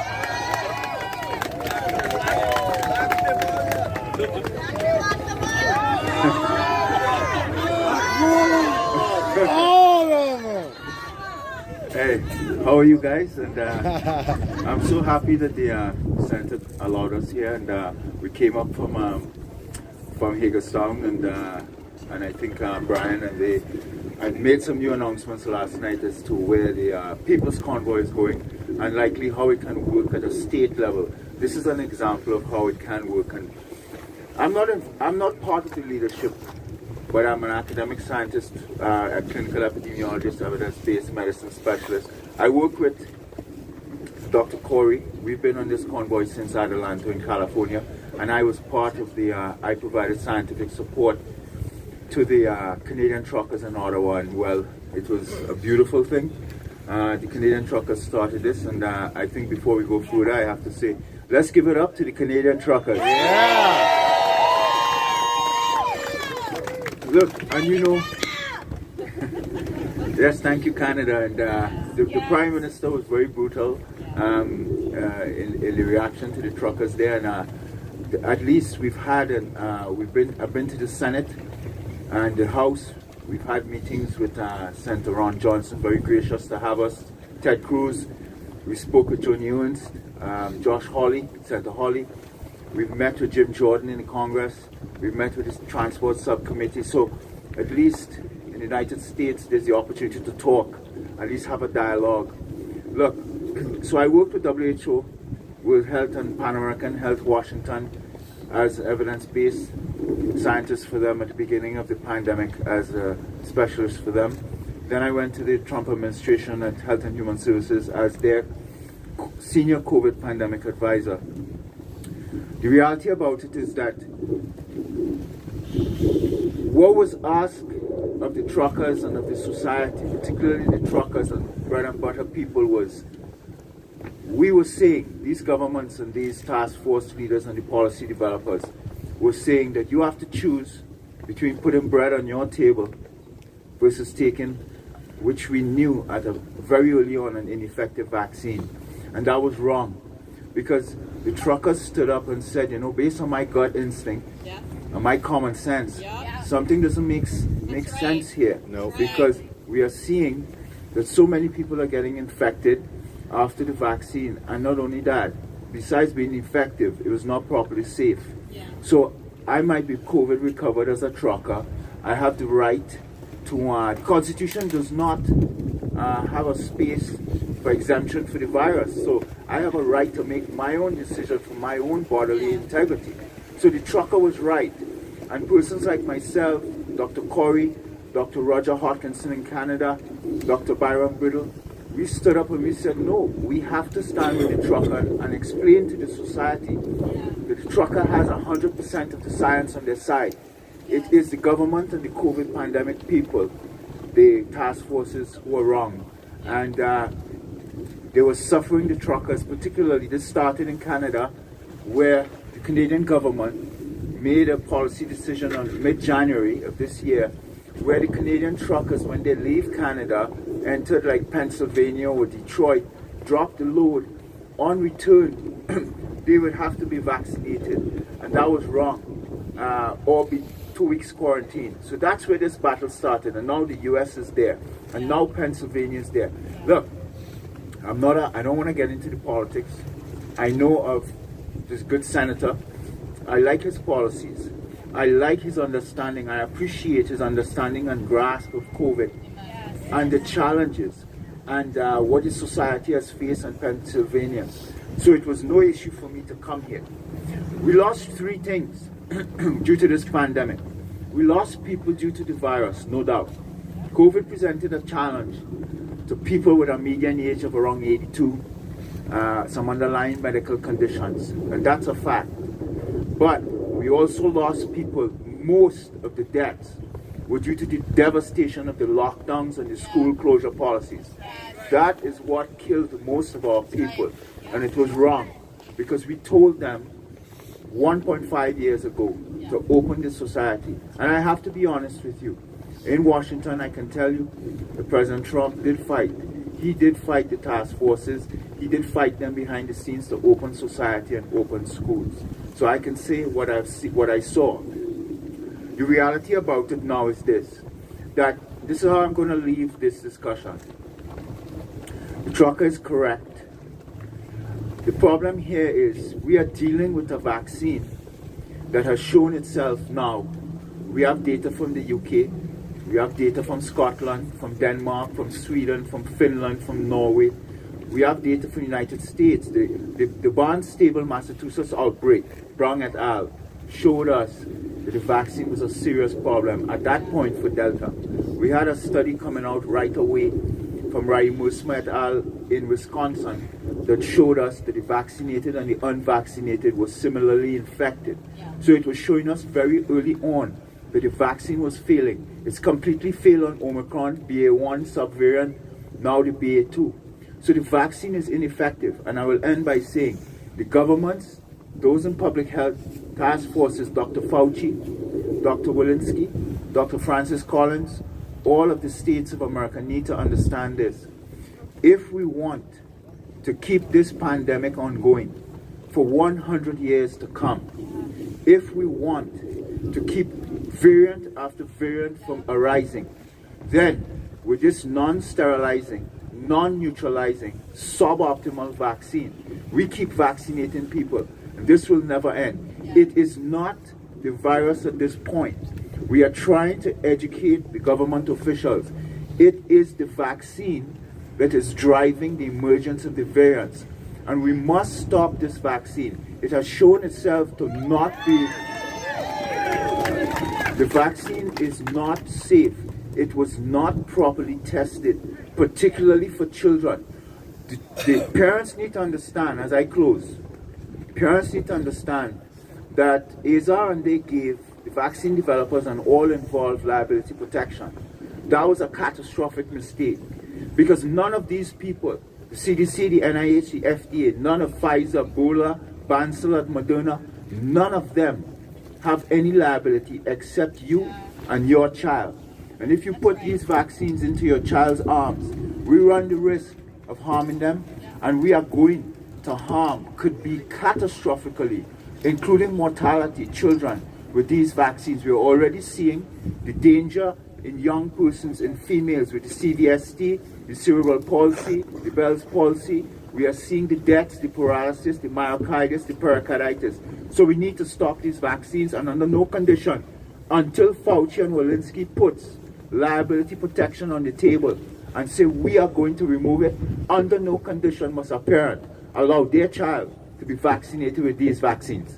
Thank you very much. Thank you.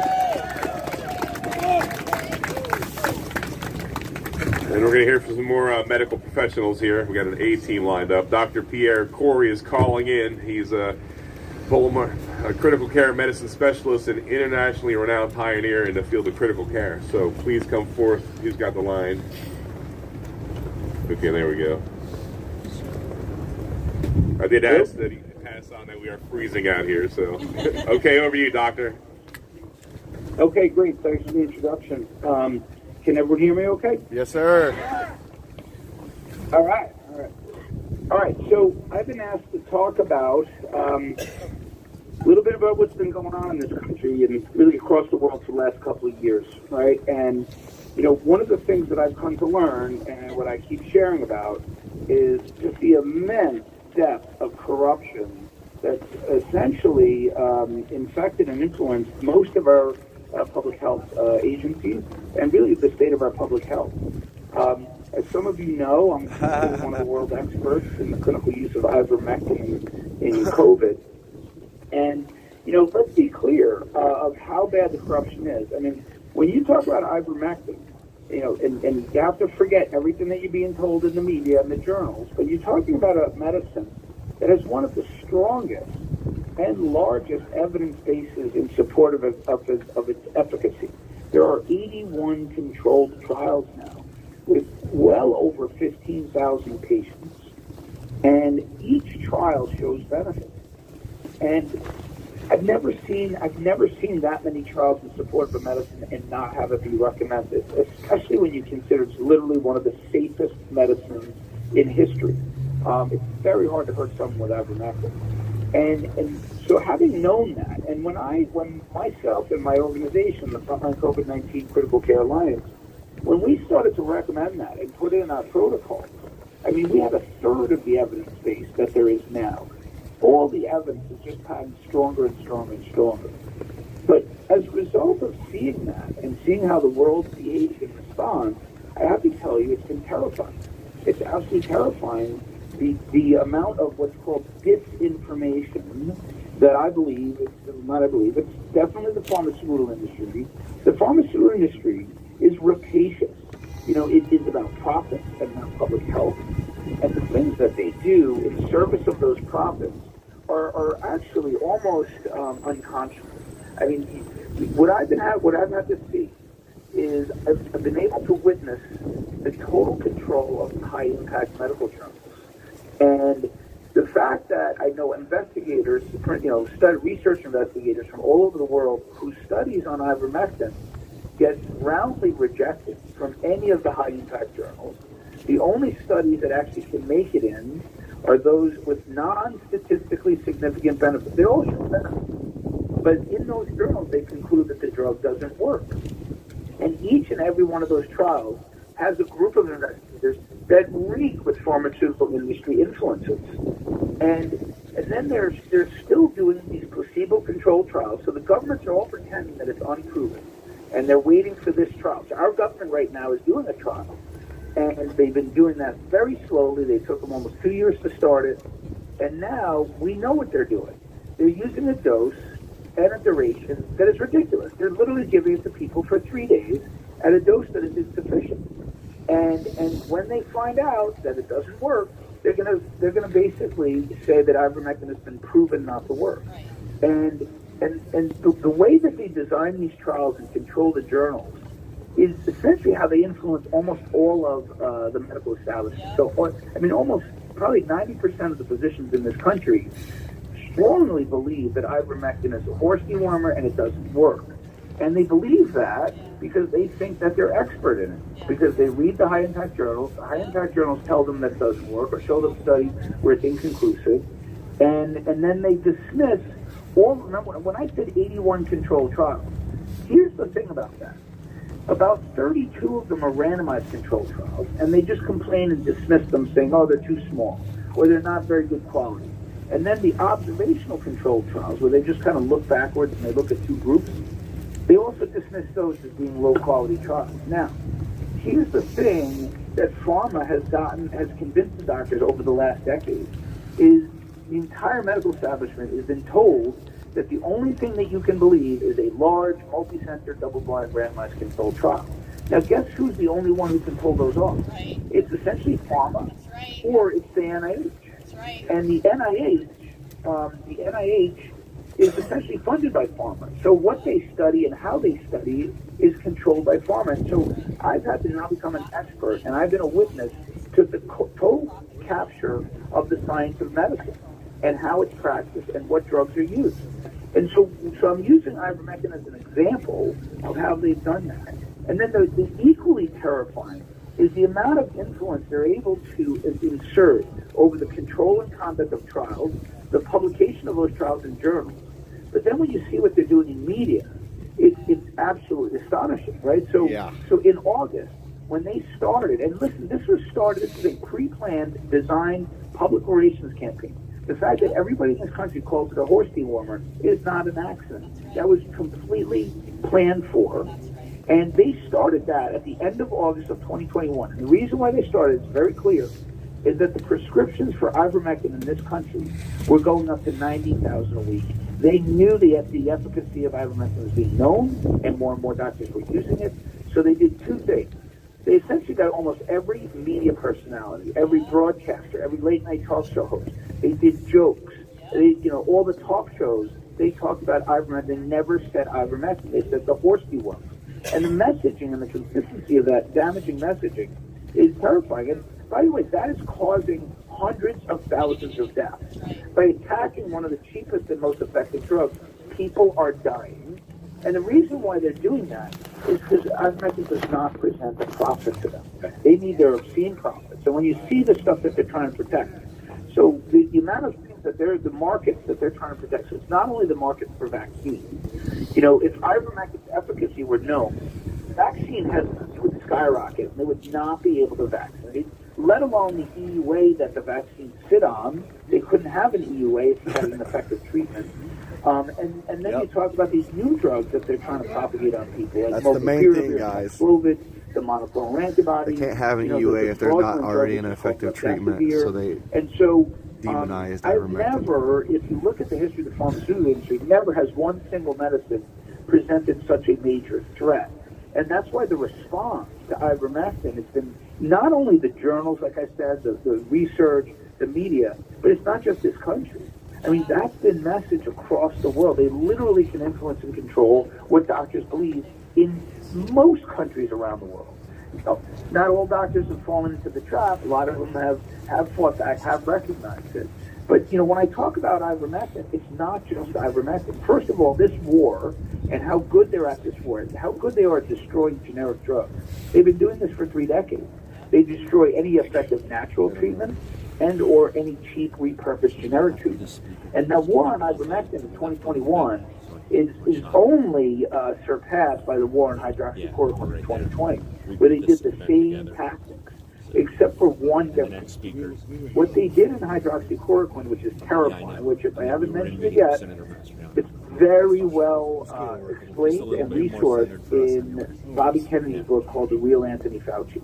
I think that's a must-read for anyone who really wants to understand what is going on in our public health system and how much under the influence they are of these corrupt interests. But what they did with hydroxychloroquine is they designed trials focused on the hospitalized patient. The hospitalized patient would not respond to hydroxychloroquine. We all knew that. It's an antiviral, it has antiviral properties. You'd want to use it in the first days of illness. So what did the medical system and research organizations around the world, what did they do? They studied it in the hospital. That was the first thing that we knew something was wrong. And then they studied it at nearly toxic doses, at incredible doses that's never been used before. And the people got sick. And they actually, in some trials, they did worse if they were on hydroxychloroquine, which would be unsurprising because of the dose and the time. But this is the stuff they do. Now, here's the thing. They can't do that without ivermectin, because the more ivermectin you give, the more effective it is. And it's very hard to get toxic from ivermectin. It's just not nearly impossible. And so, again, they did that to, so they've done lots of actions to suppress ivermectin, hydroxychloroquine, and then you have the drug fluvoxamine, right, which is an old antidepressant. That drug actually checks all the boxes that they purportedly say the system runs on. So they say you need a large, double-blind, placebo-controlled, randomized controlled trial. Well, guess what? There is one. It was done in Brazil, and it was positive. And it also has another randomized controlled trial done in the United States, also positive. And both of them were published in high-impact journals, The Lancet and JAMA. And so what are they doing about this drug? They are not recommending. The only person recommending it is Surgeon General Joe Ladapo in Florida. Joe gets it. He understands what's going on. And that's why they're the only state in the country that's really putting a focus on early treatment and with options for early treatment. And so what the NIH is doing for fluvoxamine, they still won't recommend it outside of controlled trials. They're pretending they need more trials. And you can see that's how the system is set up. There's no system. They have no ability. They cannot approve generic repurposed drugs because they're literally run by the pharmaceutical industry. So, I mean, I'm giving you all of the evidence that I've seen. And so when you see these bizarre behaviors that we've seen, this, by the way, the United States has manifested a catastrophic failure against COVID. They have failed on every single realm, whether it's deploying early treatment, whether it's ensuring the safety of the vaccine and or the efficacy of the vaccines, all of the opposite is happening. They've been telling people to stay home and be turn blue to go to the hospital. They did that for almost 2 years, right? And then they had monoclonal antibodies, which for some reason were not promoted. And then when you look what they did with vaccines, again, I keep asking everyone, if you look at any policy emanating from those agencies, ask yourself, what would a pharmaceutical company want to do? Well, guess what? What do the pharmaceutical companies up this week, they are looking at trying to boost toddlers, children, who have no threat to this illness, and they literally are trying to boost with these vaccines, which we know the toxicity is absolutely astounding. And so, again, I'm going back to my first sentence. The rapaciousness of this industry is so depraved. We all need to do something. I'm glad you guys are together. I'm glad, the Convoy's in support. There are more people waking up. But really, we are fighting back a fearsome enemy. I mean, they have incredible amounts of power, and they're killing people. And keep in mind, this is not the first time. The pharmaceutical industry has been well studied. It's effectively a criminal industry. I've cited this data before. If you look at the last 20 largest pharmaceutical company settlements, just in the last 20 years, the biggest one, you're talking about $13 billion in civil penalties and more than $6 billion in criminal penalties, and that's not counting Purdue Pharma with the opiate epidemic. Remember, guys, we're living in a country which is being ravaged by an opiate epidemic, which was initiated and launched by the pharmaceutical companies.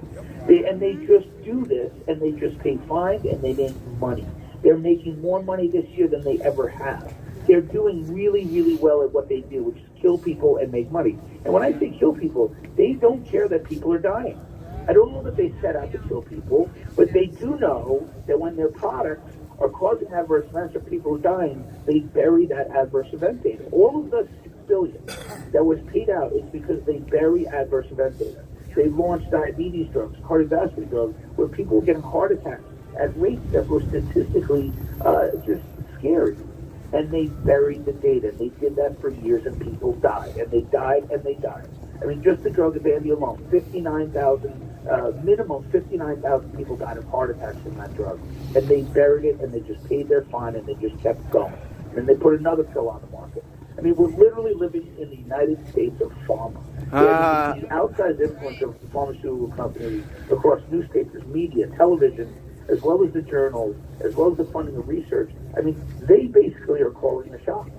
And we're the victims. Yeah. And I feel, based on my expertise, and I didn't know this going into COVID. I was a hardworking doctor. I worked in ICU, in New York City most of my career. I was the chief of the critical care service at the University of Wisconsin and an associate professor there.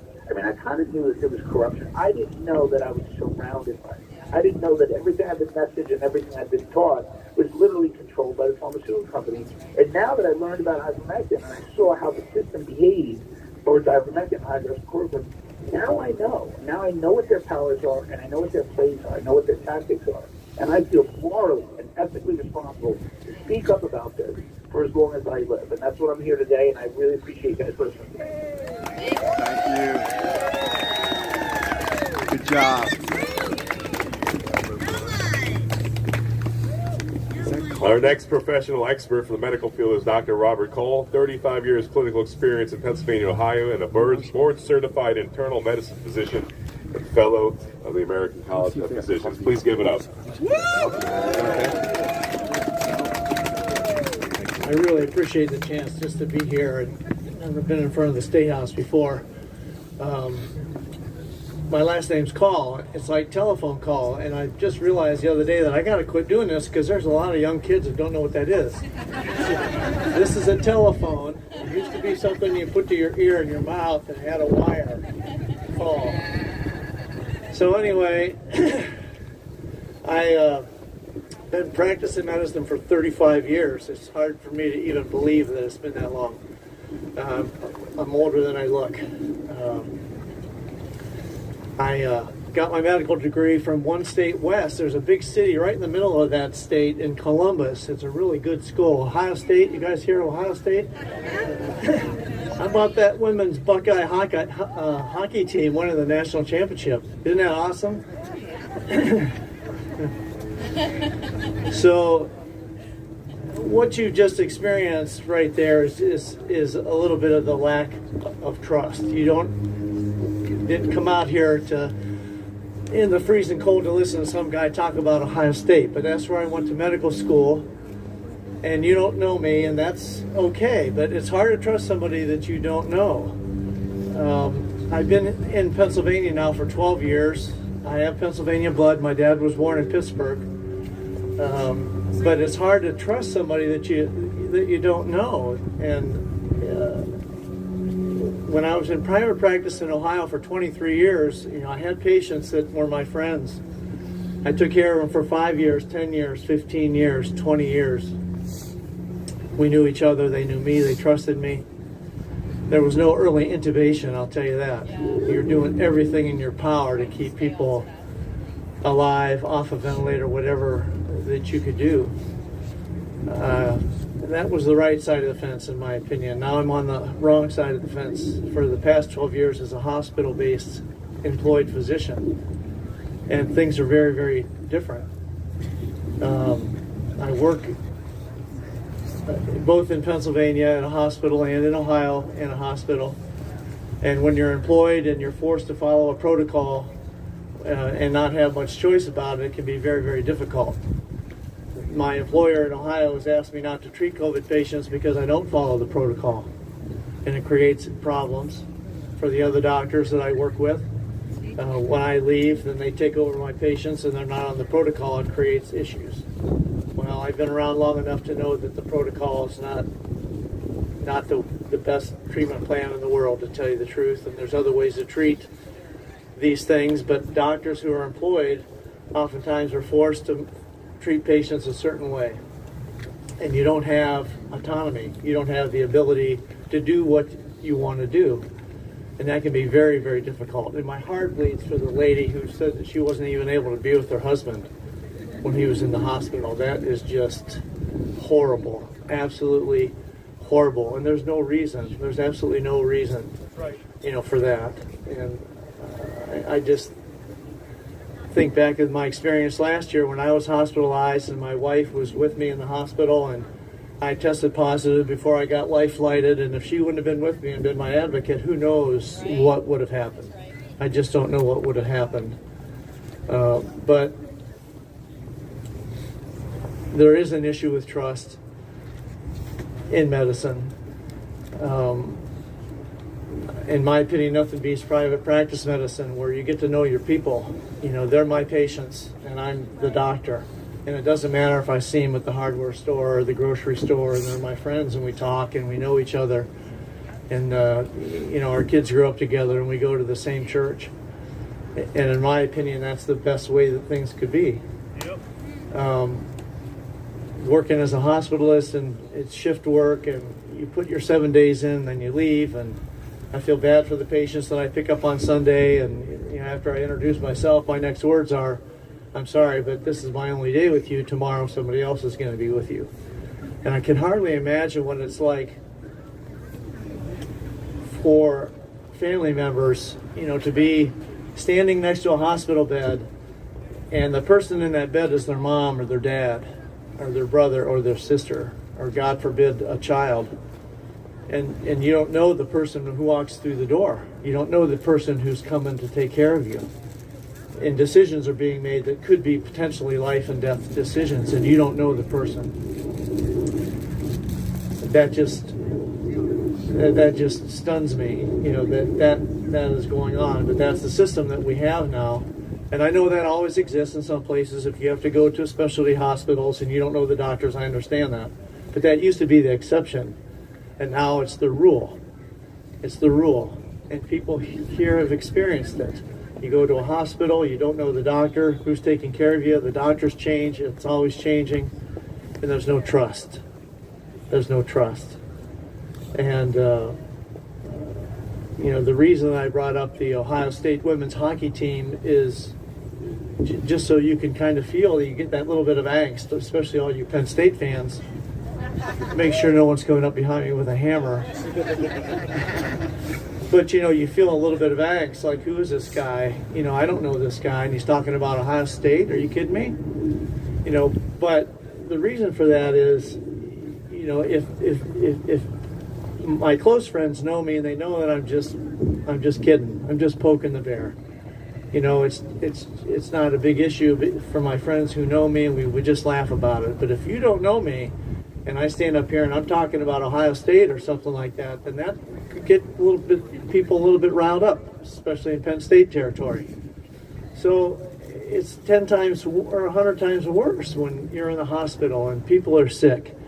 And sometimes people are in and out of the hospital for minor things that aren't really life-threatening, but once in a while there's life-threatening stuff going on, and COVID is one of them. You know, it causes most people very, very few symptoms, nothing more than a head cold. It's no threat to children at all. It's not a threat to most people. I mean, the percentage of survival from a coronavirus is, you know, high 90%. It's nothing. But some people get pneumonia. And viral pneumonia can be bad, it can be lethal. And I've only treated it for 35 years. And every year I've lost patients to viral pneumonia.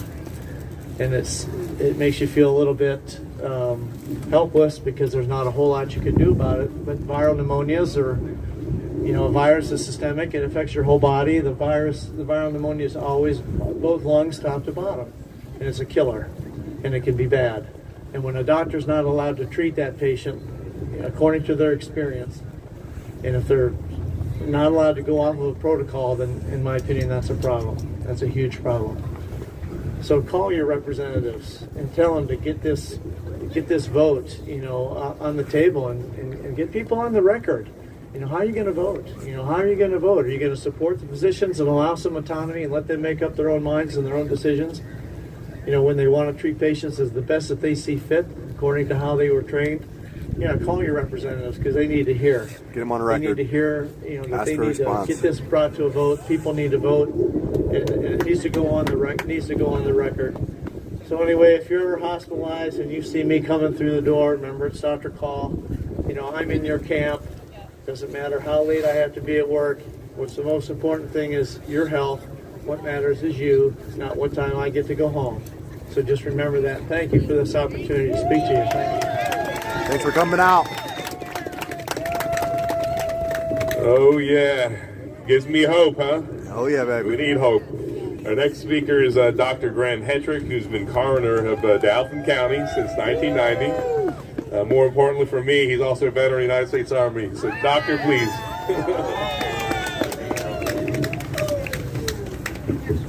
It's not a thick book or a long speech, so don't worry. We're more likely to die of freezing to death out here.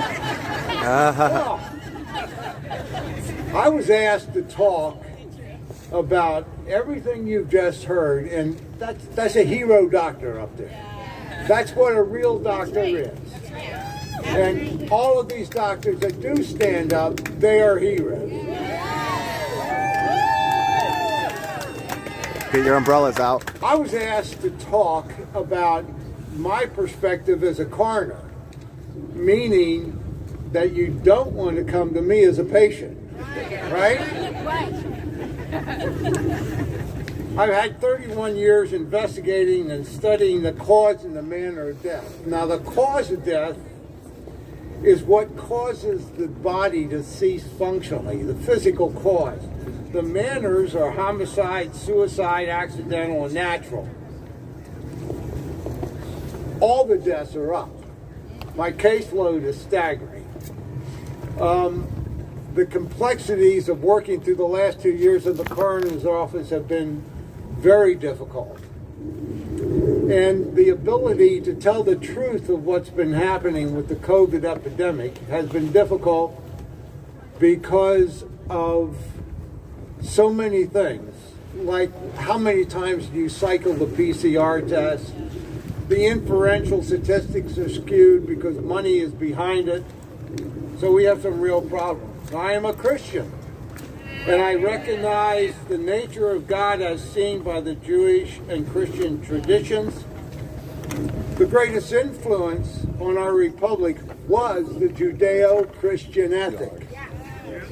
Walk through those doors and look at the murals, read the murals, and you'll know.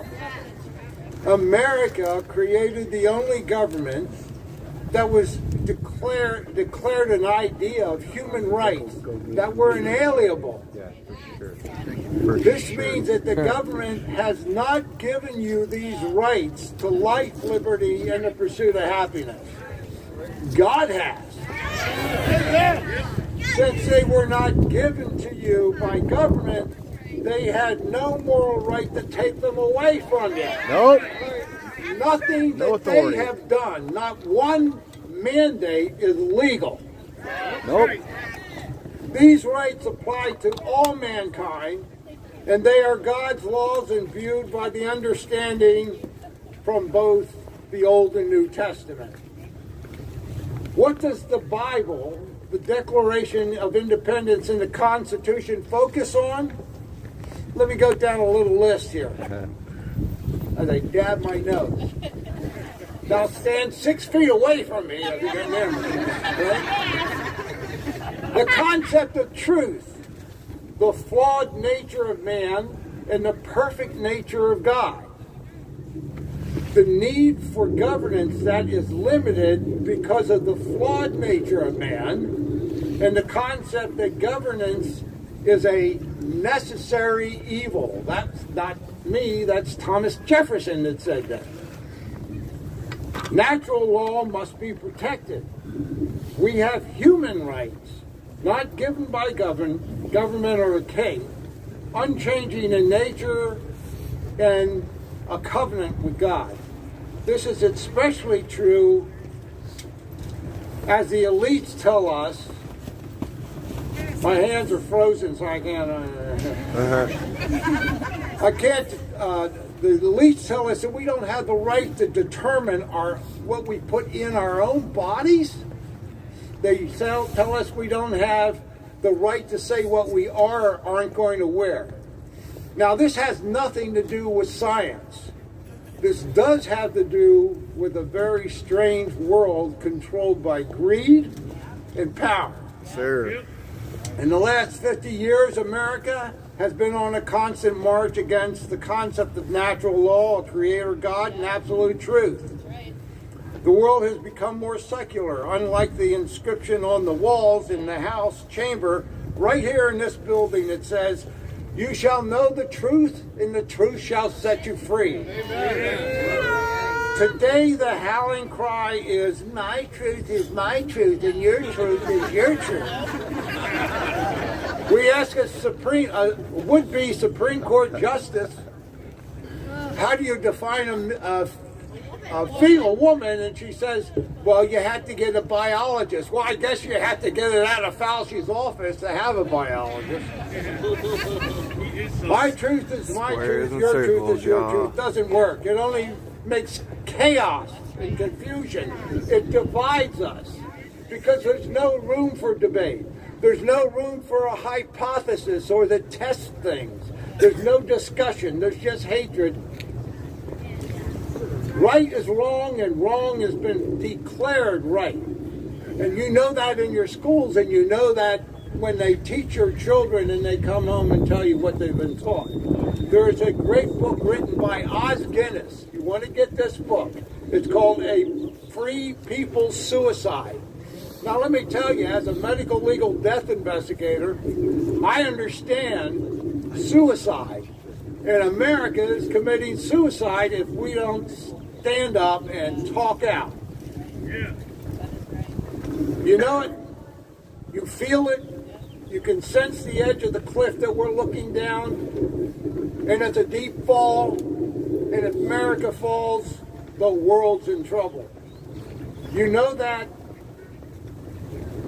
we have to move away from, you know that as we move away from God, our egos take control.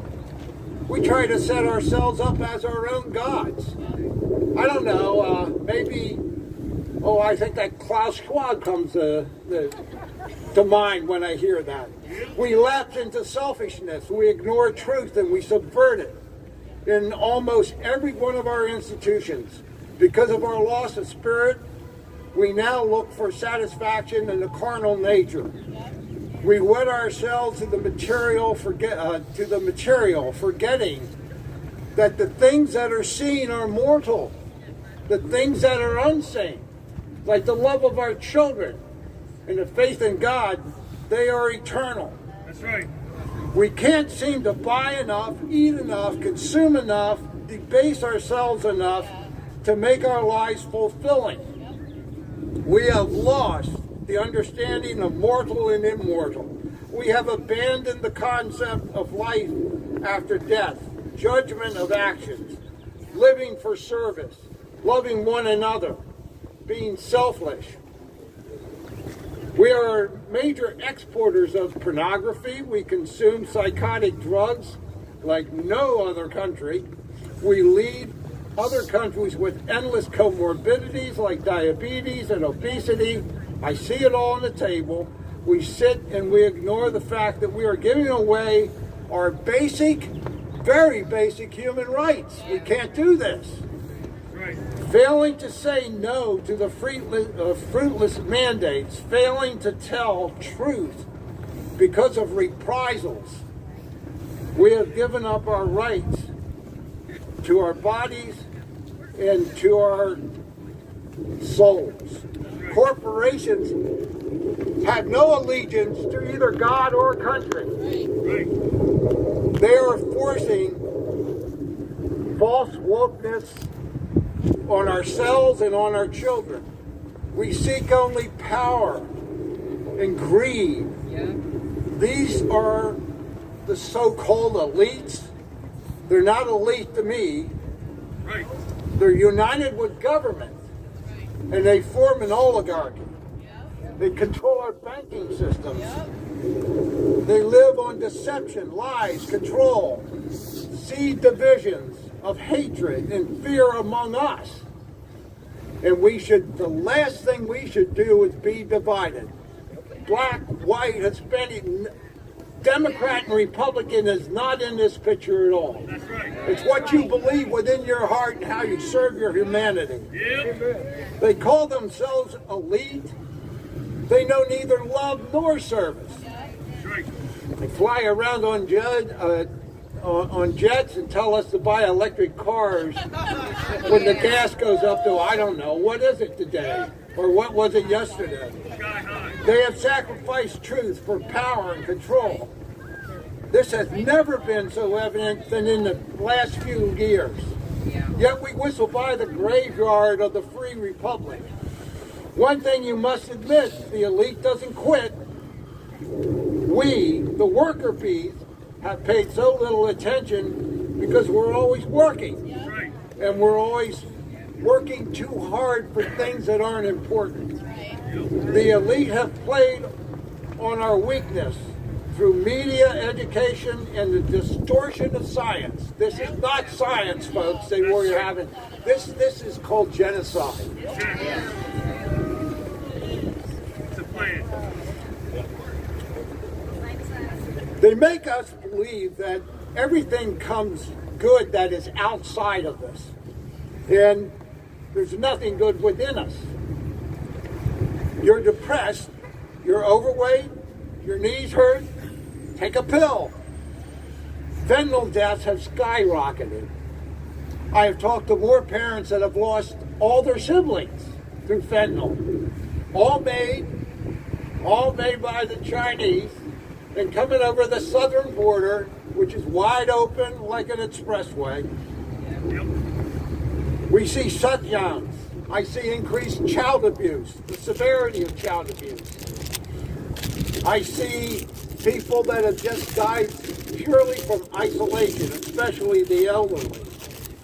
Humans isolate themselves because of things. We take an injection and ignore a clinical course. And you just heard the stories up here. The untested injections have caused more deaths than all vaccines combined. Now those aren't my statistics. Those are the CDC's. They tell it to you. They say they're dangerous, but yet we don't even hear it on the media. We give injections to our children who have no cause to take a vaccine. They're not affected by the COVID in most cases, in 99.98% of the cases. Corporate medicine is like any other corporation. When Dr. Cole talked about the old-time relationship between Medicare, before Medicaid, Medicare, and Obamacare, and all the other government care, I had great reverence, always have had great reverence for the family doctor we had. I know doctors that have given their lives not as a profession, but more like a calling. A calling, almost like ministry. It has lost its purpose and now serves the government, the pharmaceutical companies, and the stockholders. Medicine has skills in trauma and diseases, but the mind of man needs a holistic interaction. You got to know whether Penn State is better than Ohio State. Body, mind, spirit. That's what makes us up. That's your grit. That's my grit. This can't be done through treating the symptoms rather than the disease. When are we going to tell somebody that has bad knees, it might be better if you take off a couple 100 pounds? Right? And talk to them about diet. Why don't we do more preventive care by worrying about what people eat, what they're putting in our food? Well, that's because of Monsanto rules, right? I am old enough to know that a physician was not only a dispenser of pharmaceuticals, but a holistic counselor. Not a reductionist specialist or a slave to hospital protocol. Therefore, this profession, which was so revered and considered service-oriented, is now losing its revered status.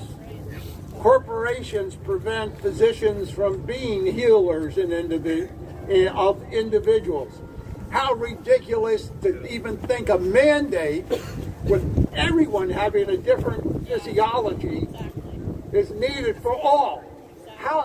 How can you do that? There's no diagnosis there at all. They are restricted in giving individual clinical care because of protocol. I think you can use a synonym for protocol. It's called mediocrity. We have to stop it.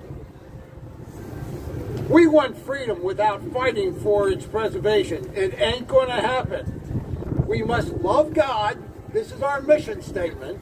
Love people and change the world. The destruction I see every day in the morgue and on the streets of this city. We must change. What I see on autopsy tables begs the question, why? Why are the richest, freest people in the world killing themselves? Well, I'll tell you, we must defend our faith as humans. We are not humans with a spiritual problem. We are spiritual beings living in an imperfect world which needs spiritual redemption. I appreciate you coming out here. There's free sunscreen up here if you need it. God bless you.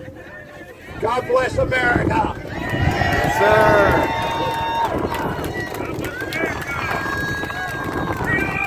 Wow. Freedom! John 8:36, if Jesus set you free, any free people out there? Oh yeah, we're walking as free men and women.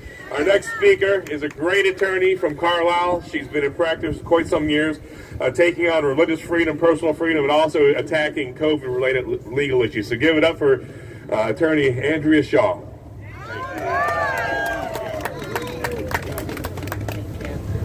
Thank you. Thank you so much. Good afternoon. It's an honor, truly, to be here today with a group of like-minded individuals. Thank you, Dr. Wheeler and Senator Mastriano, for inviting me here to share some of my experiences as an attorney on this topic of broken trust and greed in medicine. When the COVID virus came to our attention now 2 years ago, at first I was willing to do my part and take extra precautions, not knowing the extent of what was to come. But like so many of you, it didn't take me long to see that clearly something much bigger was happening behind the scenes. The public's health and safety were clearly not the priority of those in charge. At our law office, we began to navigate and decipher the new rules for our clients.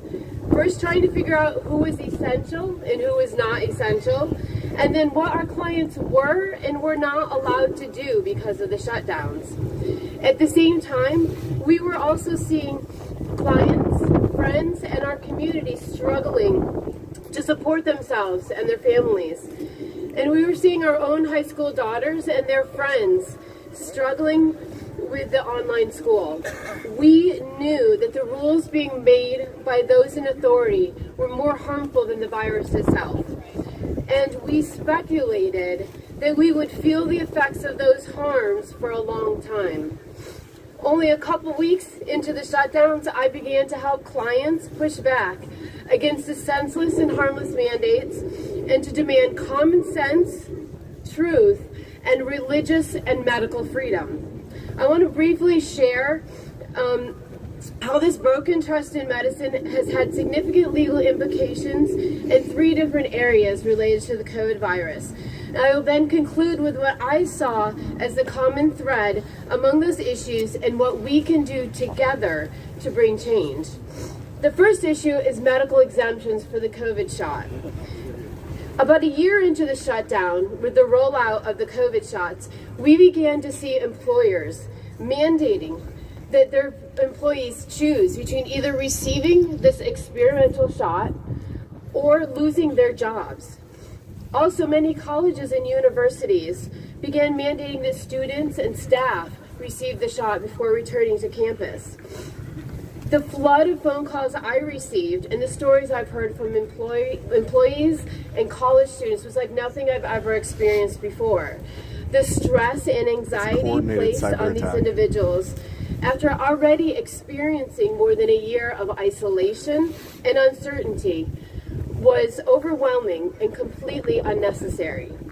I can't tell you the number of times I just sat and simply listened as clients unloaded on me their stories of the stress and hardship that they and their families experienced since the start of the shutdowns. I receive these calls and emails daily from all over the state. Aside from the fact that experimental medical procedures should never be required, I was shocked to hear of so many of my clients that had existing medical conditions that would put them at extreme significant risk if they were to receive the jab. But they were unable to get medical exemptions from their doctors. One client in particular from Delaware County suffers from a chronic condition. She was told by her treating physician of many years that she should not receive the shot because of the risks of the side effects. But when my client asked for a written medical exemption, the doctor declined and stated, quote, "I really wish I could do it." Had my client decided to take the shot, she would have had needed to schedule weekly blood work in order to monitor the effect of the shot on her condition. Bottom line, the authority to make the best individualized medical advice for my client was stripped away from her treating doctor by a higher authority who never met my client or knew anything about my client's medical condition. This is just one example of the same story I've heard multiple times over, where doctors advise their patients not to receive the shot because of an existing condition, but then that doctor is not permitted to write a medical exemption. At what point did we allow our medical system to go so far down this path in the wrong direction that a doctor no longer has the discretion to provide independent medical advice to their own patients? How do we get to the root of this problem? The second issue, and probably the most heartbreaking for me, was the many calls I received from family and friends of loved ones who were admitted to hospitals across this Commonwealth for treatment of COVID symptoms, but not receiving proper care. You already heard 3 testimonies today in their experiences, and I can echo the same stories with the clients that I attempted to help. What I quickly came to realize in every one of those cases was that the primary focus was to follow the protocols, follow the guidelines, no matter the impact on the patient or the family. The patient's actual medical needs were set aside to follow the protocol, even if that meant unnecessary suffering and most often death. I honestly couldn't believe that doctors who have pledged to do no harm could become so callous to those who are sick with COVID, refusing to try medications that are safe, and even going so far as to deny basic life necessities of nutrition and hydration. Every phone call I received quickly became a rush to first inform the patient and their family of their rights, and then to get them the necessary information they needed to make truly informed medical decisions. Sometimes families were literally begging their doctors to give their loved one just a chance at life. My clients in those situations face three common experiences due to these protocols or these guidelines. One, there's very limited, or in some cases no, visitation of family with the patients, leaving the patients alone, scared, and without an advocate to help them make important medical decisions. Secondly, patients and family wishes were often ignored and being outright challenged by their treating doctors. I've had clients know before they went into the hospital that they did not want to receive remdesivir, but because remdesivir is part of the protocol, it became very difficult for those patients to refuse that medication, resulting in some patients receiving it even when they did refuse, and some patients being so sick and confused and away from their loved ones that they caved without truly giving fully informed consent. And lastly, the last complaint I received over and over again from these patients and their families was how they were treated, especially if they had not received the COVID shot. As an attorney, I often felt quite helpless, and at times, many times, by the time I received a phone call from the loved ones, it was too late. Too much damage had already been done by the fact that they had not received early preventative treatment and effective treatment. The protocol for patients, as you all know, they're sick with COVID, was to go home and do nothing until they had trouble breathing and then go to the hospital. Had those loved ones received early treatment, I truly believe the vast majority would have been kept out of the hospitals and avoided death. And this leads me to the last issue. The last issue involves those doctors who were involved, like Dr. Wheeler, who were involved in early and preventative treatment for the COVID virus. Many doctors in this Commonwealth and across this country worked tirelessly for the past 2 years, trying to help as many people as they could with COVID, with safe and effective treatment. I've worked with several doctors in this Commonwealth who report great success with their treatment of patients with COVID, with far shorter recovery times, far less deaths, and far less long-term symptoms as the national averages. Unfortunately, these same doctors have faced and continue to face investigation from the state for treating COVID patients with off-label drugs as part of their treatment plan, specifically ivermectin being the primary focus as of late. What is crazy about these investigations is that the investigation is based solely on the fact that the doctor prescribed ivermectin and not because of there's any allegation of harm to patients. Our primary response to such investigation was the following things. One, these doctors prescribed ivermectin as part of an overall treatment plan that included other vitamins and medications based on an individualized assessment of the patient's medical condition. Secondly, ivermectin is safe. It's FDA approved, and I think we heard earlier today that it's on the WHO's list of remedies that are so necessary, safe, efficacious, and affordable that the WHO deems ivermectin to be essential to satisfy the priority healthcare needs of the population. It's considered a wonder drug by many, and it's as safe as many over-the-counter drugs and medications, including aspirin. Third, multiple studies show that ivermectin is effective for both treatment and prevention of COVID. And lastly, federal law allows a U.S. physician to prescribe an FDA-approved drug for any reason. In fact, 21% of all prescriptions written by American doctors exercising their medical judgment are for off-label use. The FDA itself recognizes that off-label use is legitimate, leaving the authority to doctors to judge whether it is medically appropriate for the patient.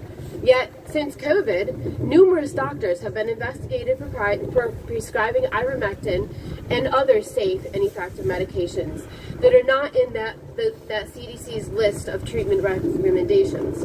There's no legal justification for flagging a doctor for prescribing a medication that they have judged to be medically appropriate for their patient. So why are we seeing this happen?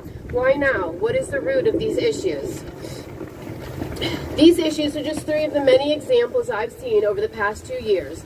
But what I see as a common thread for these COVID-related issues is that there is a conflict of interest between medicine and government, insurance, and big pharma. That conflict of interest is driven by fear and greed. It is a conflict of interest for the government, insurance, or big pharma to interject themselves into the doctor-patient relationship. The government is financially incentivizing the medical community to disregard their own independent medical opinion and disregard what they are seeing before their very own eyes to follow a set protocol. Doctors are forcing treatments that many know is ineffective and oftentimes deadly. Hospitals receive additional payment for testing COVID. Then they receive additional payment for following the protocol of remdesivir and intubation, and even receive additional payment if their patient dies with COVID. The government is also using their power of enforcement to threaten those doctors who want to do the right thing with the loss of their medical license. The insurance industry, as we know, has been dictating medical treatment for years, long before COVID was on the horizon. And the pharmaceutical companies incentivize medical treatments with kickbacks. It's not hard to see that the financial incentives are a conflict. How can you trust medical advice if you know that the doctor or the hospital is receiving more money if you follow that particular advice? In my world, we call that a conflict of interest. Medicine cannot serve the best interests of patients if they are being financially incentivized by outside sources. That's right. In conclusion, where do we go from here to tackle this seemingly insurmountable issue, and is there any hope? First, I do see hope every day. I see hope in the many doctors that I have met over the last 2 years who have stood for truth. They have successfully treated thousands of patients, and they have triumphed over state investigations. I see hope in so many of you that continue to take a stand each day. We need to work to sever this conflict of interest in medicine. We must allow and expect doctors and medical professionals to get back to their duty of do no harm, and to practice medicine independently and individualized for each patient. We need to restore trust in our medical professionals. I leave you with 3 points of advice that I have given countless times to my clients. Speak up. Speak the truth in your homes, your churches, the schools, and your places of employment. Stop following unconstitutional and harmful mandates. Yes. Push back as often as you can. And lastly, support medical freedom legislation. It is absolutely critical to turning around these issues and helping to restore bodily autonomy and medical freedom rights to the citizens of Pennsylvania, and ultimately to restore trust in medicine. Thank you. Thank you. You gotta let the doctors speak the truth. Oh yeah, everyone hanging on out there? Let's go. Hold the line. Oh man. Dr. Greg Wheeler's our next speaker, and then after that I'm wrapping it up. So just a few more minutes. You'll be okay. Dr. Wheeler's been practicing medicine for 13 years. He's a leader of frontline doctors. He's board certified emergency medicine physician, and he's been on the front line of trenches of medical freedom. Please give it up for Dr. Wheeler. Thank you. Give it to him. All right, it's great to be out here with the true believers, because if you've been out here this long, you believe in this stuff. So lastly, we're going to talk about the patient and physician covenant of trust. And we've been hearing how this trust has absolutely been broken. You know, trust is the easiest thing in the world to lose and the hardest thing in the world to get back. So for hundreds of years, the Hippocratic Oath has been the standard of practice for physicians. I will use those regimens which will benefit my patients according to my greatest ability and judgment, and I will do no harm. Before COVID, there was no doubt in the minds of any Americans that their doctor was there to help them recover from illness. And as I have spoken with many patients recently, this just isn't the case anymore.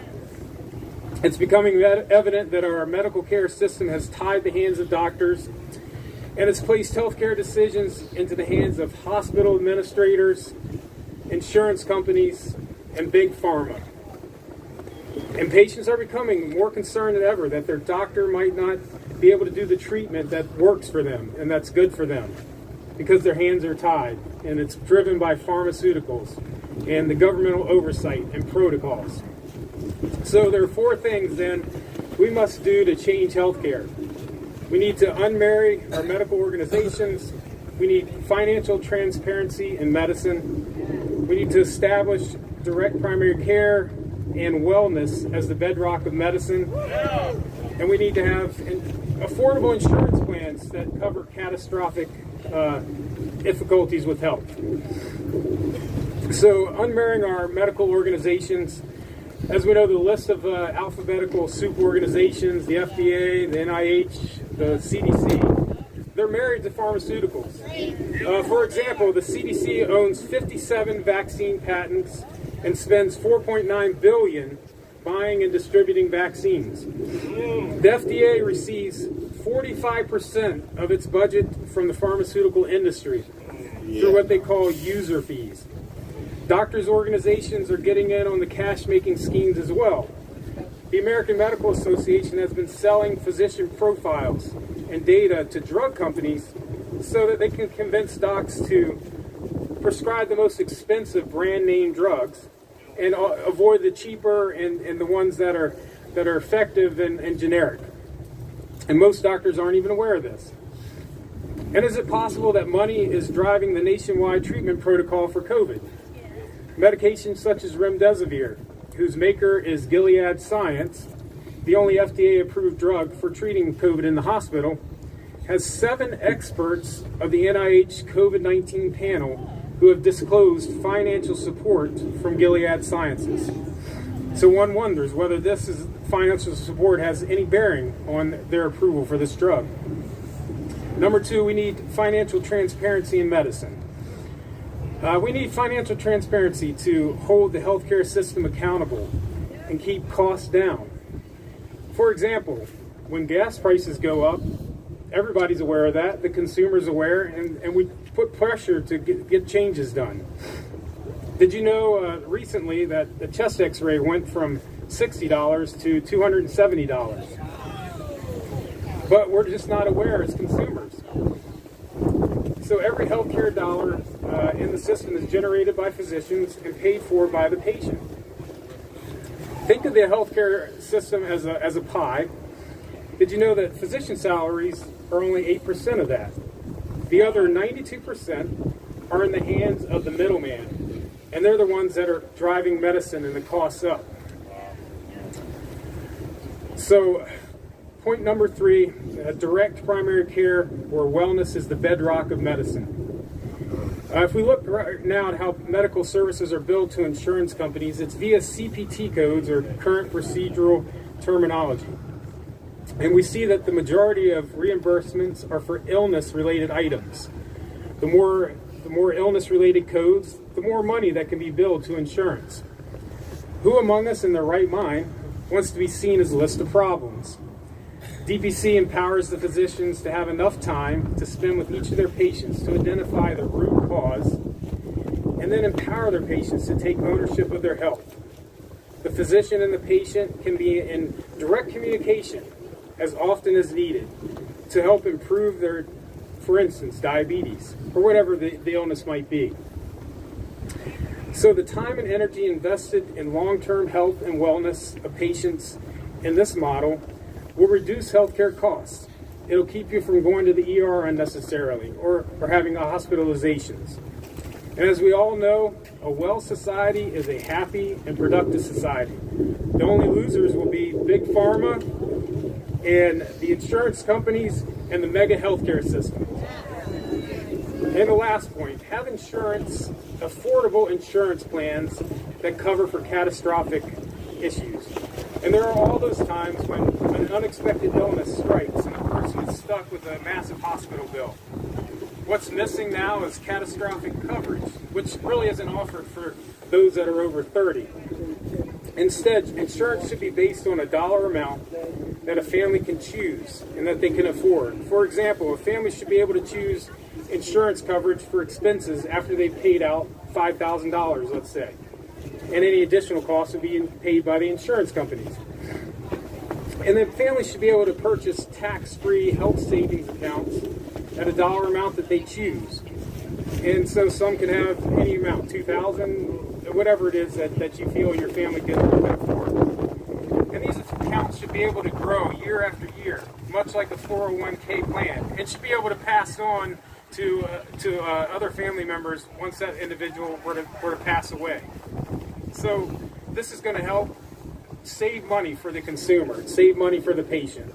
And so that would be another thing that would be very important and that we need to work for. So again, we would also be getting rid of these crazy things that we've heard about COVID, where hospitals were getting paid $5,000 for pneumonia, but adding COVID-19 to the diagnosis, it went to $13,000, and those placed on a ventilator to $39,000. Wow.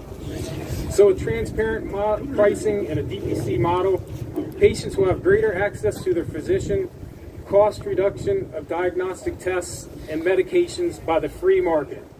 Insurance would only be needed for catastrophic events, and money would stay in the hands of patients, where it belongs. So without any doubt, the covenant of trust in medicine has been broken. Yes, sir. And although it will take a lot of work to change healthcare so that the medical system is once again a moral enterprise grounded in a covenant of trust, it can be done, and it must be done for ourselves and for our posterity. So let's unite for medical freedom and rebuild the covenant of trust. Thank you. Thank you. Oh yeah, we happy few, we band of brothers and sisters, right, huh?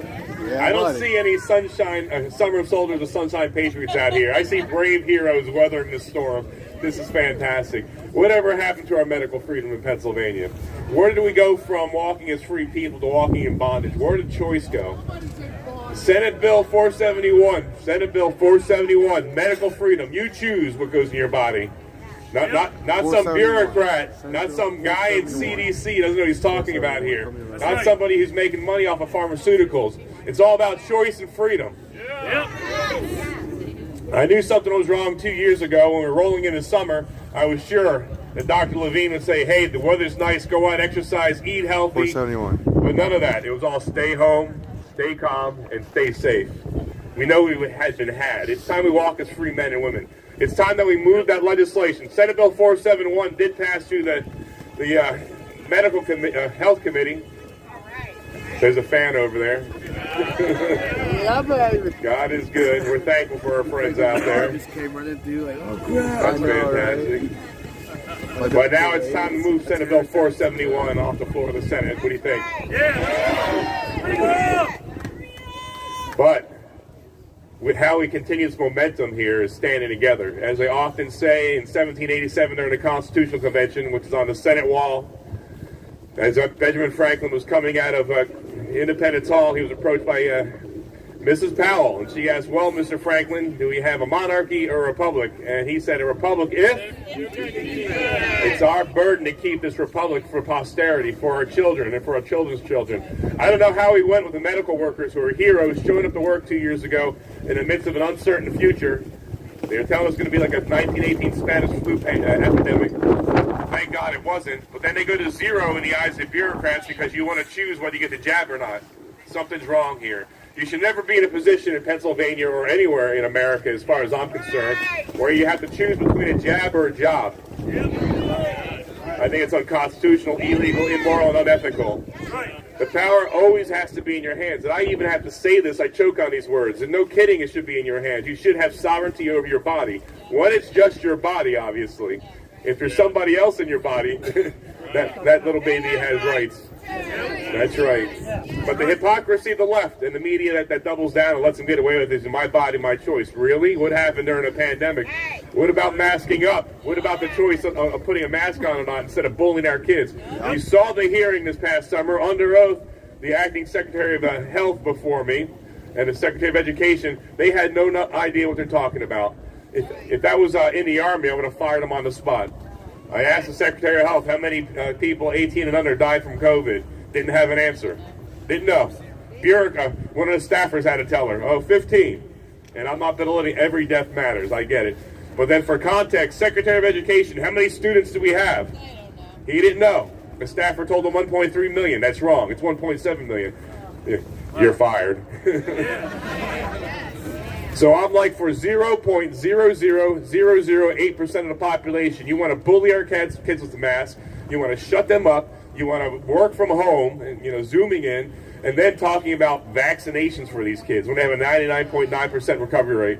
I asked the acting Secretary of Health, very bad act, by the way. Well, so for context, how many died from the swine flu and the bird flu? She had no idea. And statistically, it was a little bit higher, actually. Did we shut the schools down then? No. So it's time for us to take our power back. It's time to walk as free men and women and not be punished for choosing to do what we want with our own bodies and our own lives. Yes, sir. We are done with bureaucrats and government officials telling us how to live our lives. We're going to walk as free men and women. We choose this day who we're going to serve. We're going to serve the Lord. And we're going to secure our freedoms for our kids and our grandkids.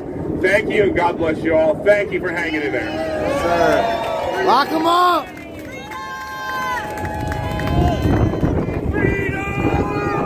That freedom reign! What comes after you? Us. Actually, oh, wait, no. What comes before A? Us. You know what comes after USA? What? USB. USB. USD that I did there? Oh yeah, I see what you did there. I'll give you USD. I don't know, that might be asking too much. You stepped over the line. I'm holding the line on that one. So, I'm gonna go get a nice view of this Pennsylvania state coat of arms.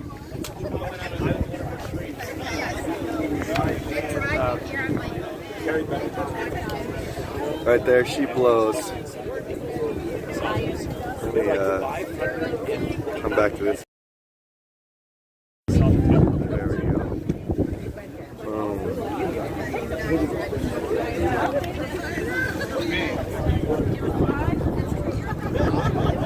All right, so don't mind me as I mosey back to. What's up?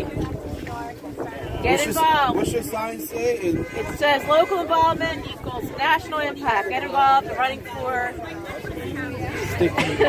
Bucks County GOP State Committee woman, there you Stephanie go. Inselberg. Get involved. Get involved. That's what you're running for? I am. Right on. I follow you. Oh, really? Yeah, I am. I tried to look. You don't have a live feed on Facebook right now, but I'm in Facebook jail. Really? Yeah, I didn't see it on there. He's a one-person one. Wait, you look on Julian's job and today with Julius. I'm going back to my car. Have fun, bud. I said probably the original. Oh, yeah.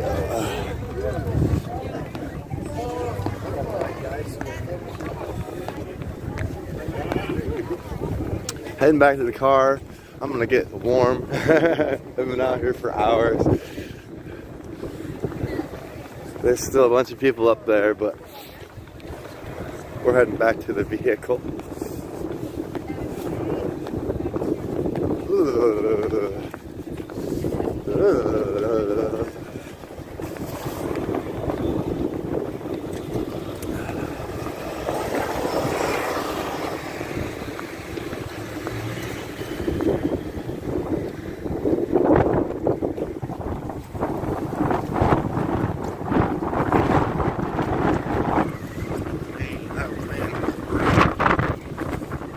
I should have wore like 5 layers today.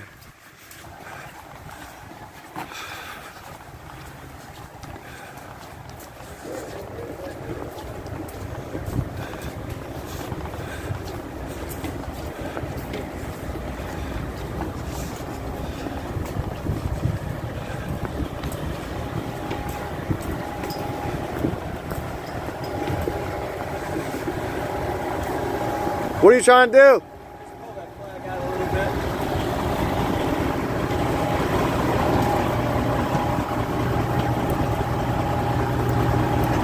There you go. It was tucked behind that hydraulics there. Thank you. Yes, sir.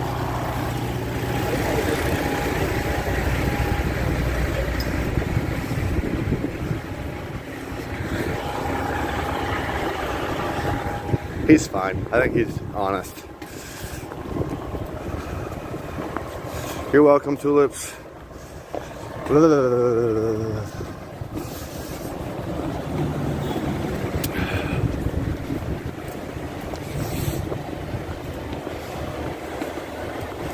Excuse me.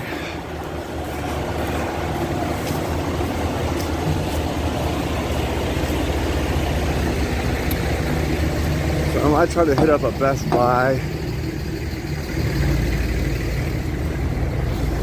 We're heading back this freeway today.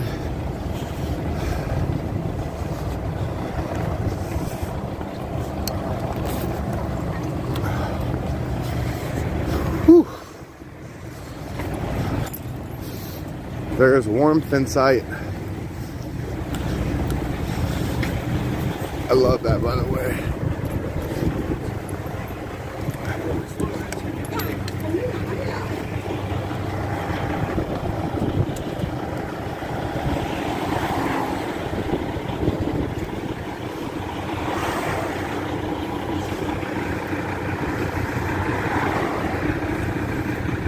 You're welcome, Taurus. That was great. I mean, it was worth it hearing them talk. That freezing cold was worth it. Oh, goodness. Oh, it feels better in here.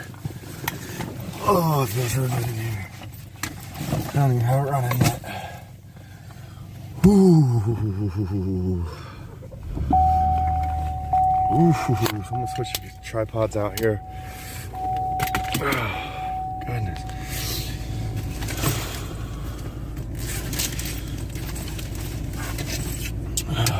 All right, guys. Thank you so much for tuning in. I'm gonna end the stream. I'm gonna hit up a Best Buy, grab some equipment to make my life a little easier. If you'd like to help with that, let me just share with you how. All right, and we will also put a couple of umbrellas, a couple fries, a couple hammers, a couple American flags, and what's that last one? What's that last one? Oh, that's the Canadian flag.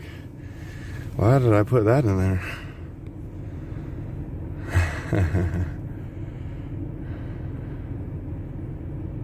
Try a new memory card for my camera. Yeah, I might have to try that if I can afford it. I put some money down on my car payment, so we'll see what I got when I get there. So, all right, guys, thank you so much. Have a good day.